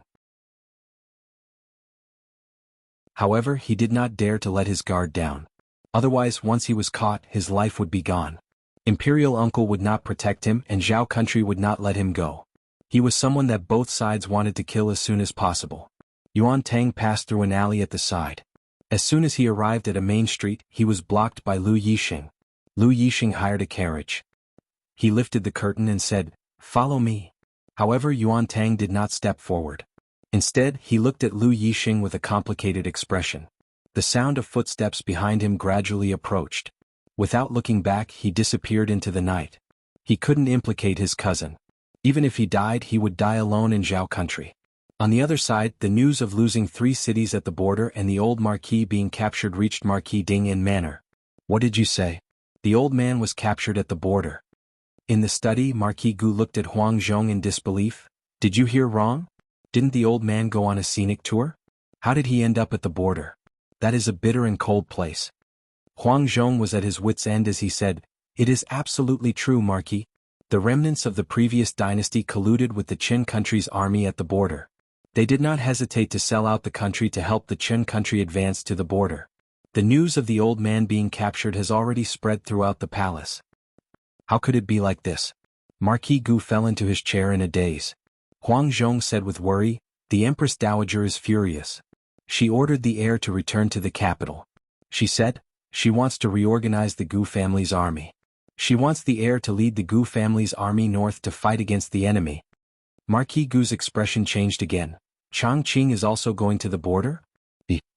He was only 21 years old. He had never been to a battlefield so far away, nor had he experienced such a fierce battle. With 100,000 Gu family soldiers heading north, there would be a tough battle ahead. Outside the study, Gu Qingfeng, who had inadvertently overheard the conversation, felt as if he had fallen into an ice cellar. He knew that his grandfather had secretly gone to the border under the emperor's orders, but he never expected that his grandfather would not only fail to save Princess Ningyin, but also lose his own life. He didn't know who the remnants of the previous dynasty were, but based on concubine Jing, he could roughly deduce that they were vicious and merciless. His grandfather's life would be in danger if he fell into their hands. His eldest brother was far away near Fengdu Mountain. It would take some time for him to return to the capital and reorganize the Gu family's army. If he were to head north to the border, he didn't know if his grandfather would live to see his eldest brother. His grandfather would not allow himself to be used as a bargaining chip to impede his eldest brother and the Gu family's army. If the remnants of the previous dynasty used him to threaten his eldest brother, his grandfather would rather die than submit. Gu Qingfeng returned to his own courtyard.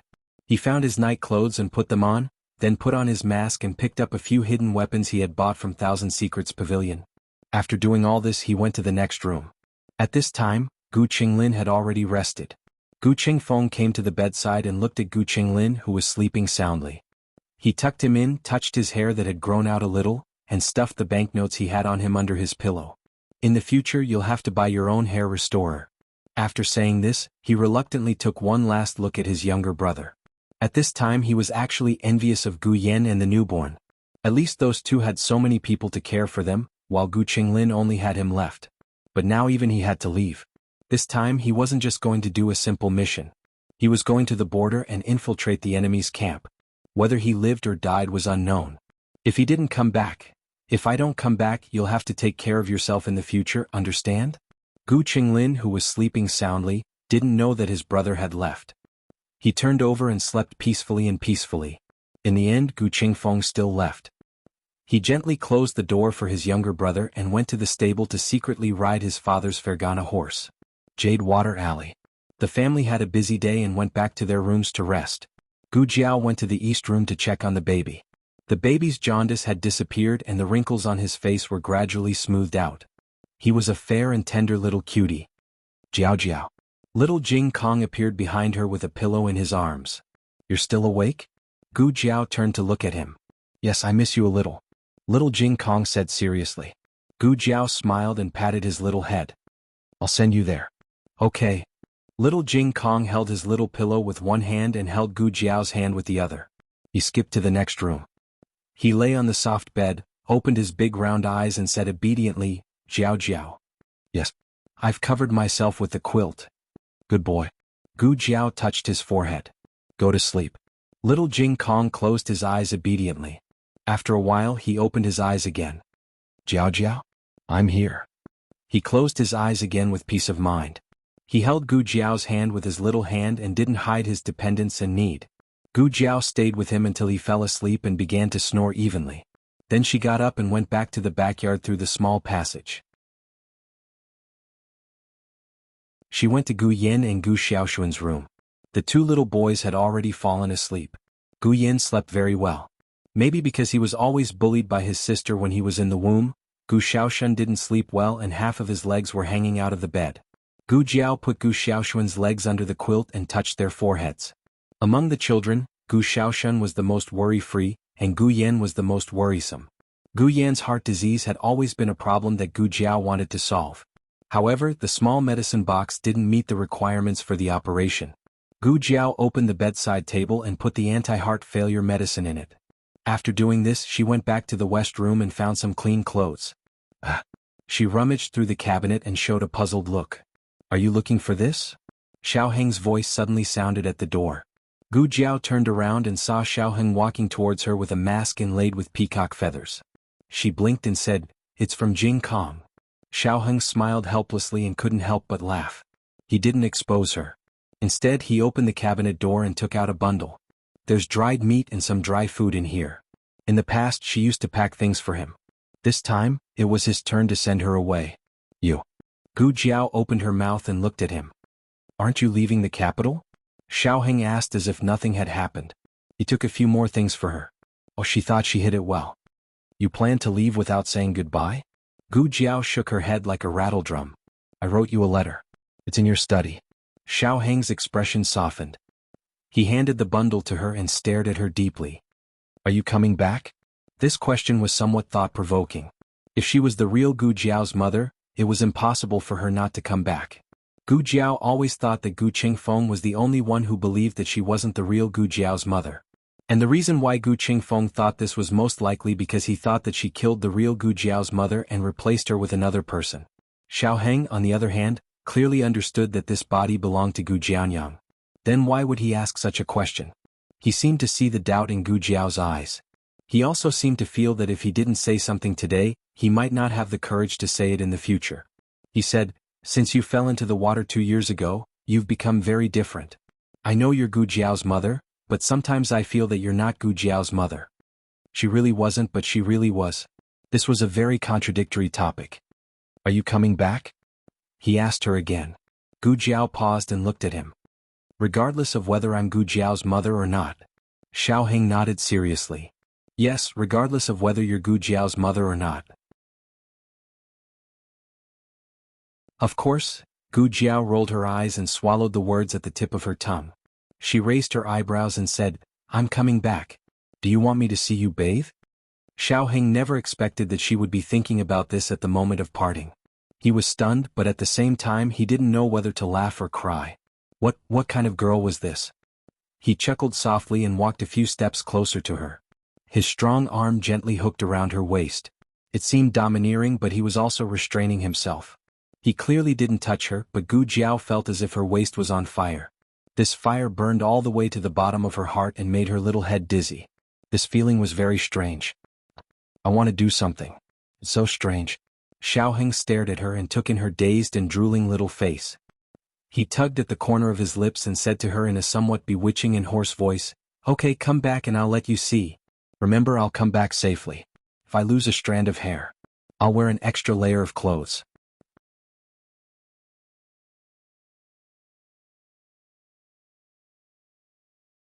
Chapter 480. Gu Jiao was silent for a few seconds. Without saying anything, she opened the cabinet and took out the soft armor that old he gave her from the underground martial arts arena. She didn't want to wear it because it was ugly. After that, Gu Jiao found all kinds of sharp weapons at home.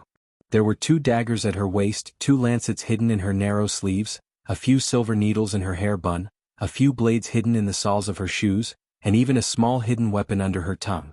Xiao Heng. That's not necessary. Gu Jiao set off fully armed. Her red tasseled spear was a little eye-catching, so Xiao Heng wrapped it with a cloth. Xiao Heng watched her leave Jade Water Alley and disappear into the boundless night. He stood in place, lost in thought for a long time. It was late at night, and the lights of the thousands of houses were gradually extinguished. The capital fell into the silence of the night. However, the Imperial Guards patrolling the streets and alleys didn't stop for a moment. They moved lightly, trying not to disturb the people along the way. Gu Qingfeng arrived at the north gate under the watchful eyes of the Imperial Guards. The city gate had long been closed, but as the legitimate son of the Gu family, he knew that there was a secret passage near the north gate. Under normal circumstances, 2 to 4 guards would take turns to guard it. Because it was hidden, not many people knew about it. Therefore, the guards on duty weren't too powerful. Gu Qingfeng could easily break through by himself, but he had a horse in his hand. Gu Qingfeng looked at the horse behind him, and the horse looked back at him. The man and the horse stared at each other. For a moment, Gu Qingfeng even regretted stealing his father's horse. Although the horse was good, it was difficult to get it out. Forget it, since he had already come this far, it would be a pity to abandon the horse. Moreover, A horse of such quality couldn't be bought at the courier station. Break out. A large group of imperial guards was nearby. In the end, Gu Chengfeng could only close his eyes and grit his teeth helplessly. I'm sorry, father. I can only trick you. 15 minutes later, Gu Chengfeng put on his bamboo hat and rode on Marquis Gu's Fergana horse. He held Marquis Gu's personal token and appeared outside the secret passage. When the guard on duty saw the token, he looked at the man on the horse with a strange expression and asked, "You are?" Gu Chengfeng lowered his voice and imitated his father's voice. "You don't even recognize me?" His Majesty has ordered this marquis to leave the capital at night. This marquis has official business to attend to, so why don't you let this marquis go with you? How many heads do you have to chop off for delaying His Majesty's important matters?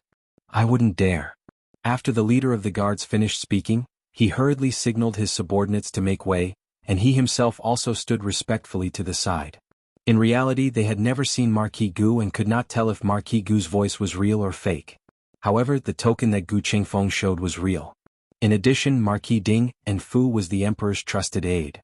In addition, the court had one incident after another, not to mention the Empress Dowager's order for Gu Changqing to reorganize the Gu family's army.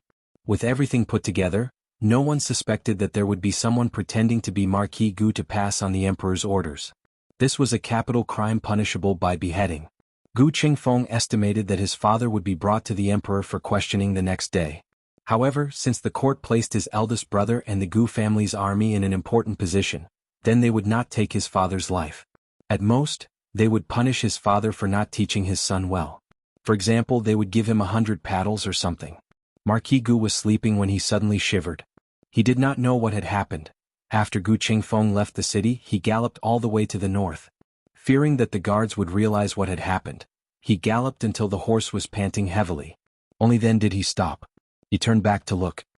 They shouldn't have caught up, right? Don't worry, they didn't catch up. A small careless voice sounded from behind the trees. Gu Chengfeng shuddered and almost fell off the horse's back. In the middle of the night, there was a voice from behind the tree. Was it a person or a ghost? Wait, that voice was a bit familiar. Gu Chengfeng composed himself and turned his head to look in the direction of the tree. Earlier he had not looked carefully because he was in a hurry.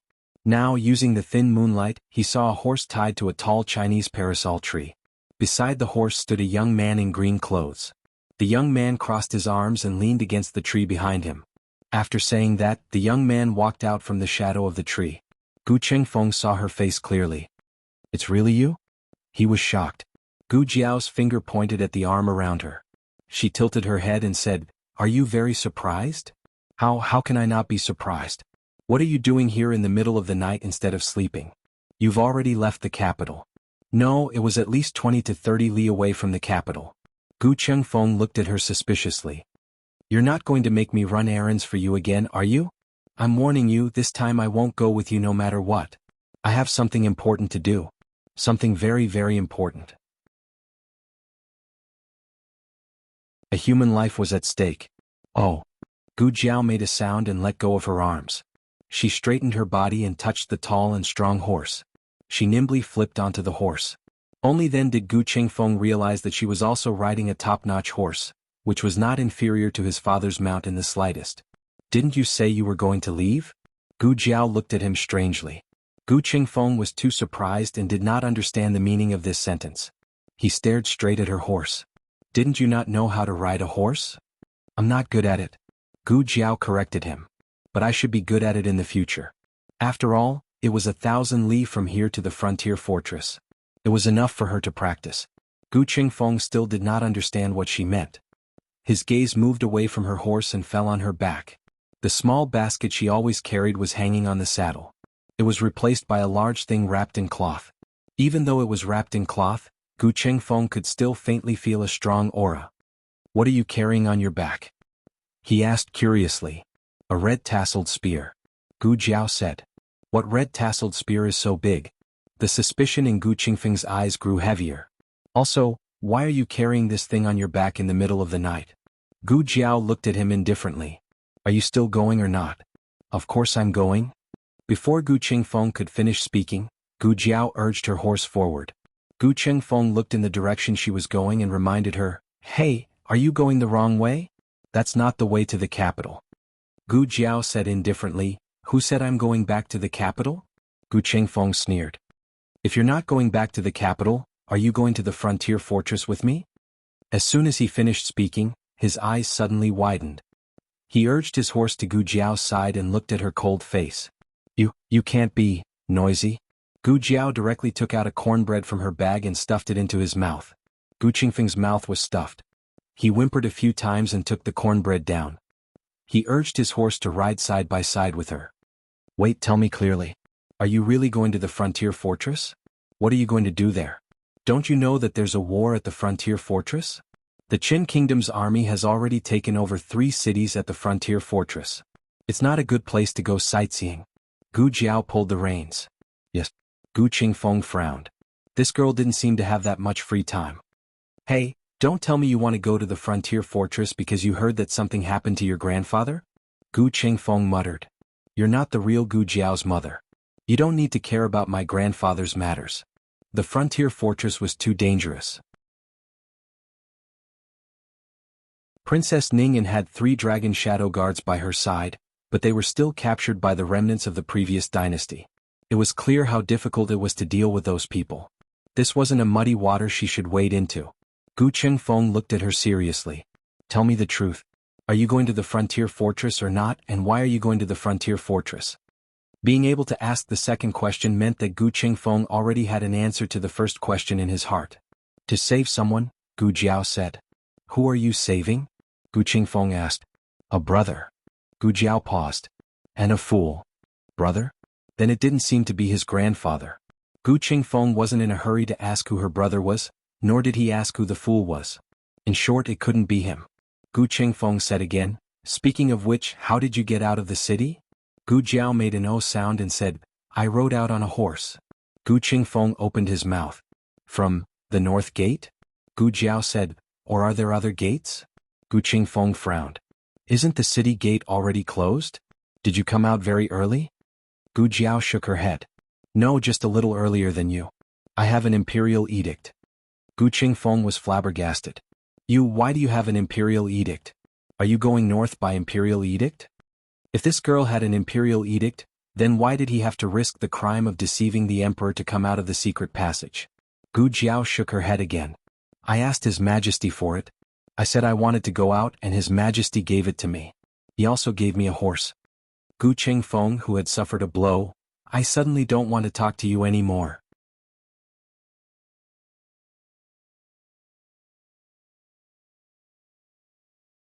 Chapter 481. Gu Jiao and Gu Qingfeng set off on their journey to the north. Yuan Tang, who was trapped in the capital, was not so lucky. He could not get the imperial edict from the emperor of Zhao country, nor could he use the secret passage at the north gate. He tried several times to sneak out of the city with the caravan, but he always failed. As the battle at the frontier fortress escalated, more and more bad news came back to the court. The emperor's anger towards Yuan Tang became more and more intense. Since a few days ago, even the palace masters were ordered by the emperor to capture Yuan Tang. Yuan Tang encountered 3 waves of palace masters last night, causing him to lose contact with his subordinates. When the sun was about to rise, he finally fought his way out of the encirclement, but he also paid a terrible price. His right arm was cut. If he encountered another palace master, he could not guarantee that he would be lucky enough to escape. "He's injured and can't go far. You guys go over there. The rest of you follow me." Yuan Tang tightly covered his right arm and hid in a family stable. Listening to the palace masters outside the walls, he could not help but show some irritation and despair. He was the 6th prince of Qin country. The empress had passed away. His mother had the highest position in the harem. His mother was the vice-empress. His maternal family was the Rong family, which held military power. He was the most honorable prince of Qin country. Since his birth, he had almost never suffered. Even when he came to Zhao country as a hostage, he only wanted to gain some merit and become the crown prince. Thanks to his royal uncle, Prince Bo, he was able to pay back all the sufferings he had suffered in the past 20 years. Hiss! His wound hurt again. Yuan Tang frowned. Just at this moment, the servants of the house came. In the stable, they suddenly saw an unfamiliar man in a sorry state with blood dripping from his arm. The servant instinctively screamed, "Ah!" Yuan Tang knocked him out with a karate chop. However, the voice still traveled out and the imperial guards rushed to the stables. Yuan Tang had no choice but to leave and find another hiding place. There were Imperial guards in front and behind him, and the right side was a dead end. There was only a carriage parked on the left side. Yuan Tang had no choice but to hide in it. The carriage didn't look big, but it was quite spacious inside.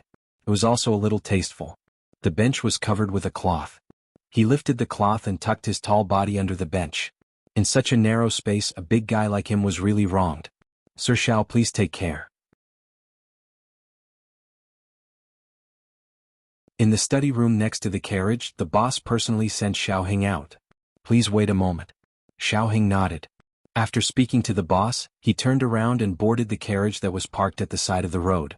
The coachman came out of the study room with a large pile of the 4 treasures of the study. Xiao Heng had just received a transfer order from the Ministry of Personnel this morning, appointing him as a secondary grade 5 scribe of the Ministry of Justice.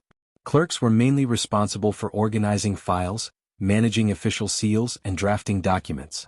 His official position in the Hanlin Academy didn't change. He only held the position of a scribe at the same time. This was the idea of the Minister of Justice. He had submitted it to the Ministry of Personnel last month. The positions of the 6 ministries were different from those of the Hanlin Academy. They weren't under the jurisdiction of the cabinet. After receiving the document from the Minister of Justice, the Ministry of Personnel first reviewed it internally and then submitted it to the Emperor for him to review. It was very rare for an official to hold multiple positions, especially across departments. The requirements for the official themselves were very high. Whether it was strength, energy, or accomplishment, they must be much better than their colleagues. The Emperor was worried that Xiao Yulong's body couldn't take it. Secondly, he was worried that he would be ostracized if he was too popular. The Emperor called the old Chancellor into the palace and asked for his opinion. The old Chancellor didn't think of this at first. Now that someone had taken the lead, he couldn't wait to send Xiao Heng to a high position. Now that we are in need of people, Your Majesty might as well let Xiao Lulang try first. If he can't take care of both, then we can make other plans. The Emperor felt that the old Chancellor's words were reasonable, so he approved Xiao Yulong's official position. Xiao Heng had just reported to the Ministry of Justice and was about to return to the Hanlin Academy. When he passed by the study room, he remembered that he didn't have much ink and brushes at home, so he stopped the carriage to buy some. As soon as he entered the carriage, he felt that something was wrong. The curtain of the carriage was open. The carriage was very ventilated, but he still smelled a faint smell of blood. Lord Xiao, I'll put the things here. The coachman put a big box of 4 treasures of the study on the floor of the carriage. He wasn't as sensitive as Xiao Heng and didn't find anything strange. Are we returning to the Hanlin Academy now? Do you want to buy something else? No need. Xiao Heng said. Okay, then I'll go out. The coachman put down the curtain and sat back on the bench outside. Xiao Heng wasn't in a hurry to sit down. Instead, he vigilantly looked at the bench covered with brocade cloth. Under the bench, Yuan Tang clenched his wound. Sweat seeped out of his forehead because of the tension and pain. He didn't know whose carriage this was, but he heard the coachman call him Lord Xiao and ask him if he wanted to go to the Hanlin Academy. There was only one official with the surname Xiao in the Hanlin Academy, and that was Dr. Gu's husband, Xiao Lulang. Yuan Tang and Xiao Lulang had never officially met face to face. They had only seen each other a few times from afar. He knew that Xiao Lulang was Dr. Gu's husband, this year's top scholar, and was now working in the Hanlin Academy. As for whether Xiao Heng knew him, Yuan Tang wasn't sure. But if he really saw his current appearance, even if Xiao Lulang didn't know him, he should be able to guess who he was. Whether Xiao Lulang was a friend or a foe, Yuan Tang didn't dare to easily come to a conclusion. Although he was Gu Jiao's husband, he and Shi Yi were officials of the imperial court. If they were officials of the imperial court, then they had to arrest him and bring him to justice. Yuan Tang bit down hard on his lips to prevent himself from making a sound. He had no intention of harming Gu Jiao's family, but if he really wanted to arrest him, then he would have no choice but to offend him. Whose carriage is that in front? A group of imperial guards stopped in front of the carriage. The one who asked this question was the commander of the group.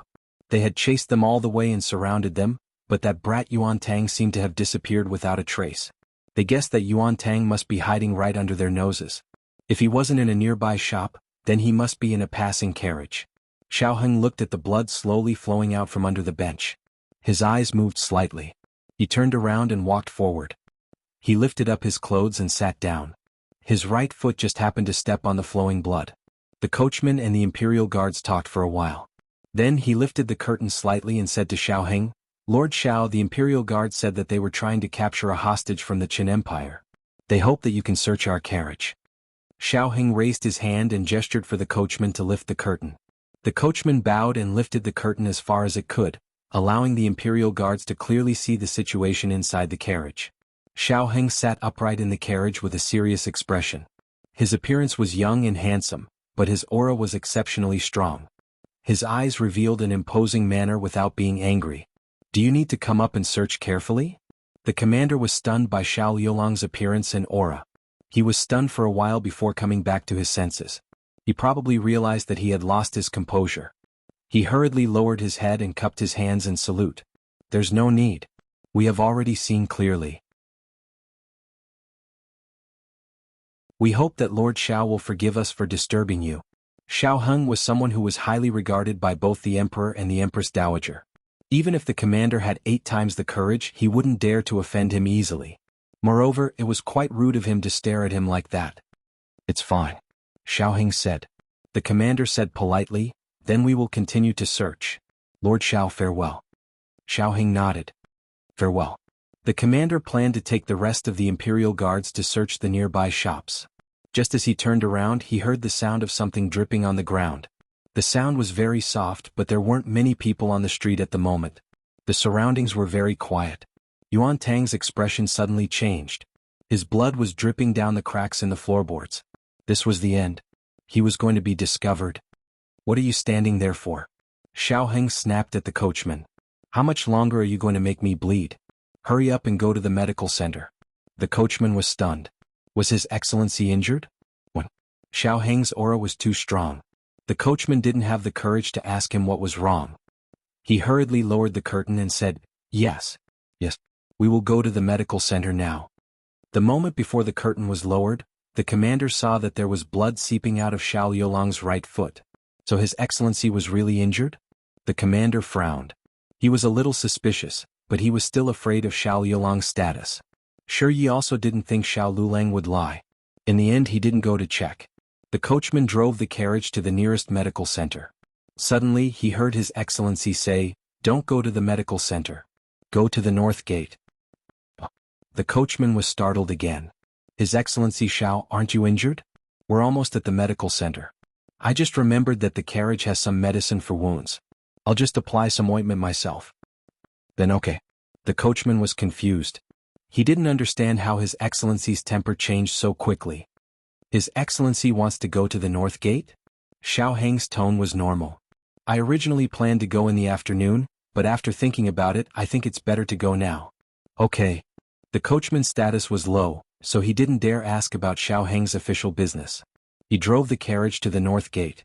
Xiao Heng flashed the Ministry of Justice's token. "Investigate the case." The city guards let them go. Xiao Heng went to the nearest courier station outside the north gate. "Feed the horses some food," he ordered the coachman. "Yes." The coachman unloaded the reins and shaft of the carriage, then took the horses to the courier station stable. Xiao Heng got out of the carriage with an indifferent expression. He sat in the courier station for a quarter of an hour before returning to the carriage. At this time, the smell of Yuan Tang had disappeared from the carriage. The coachman walked over with the horses that had eaten their fill. "His Excellency," Xiao Heng said indifferently, "return to the capital."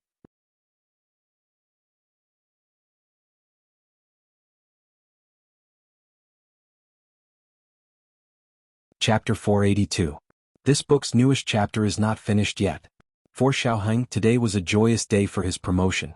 For the Yuan Tang who had finally escaped from the capital, it was also a day worthy of celebration. The capital's Marquis Gu was not so lucky. First, he felt a chill run down his spine in the middle of the night, feeling that something big was about to happen. As expected, he was caught in the early morning before he even woke up. He was completely dumbfounded. What was this situation? Why was he caught for no reason? His father was caught at the border and he was caught in the capital. What kind of trouble was this? Marquis Gu. The one who caught him was none other than Xiao Heng's new superior, Xing Shangshu. Xing Shangshu sternly said, "You are suspected of deceiving the ruler. This official needs you to make a trip to the Ministry of Justice."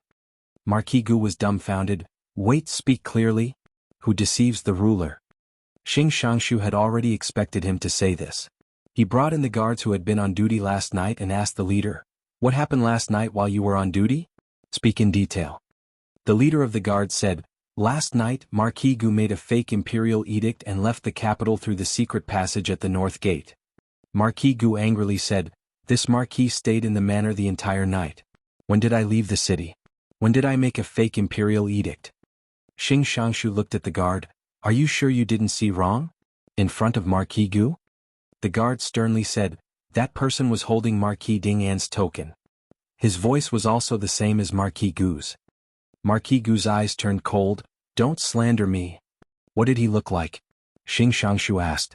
The guard was intimidated by Marquis Gu's aura. He looked at Xing Shangshu and said, "He was wearing a bamboo hat." This one did not see clearly. Marquis Gu's anger had nowhere to vent. "Go to the manor and investigate." This marquis did not leave the manor. There must be someone pretending to be this marquis. That token is also fake. This marquis token is clearly, Marquis Gu said and reached for the token in his wide sleeve, but unexpectedly he touched nothing. "Where's his token?"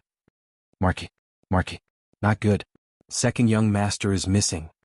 It was Huang Zhong's voice. Gu Qingfeng was gone. Marquis Gu's token was also missing. If Marquis Gu still couldn't figure out what had happened, it wouldn't make sense. "Marquis, your horse is gone too." Marquis Gu clenched his fists so tightly that his knuckles cracked. Unfilial son. This unfilial son. Why didn't he realize that his second brother was so daring before? Without a word, he stole his horse and token and left the capital with a fake imperial edict. Why did he leave the capital? Heavens! After Minister Xing's careful questioning, it was confirmed that the height and figure of the Marquis Gu from last night basically matched Gu Qingfeng's. The characteristics of the horse also all matched Marquis Gu's horse. It was Gu Qingfeng who confirmed it. Even though it wasn't Marquis Gu who had deceived the emperor, his son had deceived the emperor. As his father, he wasn't clean either. The Minister of Justice reported the results of his investigation to the emperor. Just as Gu Qingfeng had expected, his father was severely punished by the emperor with 100 strikes. The son had to pay for the father's debts, and the father had to pay for the son's debts. The emperor showed no mercy. Marquis Gu suffered an unexpected calamity and was beaten until he cried out in pain. It was a tragic sight. Huang Zhong had already calmed down. He didn't know when it started, but his marquis was already on the path of being beaten, never to return. He once again skillfully carried him onto the carriage. The frontier fortress was thousands of li away. Gu Jiao and Gu Qingfeng hurried on without stopping. In order to get to the frontier fortress as quickly as possible, they changed horses at almost every relay station. The two of them traveled even at night. Even so, affected by the weather and the roads, it still took them nearly 20 days to reach the frontier fortress. At the end of October, cold winds howled and thousands of li were sealed in ice. Beiyang City, Lingguan City, and Yi City had all fallen. Gu Jiao and Gu Qingfeng were currently in Yuegu City. If nothing unexpected happened, Yuegu City would be the next target of the Qin army and the remnants of the previous dynasty. Perhaps because of the impending war, Yuegu City was in a state of panic. There were very few people on the streets and many shops were closed. Gu Jiao and Gu Qingfeng wore thick fox fur coats and led their horses through the somewhat empty streets. They had long discovered that the further north they went, the more desolate the city became. Many people had even abandoned their hometowns and fled south with their families. A 7 or 8-year-old girl was being led by her family in a hurry. However, she accidentally fell and coincidentally fell at Gu Jiao's feet. Gu Jiao reached out and helped the girl up. The girl's family didn't even have time to thank her before they led the child away in panic. They were worried that if they stayed any longer, the city gates would close and they wouldn't be able to leave tonight. Yuegu City was going to war. Although they didn't know when it would be, it was always right to leave early. Hey, you dropped something. Gu Qingfeng picked up an old rattle drum on the ground. The girl turned around and looked at the rattle drum. Her eyes were filled with longing and reluctance. However, her family pulled her away without looking back. Sigh really? Gu Qingfeng wanted to say something but stopped. It was useless for him to take the rattle drum. Since they didn't want it, he could only throw it away. The situation in Yuegu City was worse than he had imagined. He sighed. It's already like this before the war. I don't know what it will be like when the war starts. Gu Jiao knew that in her dream, Blood flowed like a river, starving people were everywhere, mountains and rivers were broken, the people were displaced, the strong men were killed, the women and children were bullied, and the frontier fortress became a living hell. Are you staying at an inn or a relay station tonight? Gu Qingfeng asked. Neither. Gu Jiao said. Then where are you staying? You can't stay on the streets. Gu Qingfeng looked at the dark sky. I think the weather isn't right. There might be a big snowstorm at night. If you really sleep on the streets, you'll freeze to death. Gu Jiao didn't plan to sleep on the streets. She stopped and stood on the snowy street. She felt as if she had been here before. Clearly, this street didn't appear in her dream. She pondered for a moment, then led the horse to the right. Hey, where are you going? Gu Qingfeng asked. The governor's residence. Gu Jiao said. Why are you going there? Gu Qingfeng asked, puzzled. Stay. Gu Jiao said, her words as precious as gold. Gu Qingfeng frowned. 2. The governor's residence? Why do you want to live there? Gu Jiao led the horse forward. It's free. Gu Qingfeng was speechless. Gu Qingfeng didn't ask how Gu Jiao knew where the governor's residence was. Along the way she was like a walking map. She knew everything. But thinking that there was something called a map in this world, Gu Qingfeng understood. The two arrived at the governor's residence. There weren't many patrolling guards on the streets, but the governor's residence was heavily guarded. Who are you? A guard walked towards Gu Jiao and Gu Qingfeng. Gu Jiao didn't say anything. She just threw a token to him. The guard was just a small soldier at the border. He didn't know anything about the capital, but Gu Jiao's aura was imposing. In addition, she and Gu Qingfeng were both wearing high-quality fox fur coats. One look and he could tell that they weren't ordinary people. The guard took the token and entered the governor's residence. About half an hour later, a middle-aged man wearing an official's robe ran over. He held his official's hat and lifted the hem of his robe. Gu Jiao and Gu Qingfeng were both dressed as men. They wore masks on their faces. The middle-aged man looked at the two with a strange expression. He suppressed the doubts in his heart and bowed. This one's surname is Hu, and my name is Hu Hai. I'm the advisor of the governor's residence. The governor went out on business and didn't know that the two of you had arrived. Please forgive me for not coming out to meet you. Gu Qingfeng waited for Gu Jiao to speak. Gu Jiao didn't. Gu Qingfeng remembered that this girl didn't know how to pronounce fake sounds. He cleared his throat and said, It's fine. How should I address the two of you? Advisor Hu asked respectfully. Gu Qingfeng put on the airs of an official and said, It's inconvenient for us to reveal our identities. Don't ask. Ah yes. Advisor Hu returned the token to Gu Qingfeng. Gu Qingfeng thought for a moment and accepted it for Gu Jiao. Advisor Hu invited the two into the governor's residence. Gu Qingfeng said in an accent, Find a quiet courtyard. We might have to stay in Yuegu City for a few days. Yes. I'll arrange it right away. Advisor Hu hurriedly responded and led the two to a clean courtyard. There were 3 rooms in the courtyard. Gu Qingfeng let Gu Jiao stay in the innermost room and he stayed in the room next door. I'll go and pick a few clever servants, Advisor Hu said with a smile. Gu Qingfeng glanced at Gu Jiao and saw that she had no intention of refusing. He nodded to Advisor Hu and said, Thank you for your trouble. Advisor Hu respectfully withdrew from the courtyard. The steward curiously followed and said, Advisor, who are those 2 people? Why are you so polite to them? You even let them stay in Liuxiang courtyard. That courtyard was originally. Halfway through he was interrupted by Advisor Hu who whispered, What do you know? They have Empress Dowager Zhuang's token in their hands. They're from the capital. The steward was dumbfounded. Gu Jiao did not care what kind of uproar her identity had caused in the governor's office. She entered the room, took off her mask, took off her red-tasseled spear and small basket and put them down. It was freezing outside, but the room was very warm because of the heated Kong bed. Gu Qingfeng walked in and took off his mask while saying to her, Strange, haven't you been hiding your identity well all this time? Why didn't you hide here? Gu Jiao took off her deerskin gloves and said, There's no need to hide. Our whereabouts have been exposed. Gu Qingfeng's eyes widened. When were we exposed? Why didn't I know? Gu Jiao said, We were exposed when we entered Yuegu City. In the dream, Gu Qingfeng was targeted in Yuegu City. If nothing unexpected happened, someone would come tonight to drug Gu Qingfeng.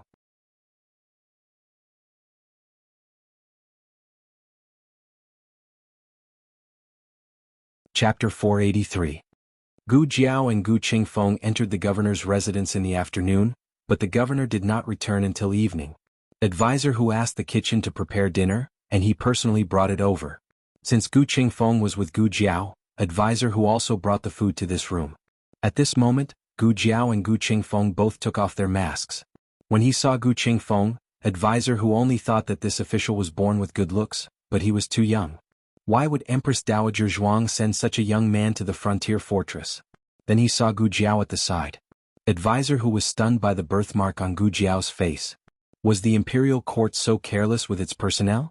Gu Qingfeng took in all of Advisor Hu's reactions. He didn't care when Advisor Hu was sizing him up, but when Advisor Hu stared at Gu Jiao with such a strange gaze, it made him angry for no reason. His expression turned cold. Is there anything else, Advisor Hu? No. Teacher Hu came back to his senses in an instant and sensed the displeasure of the other party. He smiled sheepishly and took 2 steps forward with the tray. My lords, this is your dinner. I'll put it here for you. As he spoke, he respectfully placed the tray on the table in front of the two of them. Along the way, Gu Qingfeng and Gu Jiao had spent many nights in the open. They had been to rich cities and barren towns. The further north they went, the colder the weather was, and the harder the life of the people seemed to be. But he did not expect that the food in the governor's residence would be so bad. After all, he was the highest-ranking official in the region. Gu Qingfeng looked at the wretched-looking cornbread, 2 boiled eggs, and a plate of pickled vegetables in the bowl. He was dumbfounded.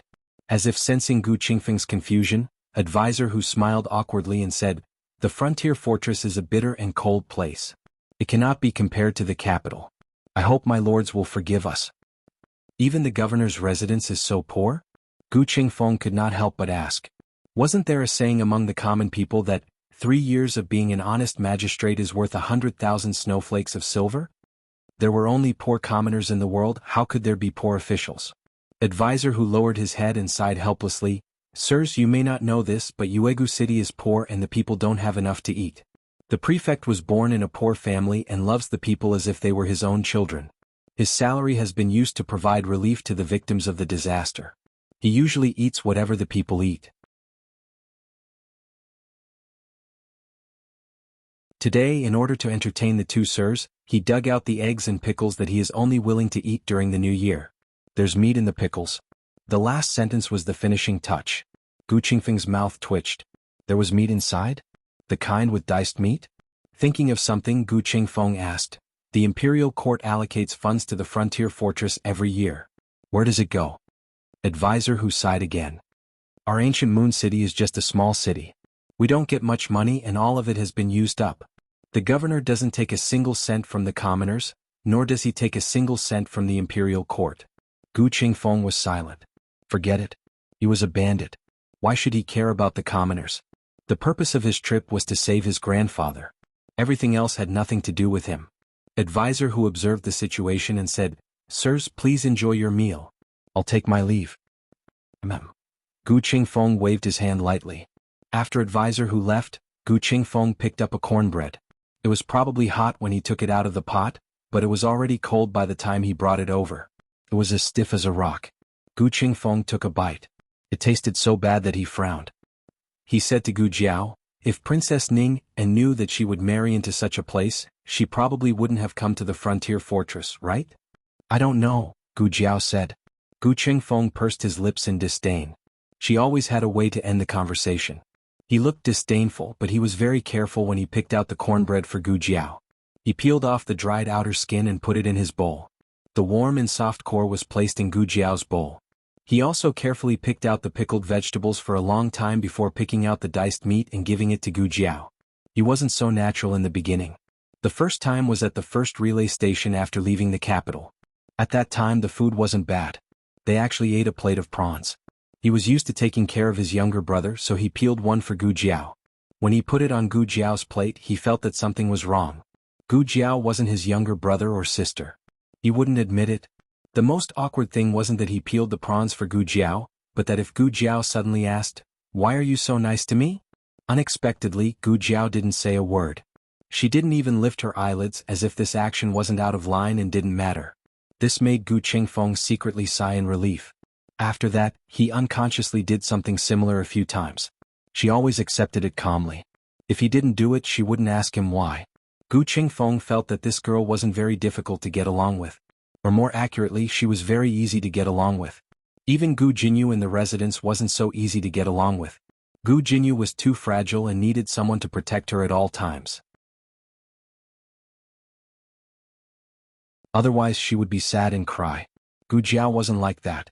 She only knew how to make others cry. After dinner, Gu Qingfeng said to Gu Jiao, "I'm going to Yi City tomorrow to save grandfather. What are your plans?" The remnants of the previous dynasty were stationed in Yi City. His grandfather and Princess Ning, and had also been captured there. Yi City was the most heavily guarded of the three cities. Not only were there remnants of the previous dynasty, but also the Qin Kingdom's army. It was easy to defend and difficult to attack. If he wanted to use his own strength to save his grandfather, the chances of success were slim. But he had to do this. That was his grandfather. Even if Yi City was a mountain of daggers and a sea of flames, he had to charge in. Gu Qingfeng suddenly remembered why Gu Jiao had come to the fortress. He asked her, "You said that your brother was also captured. Is he also in Yi City?" "No," Gu Jiao said. Gu Qingfeng's expression relaxed. "It's good that he's not in Yi City. Yi City's situation is the most complicated. Don't act on your own for now. Wait until I go to Yi City to save grandfather. Then I'll go with you to save your brother." Gu Jiao took a sip of water with sand in it and said slowly, "Okay." Princess Ning, An and the old duke had been secretly moved away long ago. Right now they weren't in Yi City at all. Yi City was an empty nest that Gu Qingfeng couldn't return from. After Gu Qingfeng returned to his room, Gu Jiao also went to sleep. In the middle of the night, she heard a very slight movement on the roof. Her ears twitched and she opened her eyes coldly. In that dream, Gu Qingfeng was staying at an inn. On the first night he was drugged. The next day when he went to Yi City to save someone, he suddenly lost all his strength and fell into the enemy's trap. It seemed that the governor's manor's defenses weren't very effective. What should come still came. There were 3 people in total. Gu Jiao looked at the roof. She lifted the blanket and sat up. She heard them go next door. She waited for them to come out so that they could come to her side and die. But they just left. Wait. She came with Gu Qingfeng. Didn't they drug her as well? Or did they only want to deal with Gu Qingfeng from the beginning? No. Gu Qingfeng and the old marquis had their heads cut off, Gu Changqing's legs were cut off, and the Gu family army was annihilated. This was not targeted at Gu Qingfeng, but at the Gu family and the Gu family army. She hid her identity and didn't reveal the fact that she was the Gu family's daughter. Thus, the enemy didn't count her in. Gu Jiao's eyes turned cold. She pushed open the door and went to Gu Qingfeng's room. She kicked the door open and walked in to extinguish the sleeping incense on the windowsill.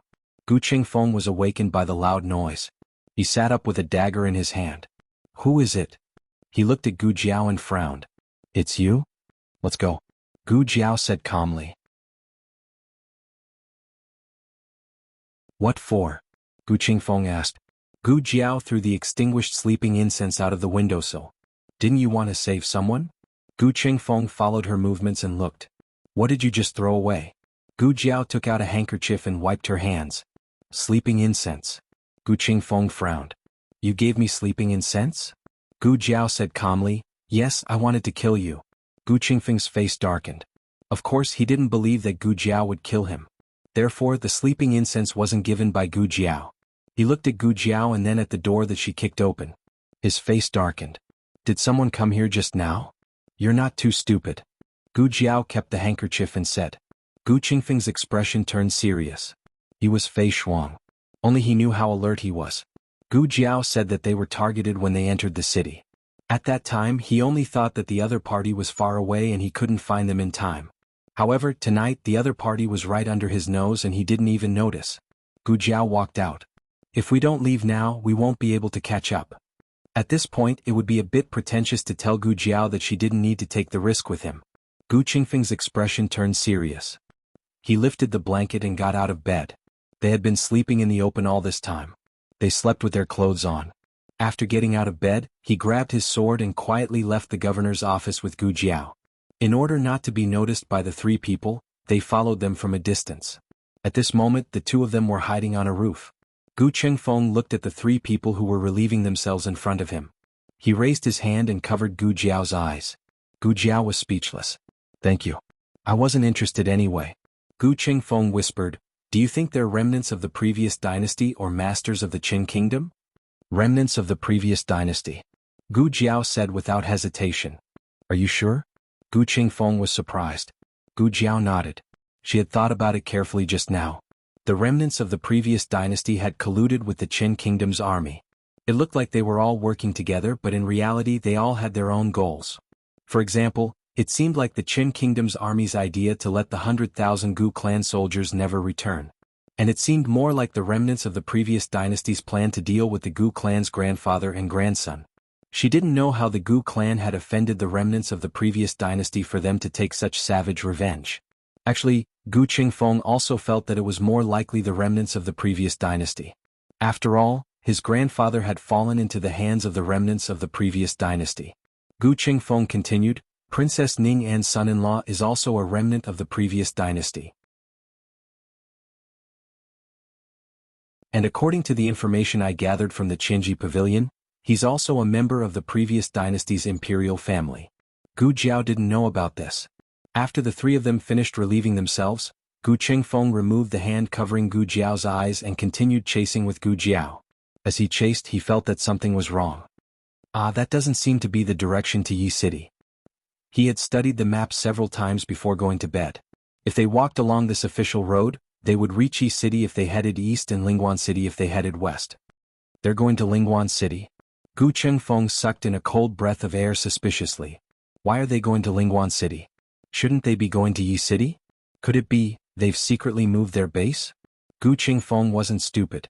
After thinking for a while, he figured out the crux of the matter. If that was really the case, then his grandfather definitely wasn't in Yi City. He had gone through so much trouble to rush over, only to end up empty-handed. Empty-handed was secondary. Those people had drugged him and moved their base. They had probably already set up a trap in Yi City. Gu Qingfeng's face was filled with shock. So I'm just sending my head to them? Gu Jiao cast a sidelong glance at him and silently clapped her hands in her heart. Congratulations, you're right. The two of them chased for half the night. When it was close to daybreak, those three people finally stopped.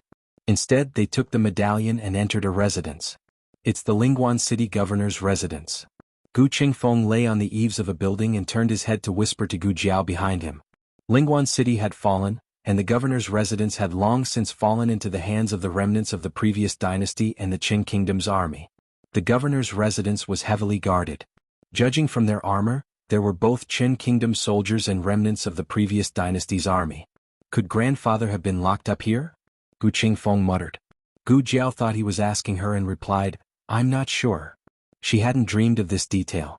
She only knew that Gu Qingfeng and the old marquis had been beheaded in Lingguan City. Their heads had also been hung on the city walls.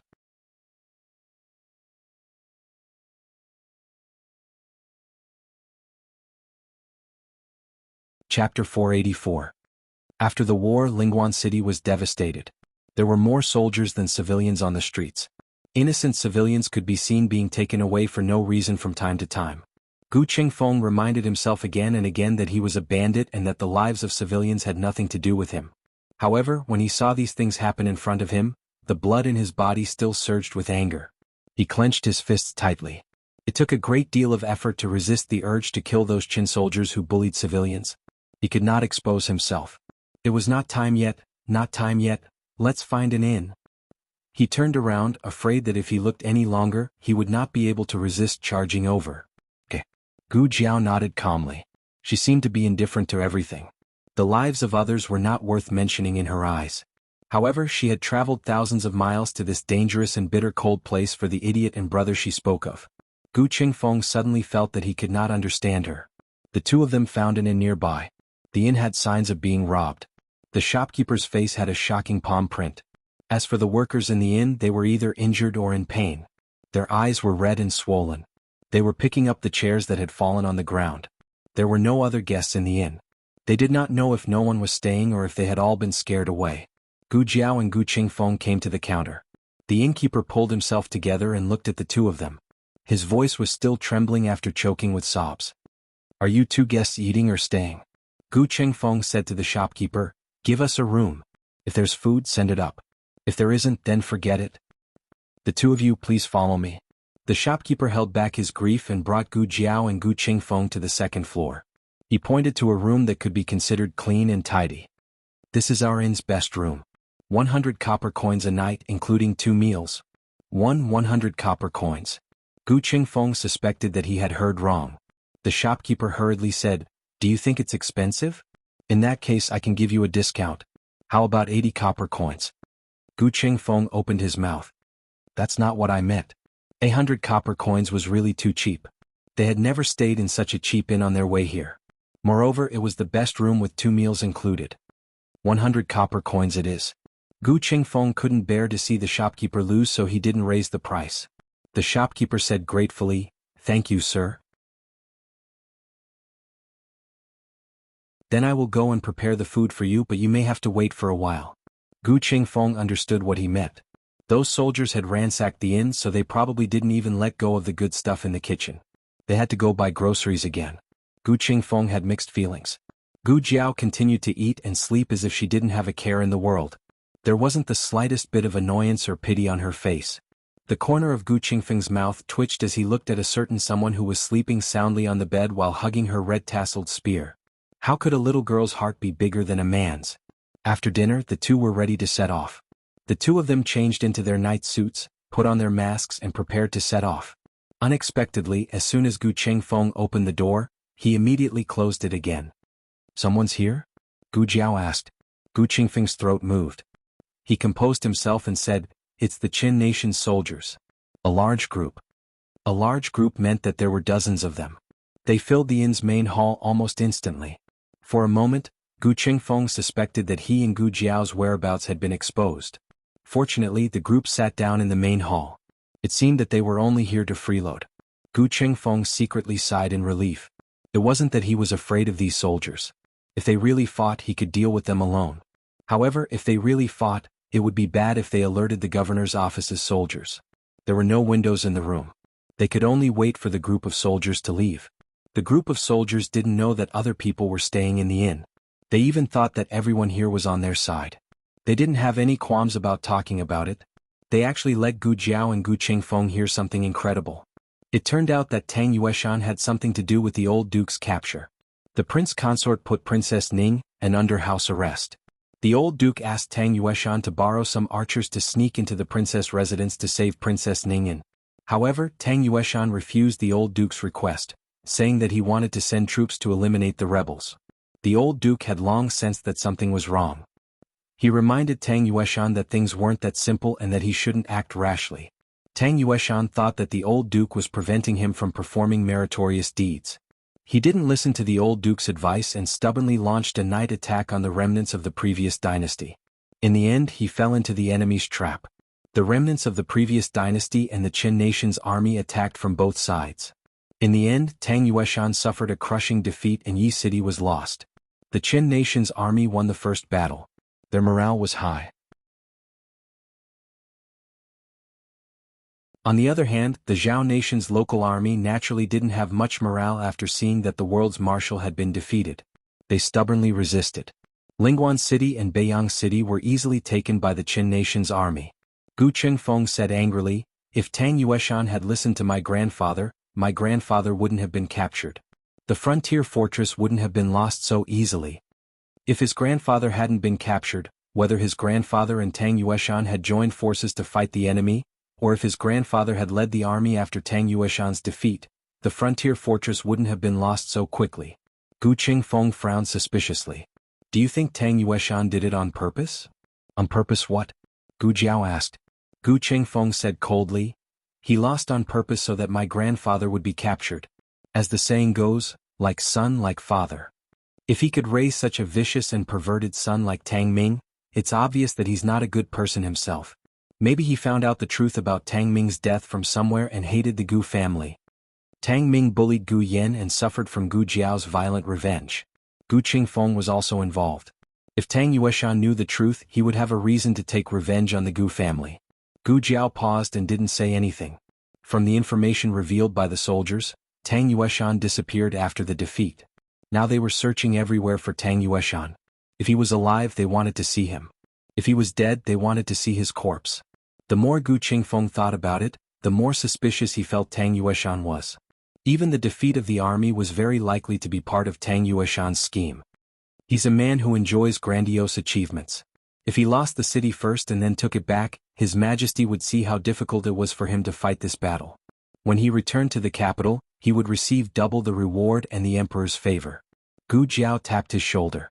Gu Chengfeng was in the middle of analyzing Tang Yueshan's situation. He was suddenly interrupted and was stunned. What's wrong? Gu Jiao pointed downstairs. They're gone. Gu Chengfeng opened his mouth. All right, let's go. Gu Jiao glanced at him and said, You can continue when you come back. Gu Chengfeng choked. I don't want to talk about it. I'm a man. Don't talk so much. The man was a man of few words. On the way to the governor's mansion, he chatted with Gu Jiao all the way. Gu Jiao, the governor's mansion was heavily guarded. But for Gu Chengfeng, who could come and go freely under the watch of the Dragon Shadow Guards, it was not too difficult. He sneaked into the mansion with Gu Jiao. Gu Jiao took out the flamboyant peacock plume mask and put it on. Gu Chengfeng, no, what's the point of covering your face now? The two of them didn't know where the old duke was imprisoned. Gu Chengfeng decisively grabbed a soldier. Gu Jiao gave him a dose of drug and the soldier fell asleep immediately. Gu Chengfeng looked at her syringe. Your drug doesn't work every time. Gu Jiao put away the syringe and said calmly, Find it yourself. Gu Chengfeng snorted. How can we find such a big mansion?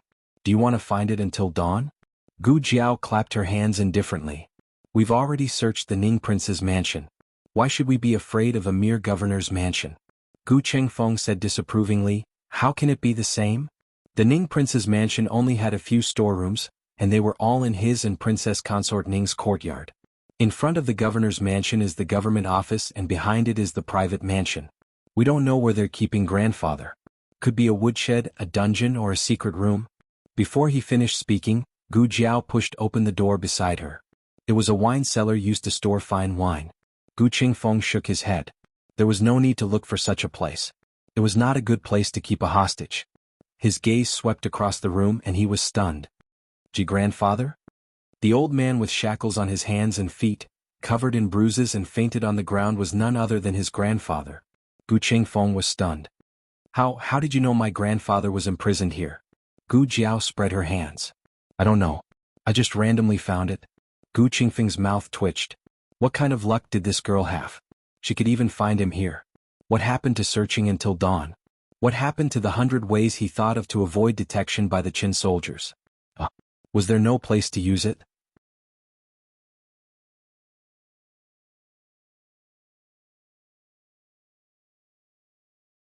Chapter 485.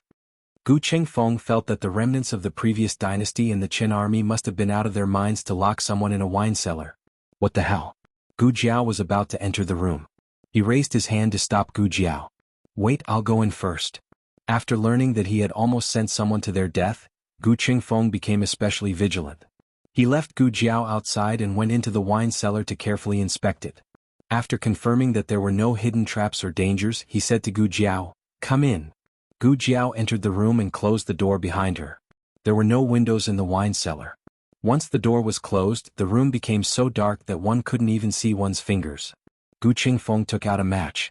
After lighting it, he went to the old marquee and knelt on the cold ground, reaching out to help the old marquee up. Wait. This time it was Gu Jiao who stopped Gu Chengfeng's hand. The old marquis's breathing was very weak and shallow. He didn't look normal. As a doctor, she had an almost instinctive intuition about this situation. Gu Jiao took off the red tasseled spear on her back and placed it on the ground.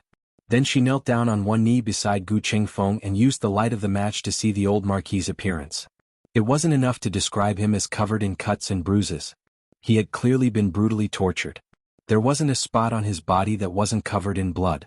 Bring the match closer, Gu Jiao said to Gu Chengfeng. Gu Chengfeng brought the match closer to him.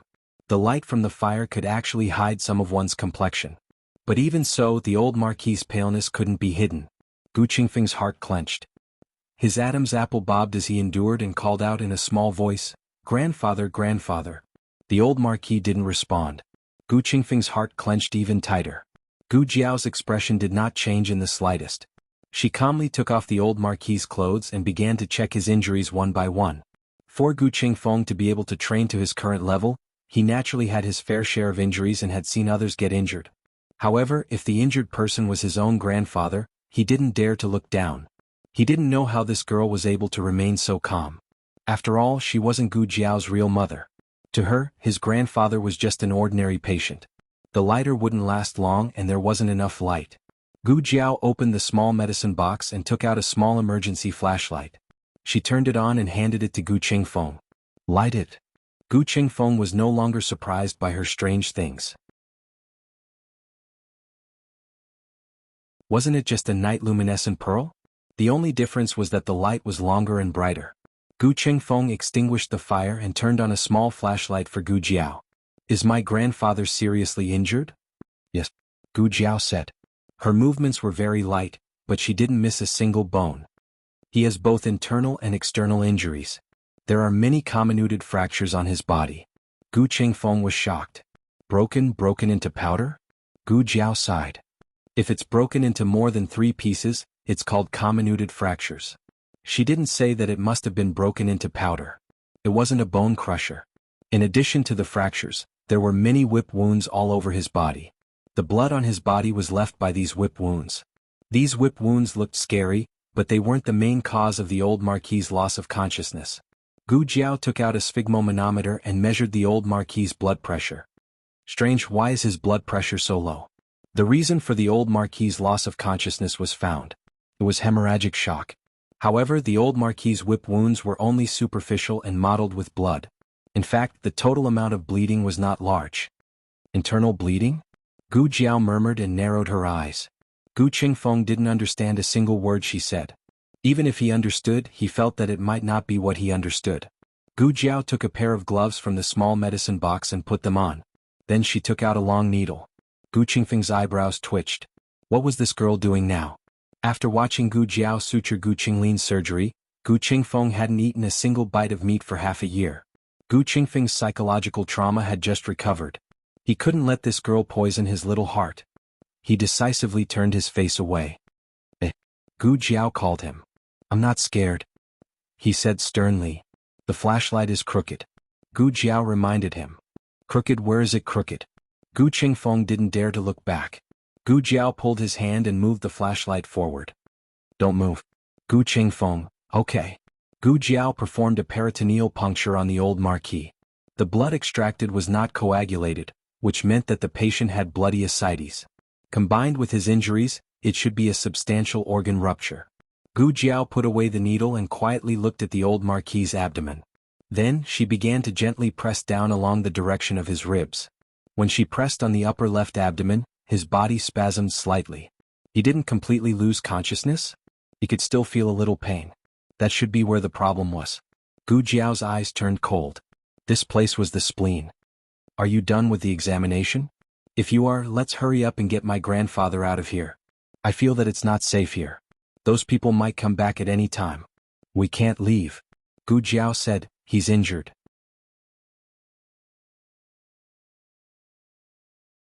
Can't we go back to the inn to heal? I know that injured people can't be moved easily. I'll go get a stretcher. I won't let his injury worsen. Gu Jiao looked at the blood pressure that was still falling and shook her head. We can't wait. What do you mean by, can't wait? Gu Qingfeng turned around and looked at her with a stunned expression. Gu Jiao said, he needs surgery. Gu Qingfeng was startled again. You're here?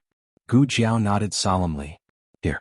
Seeing that Gu Qingfeng was very hesitant, she added, if we don't do the surgery immediately, he will die. Gu Qingfeng and Gu Jiao had been together for so long.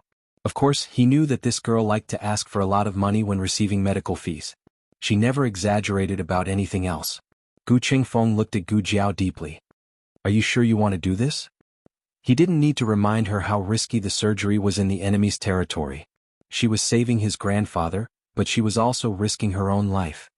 He continued, once we are discovered, the 3 of us may not be able to leave. Gu Jiao took out the scalpel without hesitation.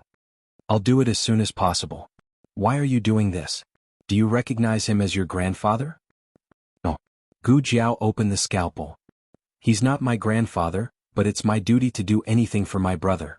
She was serious about becoming his sworn brother. Gu Qingfeng, who had completely misunderstood, felt his heart ache and was moved. It turned out that in her heart, he was her brother. Gu Jiao, you think too much. You are not my brother. The one lying on the ground is. Do you need me to do anything? Gu Qingfeng asked righteously. Gu Jiao decided not to argue with him about seniority for the time being. She took out the scalpel and anesthetic. Find something to block the crack of the door. Don't let any light pass. There was no rag in the wine cellar, so Gu Qingfeng tore off his underwear and cut it into strips with a dagger to block the crack of the door. It was cold in the frontier fortress and there was no Kong in the wine cellar. In order to prevent the old duke from hypothermia during the operation, Gu Jiao asked Gu Qingfeng to dismantle the table, pour some spirits on it and make a small fire. Snowflakes began to fall from the sky, hitting the eaves and the ground with a pitter-patter, perfectly covering the sound of the burning firewood. Gu Jiao's movements were very light and her expression was very calm. She put the old duke on an intravenous drip and asked Gu Qingfeng to find a shelf to hang the bottle. The old duke was bleeding badly, so it was not convenient to use epidural anesthesia. Gu Jiao gave him general anesthesia. The old marquis's last shred of consciousness disappeared, and he fell into a deep sleep. The conditions at the scene were not suitable for using surgical drapes. Gu Jiao disinfected a large area of the old duke's body and directly made a cut on his upper left abdomen. Blood and ascites flowed out of the wound. Gu Qingfeng even held his breath. Gu Jiao completely separated the spleen and smoothly lifted it out of the incision. Gu Qingfeng only took one look and almost fainted on the spot. Gu Jiao calmly continued the operation in front of her. She found the active bleeding point on the spleen and sutured it. If the bleeding still could not be stopped after suturing, she could only choose to remove part of the spleen or the whole spleen. The spleen was not the appendix, so it was fine to cut it off. The sequelae of splenectomy were lifelong. Once the operation was done, the old duke would never be able to go to the battlefield again. Time passed by slowly. The snowflakes outside had stopped at some point, and the governor's residence fell into complete silence. From time to time, there was a crackling sound from the fire. Every time there was a crackling sound, Gu Qingfeng's heart tightened. Gu Jiao devoted herself to her hands, which were already dripping with blood. The sutures were very effective. There was no need to remove the spleen. She only needed to suture all the cracks. The spleen repair was completed and the operation was in the final stage. The next step was to suture the wound on the abdomen. Gu Qingfeng clenched his fists and silently prayed in his heart, "Please don't let anyone come, please don't let anyone come."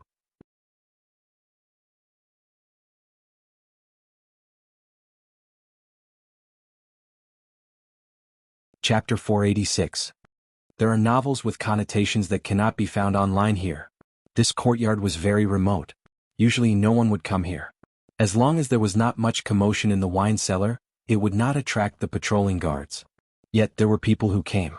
From the sound of footsteps and armor rubbing against each other, it was 2 adult soldiers. Generally speaking, this governor's office was controlled by the remnants of the previous dynasty. The Qin army was mainly stationed outside the governor's office. Thus, Gu Qingfeng deduced that these 2 were the minions of the remnants of the previous dynasty. Gu Qingfeng quietly came behind the door. He could not see the situation outside clearly. He could only try his best to pay attention to the movements and sounds of the people coming. At this time, Gu Jiao had already started to suture the abdominal wound. Seeing this, Gu Qingfeng understood that the surgery was almost done. However, the closer it was to the end, the more important it was to not make any mistakes.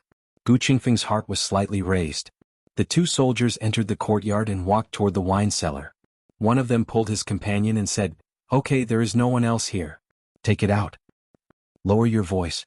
Don't let anyone hear you." His companion said in a low voice. Okay. I won't say it loudly."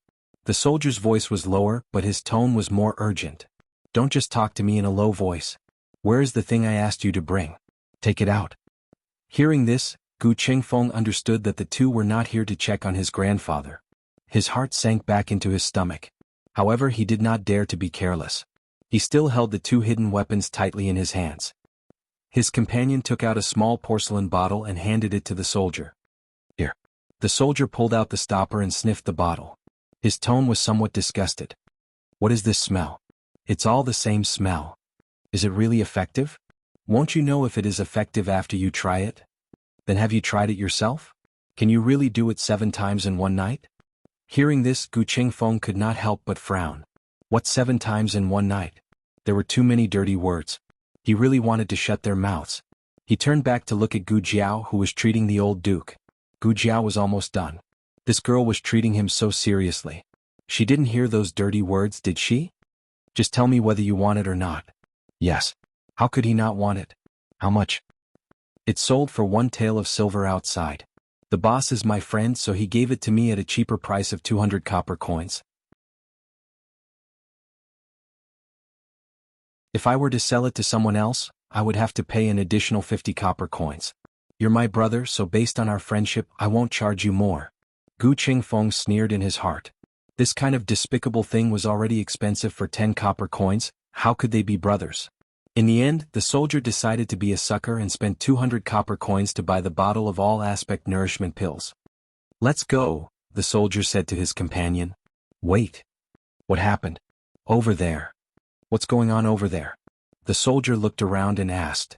Oh, the wine cellar. Gu Qingfeng's heart tightened. I heard that Lingguan City's governor's office's wine is new or red, which has been stored for more than 10 years. His companion walked towards the wine cellar as he spoke. The soldier pulled him back. Hey, who was the one who said not to be discovered? You're hugging a wine jar in the middle of the night. Do you think you're not discovered fast enough? If you want to drink wine, I have plenty in my house. I'll give you a jar when we get back. Ah, all right.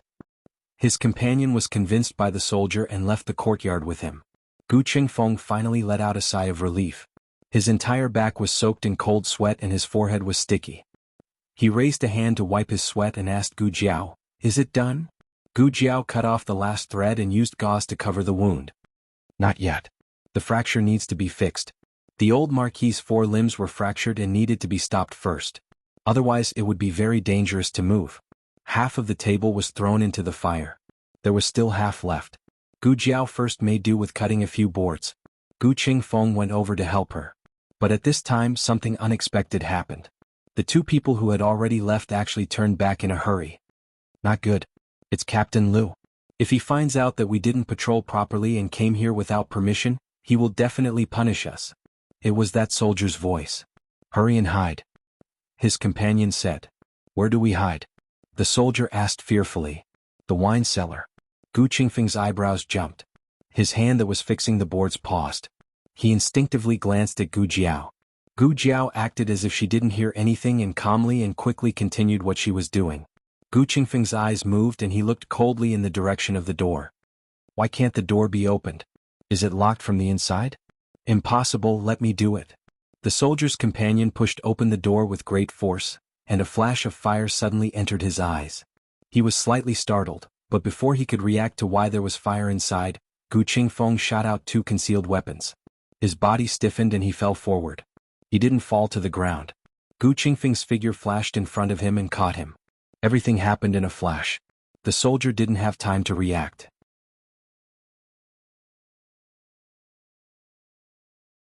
Gu Qingfeng's other hidden weapon cut his throat. Gu Qingfeng caught the 2 of them one by one and dragged them into the house without a trace. He quickly and steadily closed the door without making a single sound. Gu Qingfeng placed the 2 corpses on the ground. He sat on the side, leaning against the door behind him as he trembled and panted. He was a thief, not an assassin. No matter how many times he killed someone, he couldn't get used to it. But he could not kill them. Captain Lu led a group of patrolling soldiers as they walked past the courtyard. Gu Qingfeng held his breath and minimized his presence to the minimum. Gu Jiao finished cutting all the wooden boards. Next, they only needed to fix them so that they wouldn't make too much noise. But as luck would have it, the old Marquis showed signs of waking up. While he was in a daze, he coughed out of the blue. What's that sound?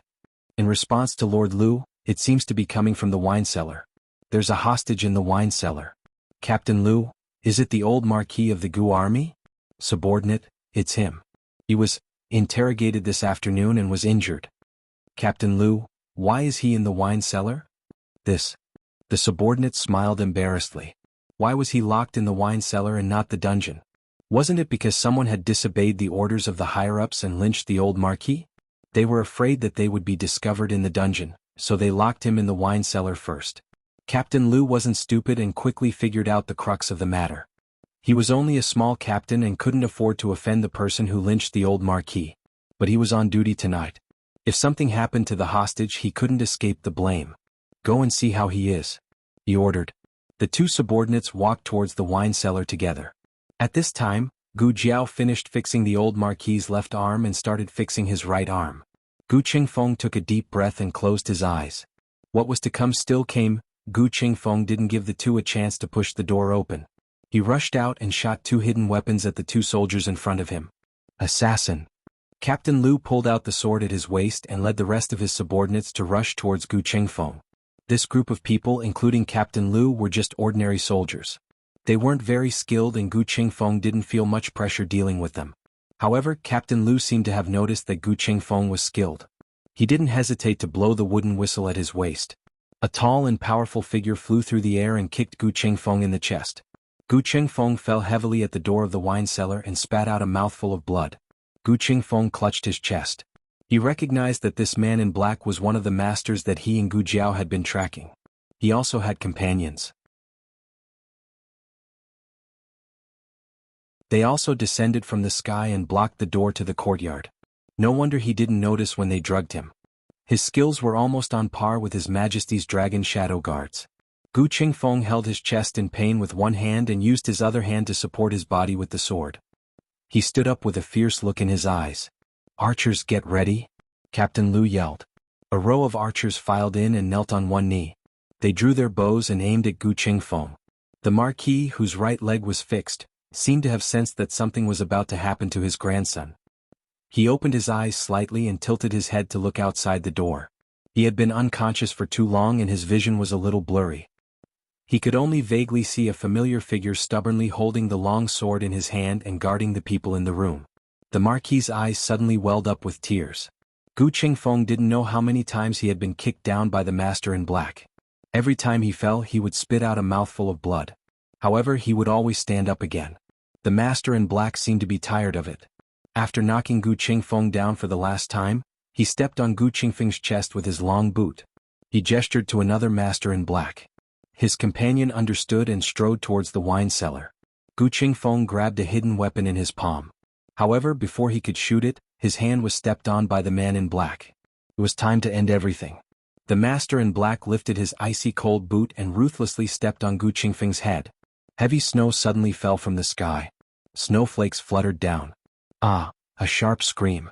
The Master in Black outside the wine cellar was dragged in by a strong force. Almost at the same time, a red tasseled spear suddenly shot out from the wine cellar, carrying a trembling sound of breaking through the air. It pierced through the flying snow, and with a whoosh, it pierced through the heart of the black-clothed expert, sending him flying and fiercely nailing him to the hard wall. Everyone was stunned. In the next second they all looked towards the wine cellar. They didn't know when, but there was a slender little figure at the door. In the sky full of flying snow, a young man with long hair like ink, eyes cold and murderous, like an Azura from hell.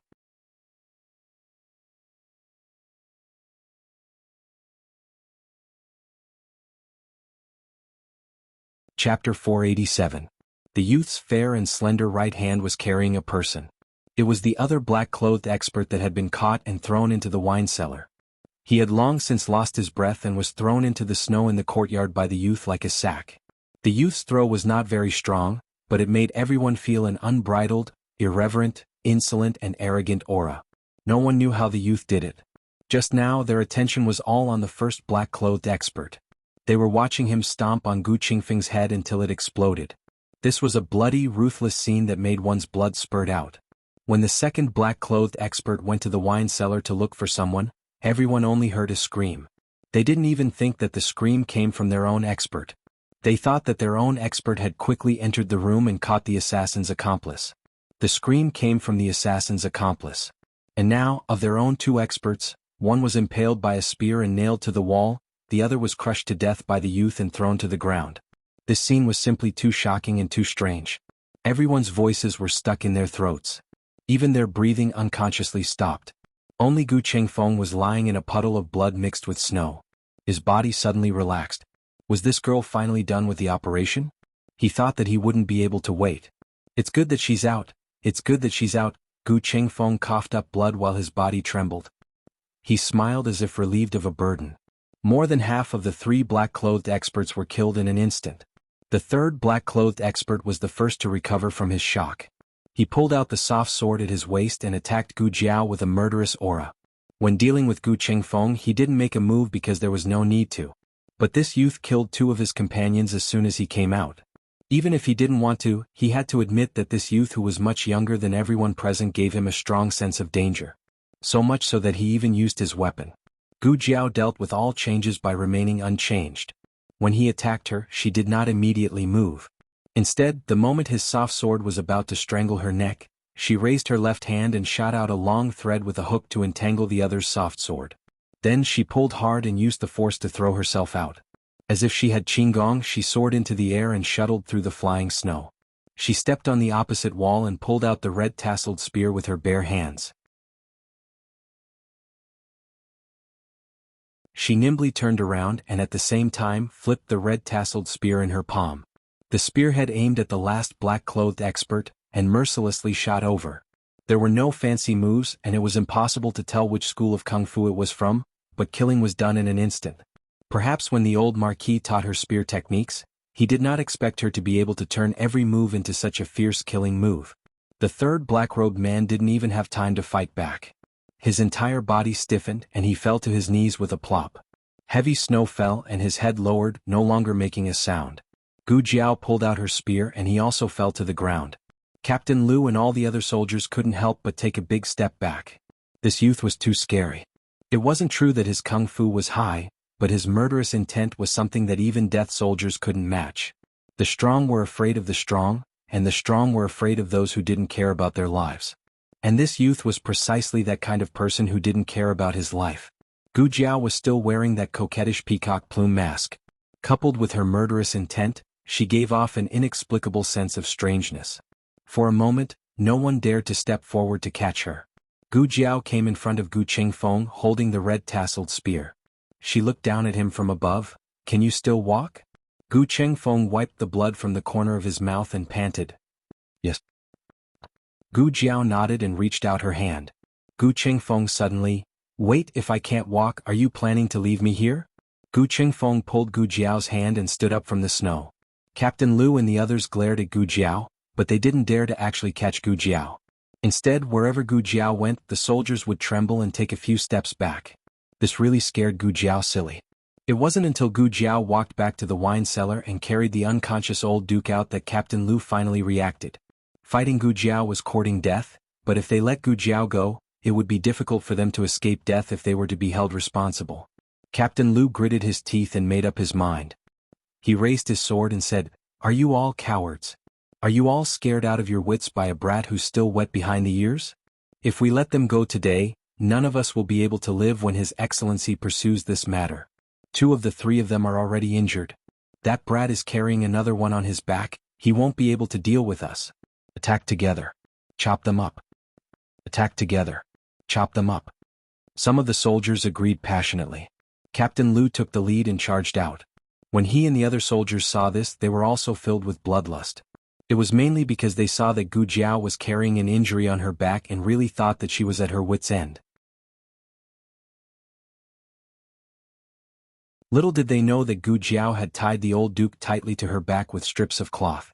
She freed up 2 hands, one gripping her spear tightly while the other tossed the small basket on her back to Gu Qingfeng. Then she waved her hand and threw out the black fire pearl, blasting a path of blood. The huge commotion shocked the entire governor's office. Even the Qin soldiers stationed outside the office were alarmed by the series of loud noises. However, Gu Jiao and Gu Qingfeng moved extremely quickly. By the time a large number of soldiers arrived to surround them, they had already jumped over the wall of the governor's office and mounted the horses that had been hidden nearby. There were 2 horses in total. Gu Jiao rode one with the old duke, while Gu Qingfeng rode the other horse alone. The 3 quickly disappeared from the streets of Lingguan City. "Sir." Near the wine cellar, Captain Liu, who had been severely injured by the explosion, knelt down and bowed to a man wearing a silver fox cloak. The man was about 30 years old. He was tall and sturdy with cold features and deep eyes. His every movement was filled with nobility. He didn't look angry, but everyone who was still alive felt as if their throats were being strangled and they couldn't breathe.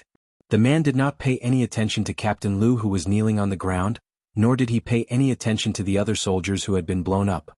He only came to the remains of the black fire pearl and squatted down. He touched the remains with his slender fingers, and a trace of coldness and doubt flashed across his face. "Yin Kingdom?" he muttered. Captain Lu didn't hear what he said clearly. It wasn't that his voice was too soft, but that his ears were muddled from the explosion. He asked, "Sir, should we chase?"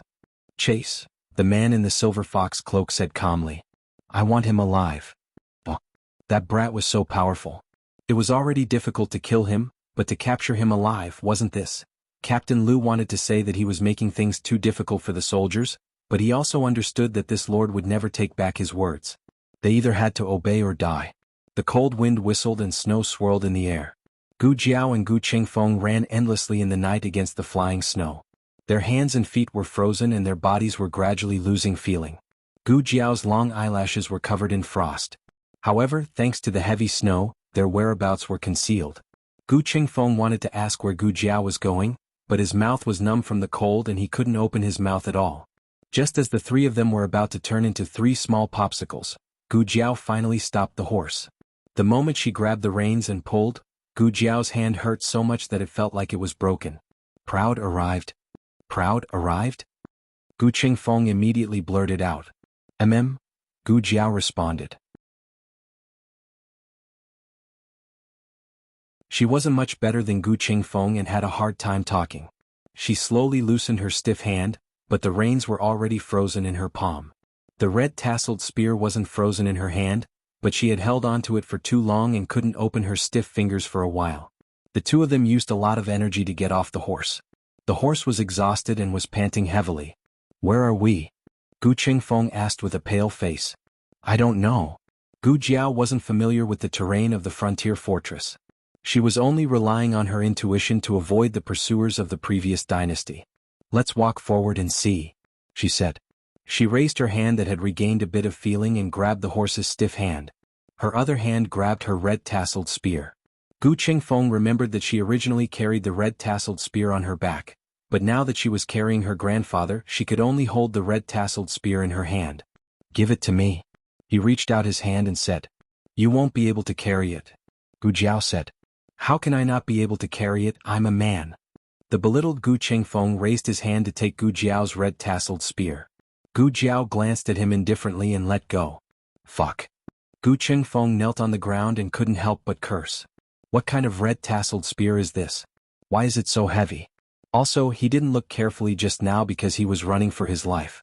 Now that he looked carefully, his heart almost stopped beating. How could there be such an ugly red-tasseled spear in this world? Were the big red flowers on the spear serious? Also, who had braided the red tassels into pigtails? Gu Qingfeng almost cried because of the ugliness.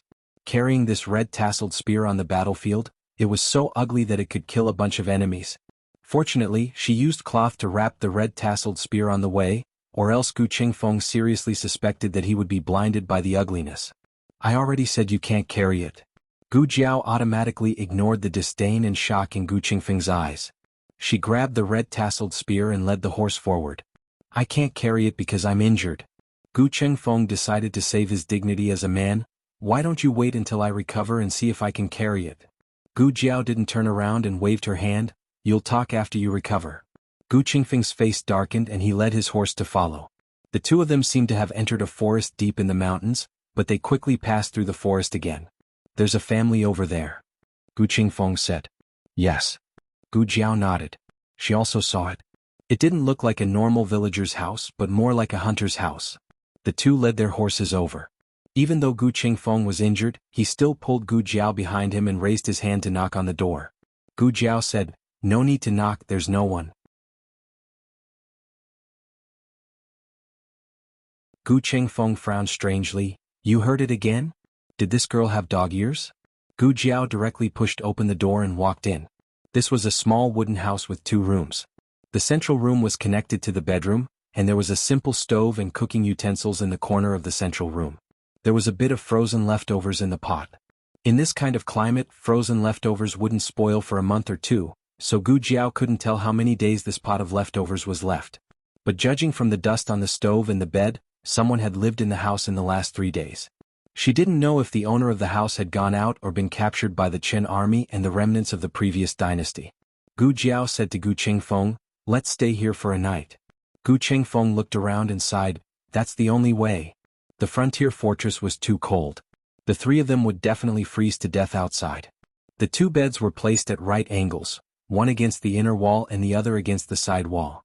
Gu Jiao placed the old marquis on the bed against the inner wall. Then she pointed to the other bed and said to Gu Chengfeng, "Lie down." "What for?" Gu Chengfeng asked. Gu Jiao took the small basket from his back and said, "Injury." Gu Chengfeng made an "oh" sound and obediently lay down on the other bed. It wasn't that he didn't want to squeeze in with his grandfather, but the beds here were all made of bamboo. It was difficult for one person to even turn over. It was too cold in the house. Gu Jiao first went to get a bundle of firewood and a charcoal brazier. After the fire was lit, the two of them felt much warmer. Gu Jiao began to examine Gu Qingfeng's injury. To be honest, Gu Qingfeng's injury was quite serious. If it were someone else, they would have been dead long ago, but he could still jump around. He was worthy of being called an expert at taking beatings. Gu Jiao took out iodophor and cleaned the wound on Gu Qingfeng's shoulder. Gu Chengfeng suddenly said, "Hey, what happened to you just now?" "What do you mean what happened?" Gu Jiao asked. "It's you?" Gu Chengfeng thought for a bit and didn't know where to start asking. Should he ask her where she got her killer moves, or where she got her ability to treat illnesses? She was like a demon when she killed people, but when she healed the injured and dying, she was like a Buddha. It was really contradictory and strange. Gu Qingfeng's gaze fell on her serious little face. He opened his mouth and asked, "What did you do before? I mean before you came here to pretend to be Gu Jiao's mother?" "Oh. She did a lot of work." "Was you an assassin?" Gu Qingfeng asked. "Or maybe a doctor?" Gu Qingfeng said in his heart. "Something like that." Gu Jiao said carelessly. "What do you mean something like that?" "Yes means yes, no means no." Gu Qingfeng muttered and suddenly thought of something. He was silent for a moment. "When we were in the governor's mansion, I thought you lost control." The moment Gu Jiao came out of the wine cellar, her killing intent was too strong. Even now when he recalled it, he still felt frightened. "I didn't lose control," Gu Jiao said. She didn't lose control every time, otherwise she wouldn't have lived until now. She actually didn't know what she was like when she lost control, but Princess Xinyang said her killing intent was heavier than death soldiers. Then when she lost control, she should kill people. After killing everyone, if she still didn't stop losing control, she might kill herself. In her previous life, only her godfather knew how to calm her down. It was her godfather who personally handed her a scalpel, letting her learn how to resist the temptation of blood. She had already improved a lot. After coming to this different world, she lost control twice. The first time was when her great-aunt was injured. She was promptly comforted by her, so she didn't completely lose control. The second time was when Lu Yixing cut off his finger. She didn't remember the details of that time, but she guessed that Long Yi had restrained her. Now that her great-aunt and Long Yi weren't here, she wouldn't easily lose control. "Why are you suddenly looking at me like that?" Gu Jiao's small gaze made Gu Qingfeng's eyebrows jump. Gu Jiao continued in her heart, "Otherwise you'll lose your little life." Gu Qingfeng's right arm had 5 stitches and his forehead had 3 stitches. "It won't leave a scar, right?" Gu Chengfeng touched the gauze on his forehead and bitterly asked. Gu Jiao strangely asked, "You're worried about leaving a scar?" Gu Chengfeng bitterly said, "After all, I'm so handsome, leaving a scar would be a pity." Gu Jiao opened the small medicine box and began to carefully search inside. Gu Qingfeng didn't understand and asked, "What are you looking for?" "Eye drops." Gu Jiao said, "I suspect that your eyes are lame." Gu Qingfeng, who was obviously a handsome man. Gu Jiao finished treating all of Gu Qingfeng's injuries. Gu Chengfeng was tied up with gauze like half a mummy, especially his face, which was covered to the point that only a pair of eyes could be seen. His eyeballs turned, and his expression was somewhat indescribable. "Was my injury that serious? I seriously suspect that you're deliberately covering up my beauty." The bonfire was about to burn out, so Gu Jiao went to the central room and brought back a bundle of firewood. Gu Chengfeng looked at her busy little figure and said, "You rest for a while, I'll keep watch tonight. We'll take turns keeping watch. You sleep for the first half of the night and I just happen to need to change some medicine." Gu Jiao said and turned to check the splints on the old marquis's limbs. Her time and conditions in the governor's residence were limited, so she only did a simple breaking, and now she had to do it again. Also, his wounds had to be carefully examined. "Is my grandfather okay?" Gu Chengfeng looked at the old marquis and asked. Gu Jiao used shock absorption and fixation on the old marquis's waist and abdomen. The condition of the wound was good, and his blood pressure was gradually returning to normal. It was just that he had a slight fever, and they had to be careful of postoperative infection. He's fine for now. Gu Jiao said, you sleep, I'll wake you up later. Gu Qingfeng thought for a while but still agreed. He reminded her, remember to wake me up. Okay. Gu Jiao nodded. Gu Qingfeng pulled the quilt over himself, but he did not fall asleep. In the flickering firelight, he opened his eyes and stared at Gu Jiao without blinking. Gu Jiao had just finished fixing the old marquis's left arm. She turned to look at him and said, is there anything else? He lay on the bed and looked at her from this angle. She was still petite, but her shadow on the wall was illuminated by the firelight. Gu Qingfeng opened his mouth and asked, do you have any family? At your house? Gu Jiao was silent for a moment, then said, I don't know. In terms of blood she had them, but in terms of emotions she did not. They did not want her. They did not want her as a daughter, nor did they want her as a sister. She did not want them either. How could a person not even know if she had a family? Was she an orphan? Gu Qingfeng felt that this was very likely, so he did not ask further. He cleared his throat and said, then don't go back. It's quite good here. Gu Jiao thought, I don't want to go back and I can't go back either. Well, it's also quite good, Gu Qingfeng said vaguely. What did you say? Gu Jiao did not hear the words in the middle. Nothing. Gu Qingfeng pulled the quilt over his head. Stupid sister. Gu Qingfeng fell asleep not long after covering himself with the quilt. Gu Jiao gave Gu Qingfeng an intravenous drip and helped the old marquis take care of all the splints. Outside the house, goose feather-like snow rustled down. The howling cold wind had dissipated at some point, leaving only the dancing snow in the night. It was completely silent. In the latter half of the night, Gu Jiao did not wake Gu Qingfeng up. She hugged the red-tasseled spear and stood at the door, silently keeping watch for the entire night. The flying snow was in front of her eyes, and the person she needed to protect was behind her. At the first glimmer of dawn, Gu Qingfeng woke up. He had not slept so well in a long time, and he felt that all the vitality in his body had been restored. He opened his eyes and saw the light coming in through the window. Only then did he remember keeping watch for the latter half of the night. Did he oversleep? Or did that girl not wake him at all? He looked around. His grandfather was still lying on the other bamboo bed, but Gu Jiao was nowhere to be seen. Where's that girl?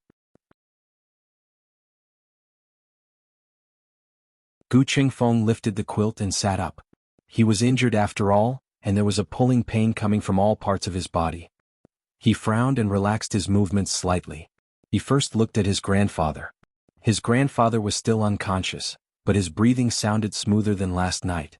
Grandfather and he were both injured. Nothing must happen to that girl. Gu Jiao had gone to look for food. In this hunter's house, there was nothing to fill her stomach other than a pile of leftover food that had been left out for God knows how many days. In addition, the firewood was almost burned out, so she entered the nearby forest. She picked up some dried branches but did not catch any prey. She planned to carry the branches back to the house first. Just as she turned around, a person slowly walked over from the other side of the forest. Looking at the direction, he was also heading towards the small wooden house. Could it be the owner of the small wooden house? That person was wearing animal skin and a felt hat. Gu Jiao could not see his face clearly, but she felt that the other person's figure was tall and sturdy. He walked in the snow up to his thighs as if he was walking on flat ground. He was an expert. Gu Jiao made a judgment in her heart.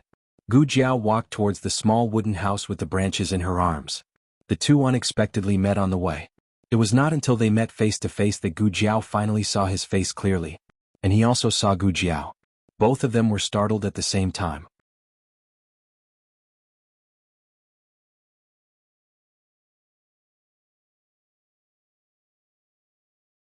Chapter 488. The novel is updated faster. There are all kinds of novels that can't be found online.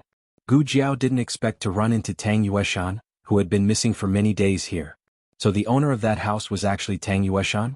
The remnants of the previous dynasty and the Qin army couldn't find him because he was hiding in the deep forest? In just a moment, Gu Jiao's eyes flashed with countless doubts, including whether Tang Yueshan recognized her. Gu Jiao was still wearing the night clothes from yesterday. She wore a mask on her face. Because of the rush on the horse, the peacock feathers on the mask were blown away by the cold wind, leaving only a bare silver mask. Tang Yueshan stared at the mask for more than 10 seconds. At least that was what Gu Jiao counted in her mind. Gu Jiao's first reaction was that he recognized her. Then she thought of something else. Her second reaction was that he might as well have recognized her. Yes, Tang Yueshan didn't recognize Gu Jiao as the daughter of Marquis Manor, the beloved daughter of Empress Dowager Zhuang. Instead, he thought of the little assassin who had broken into the marshal's mansion and disabled Tang Ming. Tang Yueshan hadn't officially fought with the little assassin, but when Gu Jiao appeared in front of him like this, his first instinct was to think of the night when Tang Ming was abused. This was a father's intuition when he met the murderer. Gu Jiao asked herself if she had seen Tang Yueshan so closely after taking revenge on Tang Ming at the marshal's mansion. They might have seen each other from afar. However, she was wearing women's clothes and showed the left side of her face with the birthmark. It was hard to associate her with the assassin that night. Not to mention that both the assassin and Gu Qingfeng, the accomplice who came to the marshal's mansion to pick her up, died at the hands of Empress Dowager Zhuang. Tang Yueshan had no more reason to suspect her. But a lie was a lie. It couldn't overcome a father's instinct. Gu Jiao could tell from the look in Tang Yueshan's eyes that he had recognized her as the assassin from that night.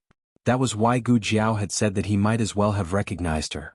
If he had recognized her as the Marquis's daughter, it would mean that he didn't have the intuition to find the culprit. The atmosphere between the two of them suddenly became stiff. Countless thoughts flashed through Gu Jiao's mind at that moment, as did Tang Yueshan. He had personally seen Empress Dowager Zhuang's trusted eunuch Qin, bring the two assassins into the forest to execute them. Afterwards, Eunuch Qin came to report that the assassins had been executed. He didn't check the bodies because he believed in Empress Dowager Zhuang. He didn't think that she would protect two assassins who made trouble in the marshal's mansion. After all, he was Empress Dowager Zhuang's trusted minister. If he wanted to kill two mere assassins, why would Empress Dowager Zhuang do this? But now, this little assassin had appeared right in front of him. Other than the mask, everything else was the same. Figure, temperament, eyes, clothes. Gu Jiao thought, what the fuck? She's wearing night clothes? Tang Yueshan understood everything. That night, Empress Dowager Zhuang didn't kill the two assassins at all. She had deliberately let Eunuch Qin bring them into the small forest to execute them. Her goal was to put on a show for him to see. In any case, he didn't know what they looked like. In the future, they would still be able to live openly in this world. It was a pity that his Ming-er had been harmed like that, but the murderer was still free in this world. Why did the Empress Dowager lie to him? If this matter was a lie, then what the Empress Dowager said to him wasn't a lie. The Empress Dowager said that someone wanted to sow discord between the marshal's mansion and Marquis Dingan's mansion, so they had drugged Gu Changqing and Tang Ming, causing Tang Ming to humiliate Gu Yan and causing Gu Changqing to seriously injure Tang Ming. The Empress Dowager also said that the person behind the scenes was Imperial Concubine Jing, and Imperial Concubine Jing was a remnant of the previous dynasty. In order to not make his enemy happy, he had let Gu Changqing go. He and Gu Chao had buried the hatchet. He had brought 10,000 soldiers and 1,000 archers to avenge Tang Ming, but what had happened? The person who had lied was the Empress Dowager. The murderer who had already been executed by the Empress Dowager was standing in front of him. Empress Dowager Zhuang had indeed lied to Tang Yueshan, but only a part of it. For example, Tang Ming and Gu Changqing hadn't been drugged. Tang Ming had really wanted to humiliate Gu Yan, and Gu Changqing had really wanted to cripple Tang Ming in the arena. But regarding Imperial Concubine Jing being a remnant of the previous dynasty and her wanting to sow discord between Tang Yueshan and Marquis Dingan's mansion, Empress Dowager Zhuang had spoken from the bottom of her heart. But as long as a person told a lie, all of her words would become untrustworthy. Countless doubts and anger flashed through Tang Yueshan's mind. He hadn't seen Tang Ming humiliate Gu Yan with his own eyes. Although Tang Ming's servant had admitted it, what if the servant had been bribed by the Empress Dowager? On the contrary, Gu Changqing had injured Tang Ming in the arena in the barracks, and this little assassin had tortured Tang Ming until he was crippled. These were facts that he had seen with his own eyes. And Empress Dowager Zhuang had protected them. Empress Dowager Zhuang. Empress Dowager Zhuang was jackals of the same tribe as them.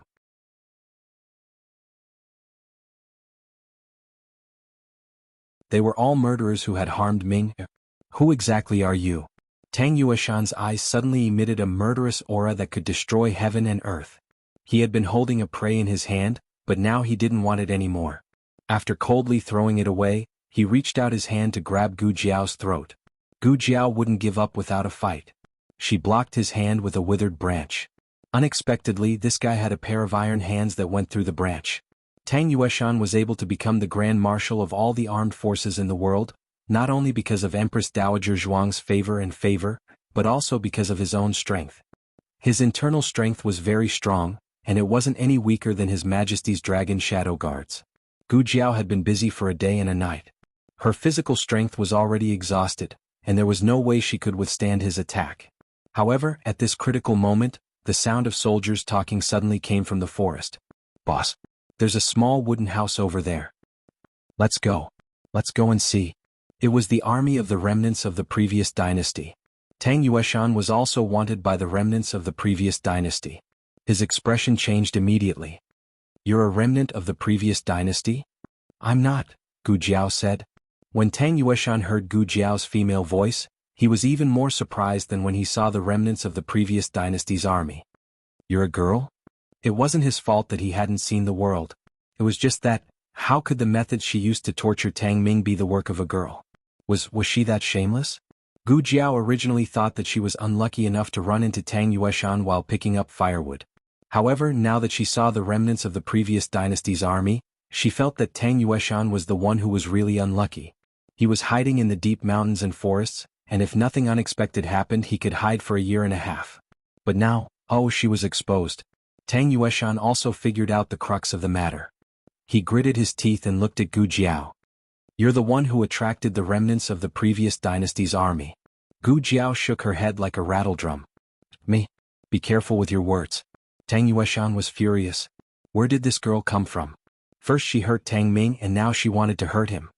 "Don't kill me. I'll help you deal with them." Tang Yueshan's mouth twitched. "Help? Did she have a choice?" She made it sound like they would let her go if she didn't do anything. Didn't she know who attracted the enemy's army? Could she be any more shameless? Gu Jiao waved at the remnants of the previous dynasty's army, who were still looking for a path. "We're here." Tang Yueshan's body trembled. Swoosh, swoosh, swoosh. Dozens of arrows flew toward them with murderous intent. Gu Jiao flashed behind Tang Yueshan in a second. Tang Yueshan was speechless. The enemy had sent 2 small teams, totaling more than 50 soldiers. These soldiers were more skilled in martial arts than the patrolling soldiers. After all, the commander had ordered them to capture Tang Yueshan alive. Naturally, these soldiers were the best. The group didn't recognize Tang Yueshan at first. Gu Jiao pointed at Tang Yueshan and said, "He's the Marshal Tang you're looking for." Tang Yueshan was betrayed just like that. The group of soldiers slashed at Tang Yueshan. After all, their superiors had only ordered them to capture the young assassin alive. They didn't say anything about keeping Tang Yueshan alive. Tang Yueshan was the marshal of the Zhao kingdom. His head was worth a lot of money. Their king would reward whoever beheaded him handsomely. Then Tang Yueshan saw something very strange. The group of soldiers slashed Gu Jiao with only half of their strength, and they used the back of their swords. When it was Tang Yueshan's turn, they slashed with all their might. Tang Yueshan was so angry that he twitched. In this small battle, Tang Yueshan was the main force on the enemy's side. He almost single-handedly killed 40 soldiers of the previous dynasty. Gu Jiao was so lazy that she didn't make a move until Tang Yueshan was almost exhausted. When Gu Jiao finished off the rest of the soldiers, Tang Yueshan sat in the snow, holding his chest and gasping for breath. He watched Gu Jiao's skills. The more he watched, the more serious he became. That night when Gu Jiao sneaked into the marshal's mansion, even if he didn't fight with her, he could still see her being hunted by the Tang family's archers. It was obvious that this girl's skills had improved a lot in just a few months' time. If he didn't get rid of her now, she would be a big problem for him in the future. Gu Jiao was killing the last 3 soldiers. Her back was exposed to Tang Yueshan. Just as Gu Jiao was about to stop her last attack, Tang Yueshan quietly gathered his internal force in palm and slapped toward Gu Jiao's back. But as soon as he raised his hand, he felt a sharp pain in his chest. Then he spat out a mouthful of black blood. Then he fell in the snow.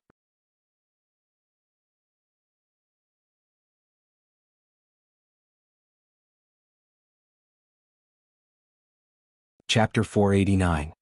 Gu Qingfeng looked around the small wooden house and confirmed that Gu Jiao really wasn't there. His heart tightened. Of course, he didn't think that Gu Jiao had left them behind. If she wanted to leave them behind, she didn't have to follow them in the first place. The firewood was almost used up and there was a shortage of food. Gu Qingfeng guessed that Gu Jiao either went to look for food or firewood. He couldn't let her take the risk alone in the snow-covered forest, so he planned to go out and look for her. Who would have thought that as soon as he opened the door, he would see someone carrying a bundle of firewood on their back and using some unknown animal skin as a tool. They were silently dragging a person walking through the snow with great difficulty. The reason why it was strenuous was because she hadn't slept for a long time. Secondly, she was physically exhausted. Thirdly, the snow in the forest was too heavy. It made it difficult to walk, not to mention that she was carrying a bundle of firewood and dragging a person. Gu Qingfeng was a little dumbfounded. He guessed that she was going to chop firewood, but he didn't expect that she would chop a person back. Gu Qingfeng walked through the thick snow towards her. When he got closer, he heard weak breathing and confirmed that it wasn't a corpse. Gu Qingfeng's expression was a little complicated. What's going on? Don't tell me you picked up another person. Why did he use another? Wasn't it because of the old madam and Xiao Yolang's deeds? Without waiting for Gu Jiao's reply, Gu Qingfeng's mouth twitched. He said with a look of disdain, "Do you have a hobby of picking up people in the house? Or is it because you can't find food?" So, Gu Jiao gave him a look of concern for an idiot. "Are you very free?" "I'm not," Gu Qingfeng denied flatly. He pointed at the man whose face was covered by messy hair and snow. "Who is it?" Gu Jiao said, "See for yourself." Gu Qingfeng squatted down and brushed away the messy hair and snow on the man's face. A familiar and dignified face greeted Gu Qingfeng's eyes. Shocked, Gu Qingfeng jumped to his feet and took a big step back. "Tang Yueshan." He looked at Gu Jiao in disbelief. Why did you bring him back?" "No, I should be asking you, why is he here? And dressed like this?" Needless to say, the animal skin under Tang Yueshan's body was taken from him. His legs were also wrapped with animal skin to keep warm, and he wore an animal skin cap on his head. He was dressed like a hunter. Wait, the owner of this cabin. Could it be Tang Yueshan? Gu Qingfeng's jaw dropped. Gu Jiao said, "I don't know who the previous owner is, but the current owner should be Tang Yueshan." So, the reason why the remnants of the previous dynasty and the Qin army couldn't find Tang Yueshan was because he was hiding here? But why is he injured? There were bloodstains on his clothes, so Gu Qingfeng naturally thought that he was injured. Gu Jiao followed Gu Qingfeng's gaze and explained, "You mean his blood? He vomited it. He was poisoned." Poisoned? Gu Qingfeng was even more confused. Wasn't Tang Yueshan very powerful? How could he be poisoned? Gu Qingfeng thought of 100 ways Tang Yueshan fell, but none of them had anything to do with poisoning. For a warrior like him, even if he died, he should have died of injuries. Gu Qingfeng didn't expect Gu Jiao to answer this question. After all, she only met Tang Yueshan by chance. Tang Yueshan himself might not even know that he was poisoned, and even if he knew, he wouldn't tell Gu Jiao anything. "Give him to me." Gu Qingfeng reached out to Gu Jiao. He didn't want to save Tang Yueshan, but Tang Yueshan was too greedy.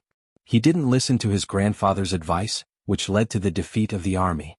He also refused to lend his grandfather his men, which made his grandfather a hostage.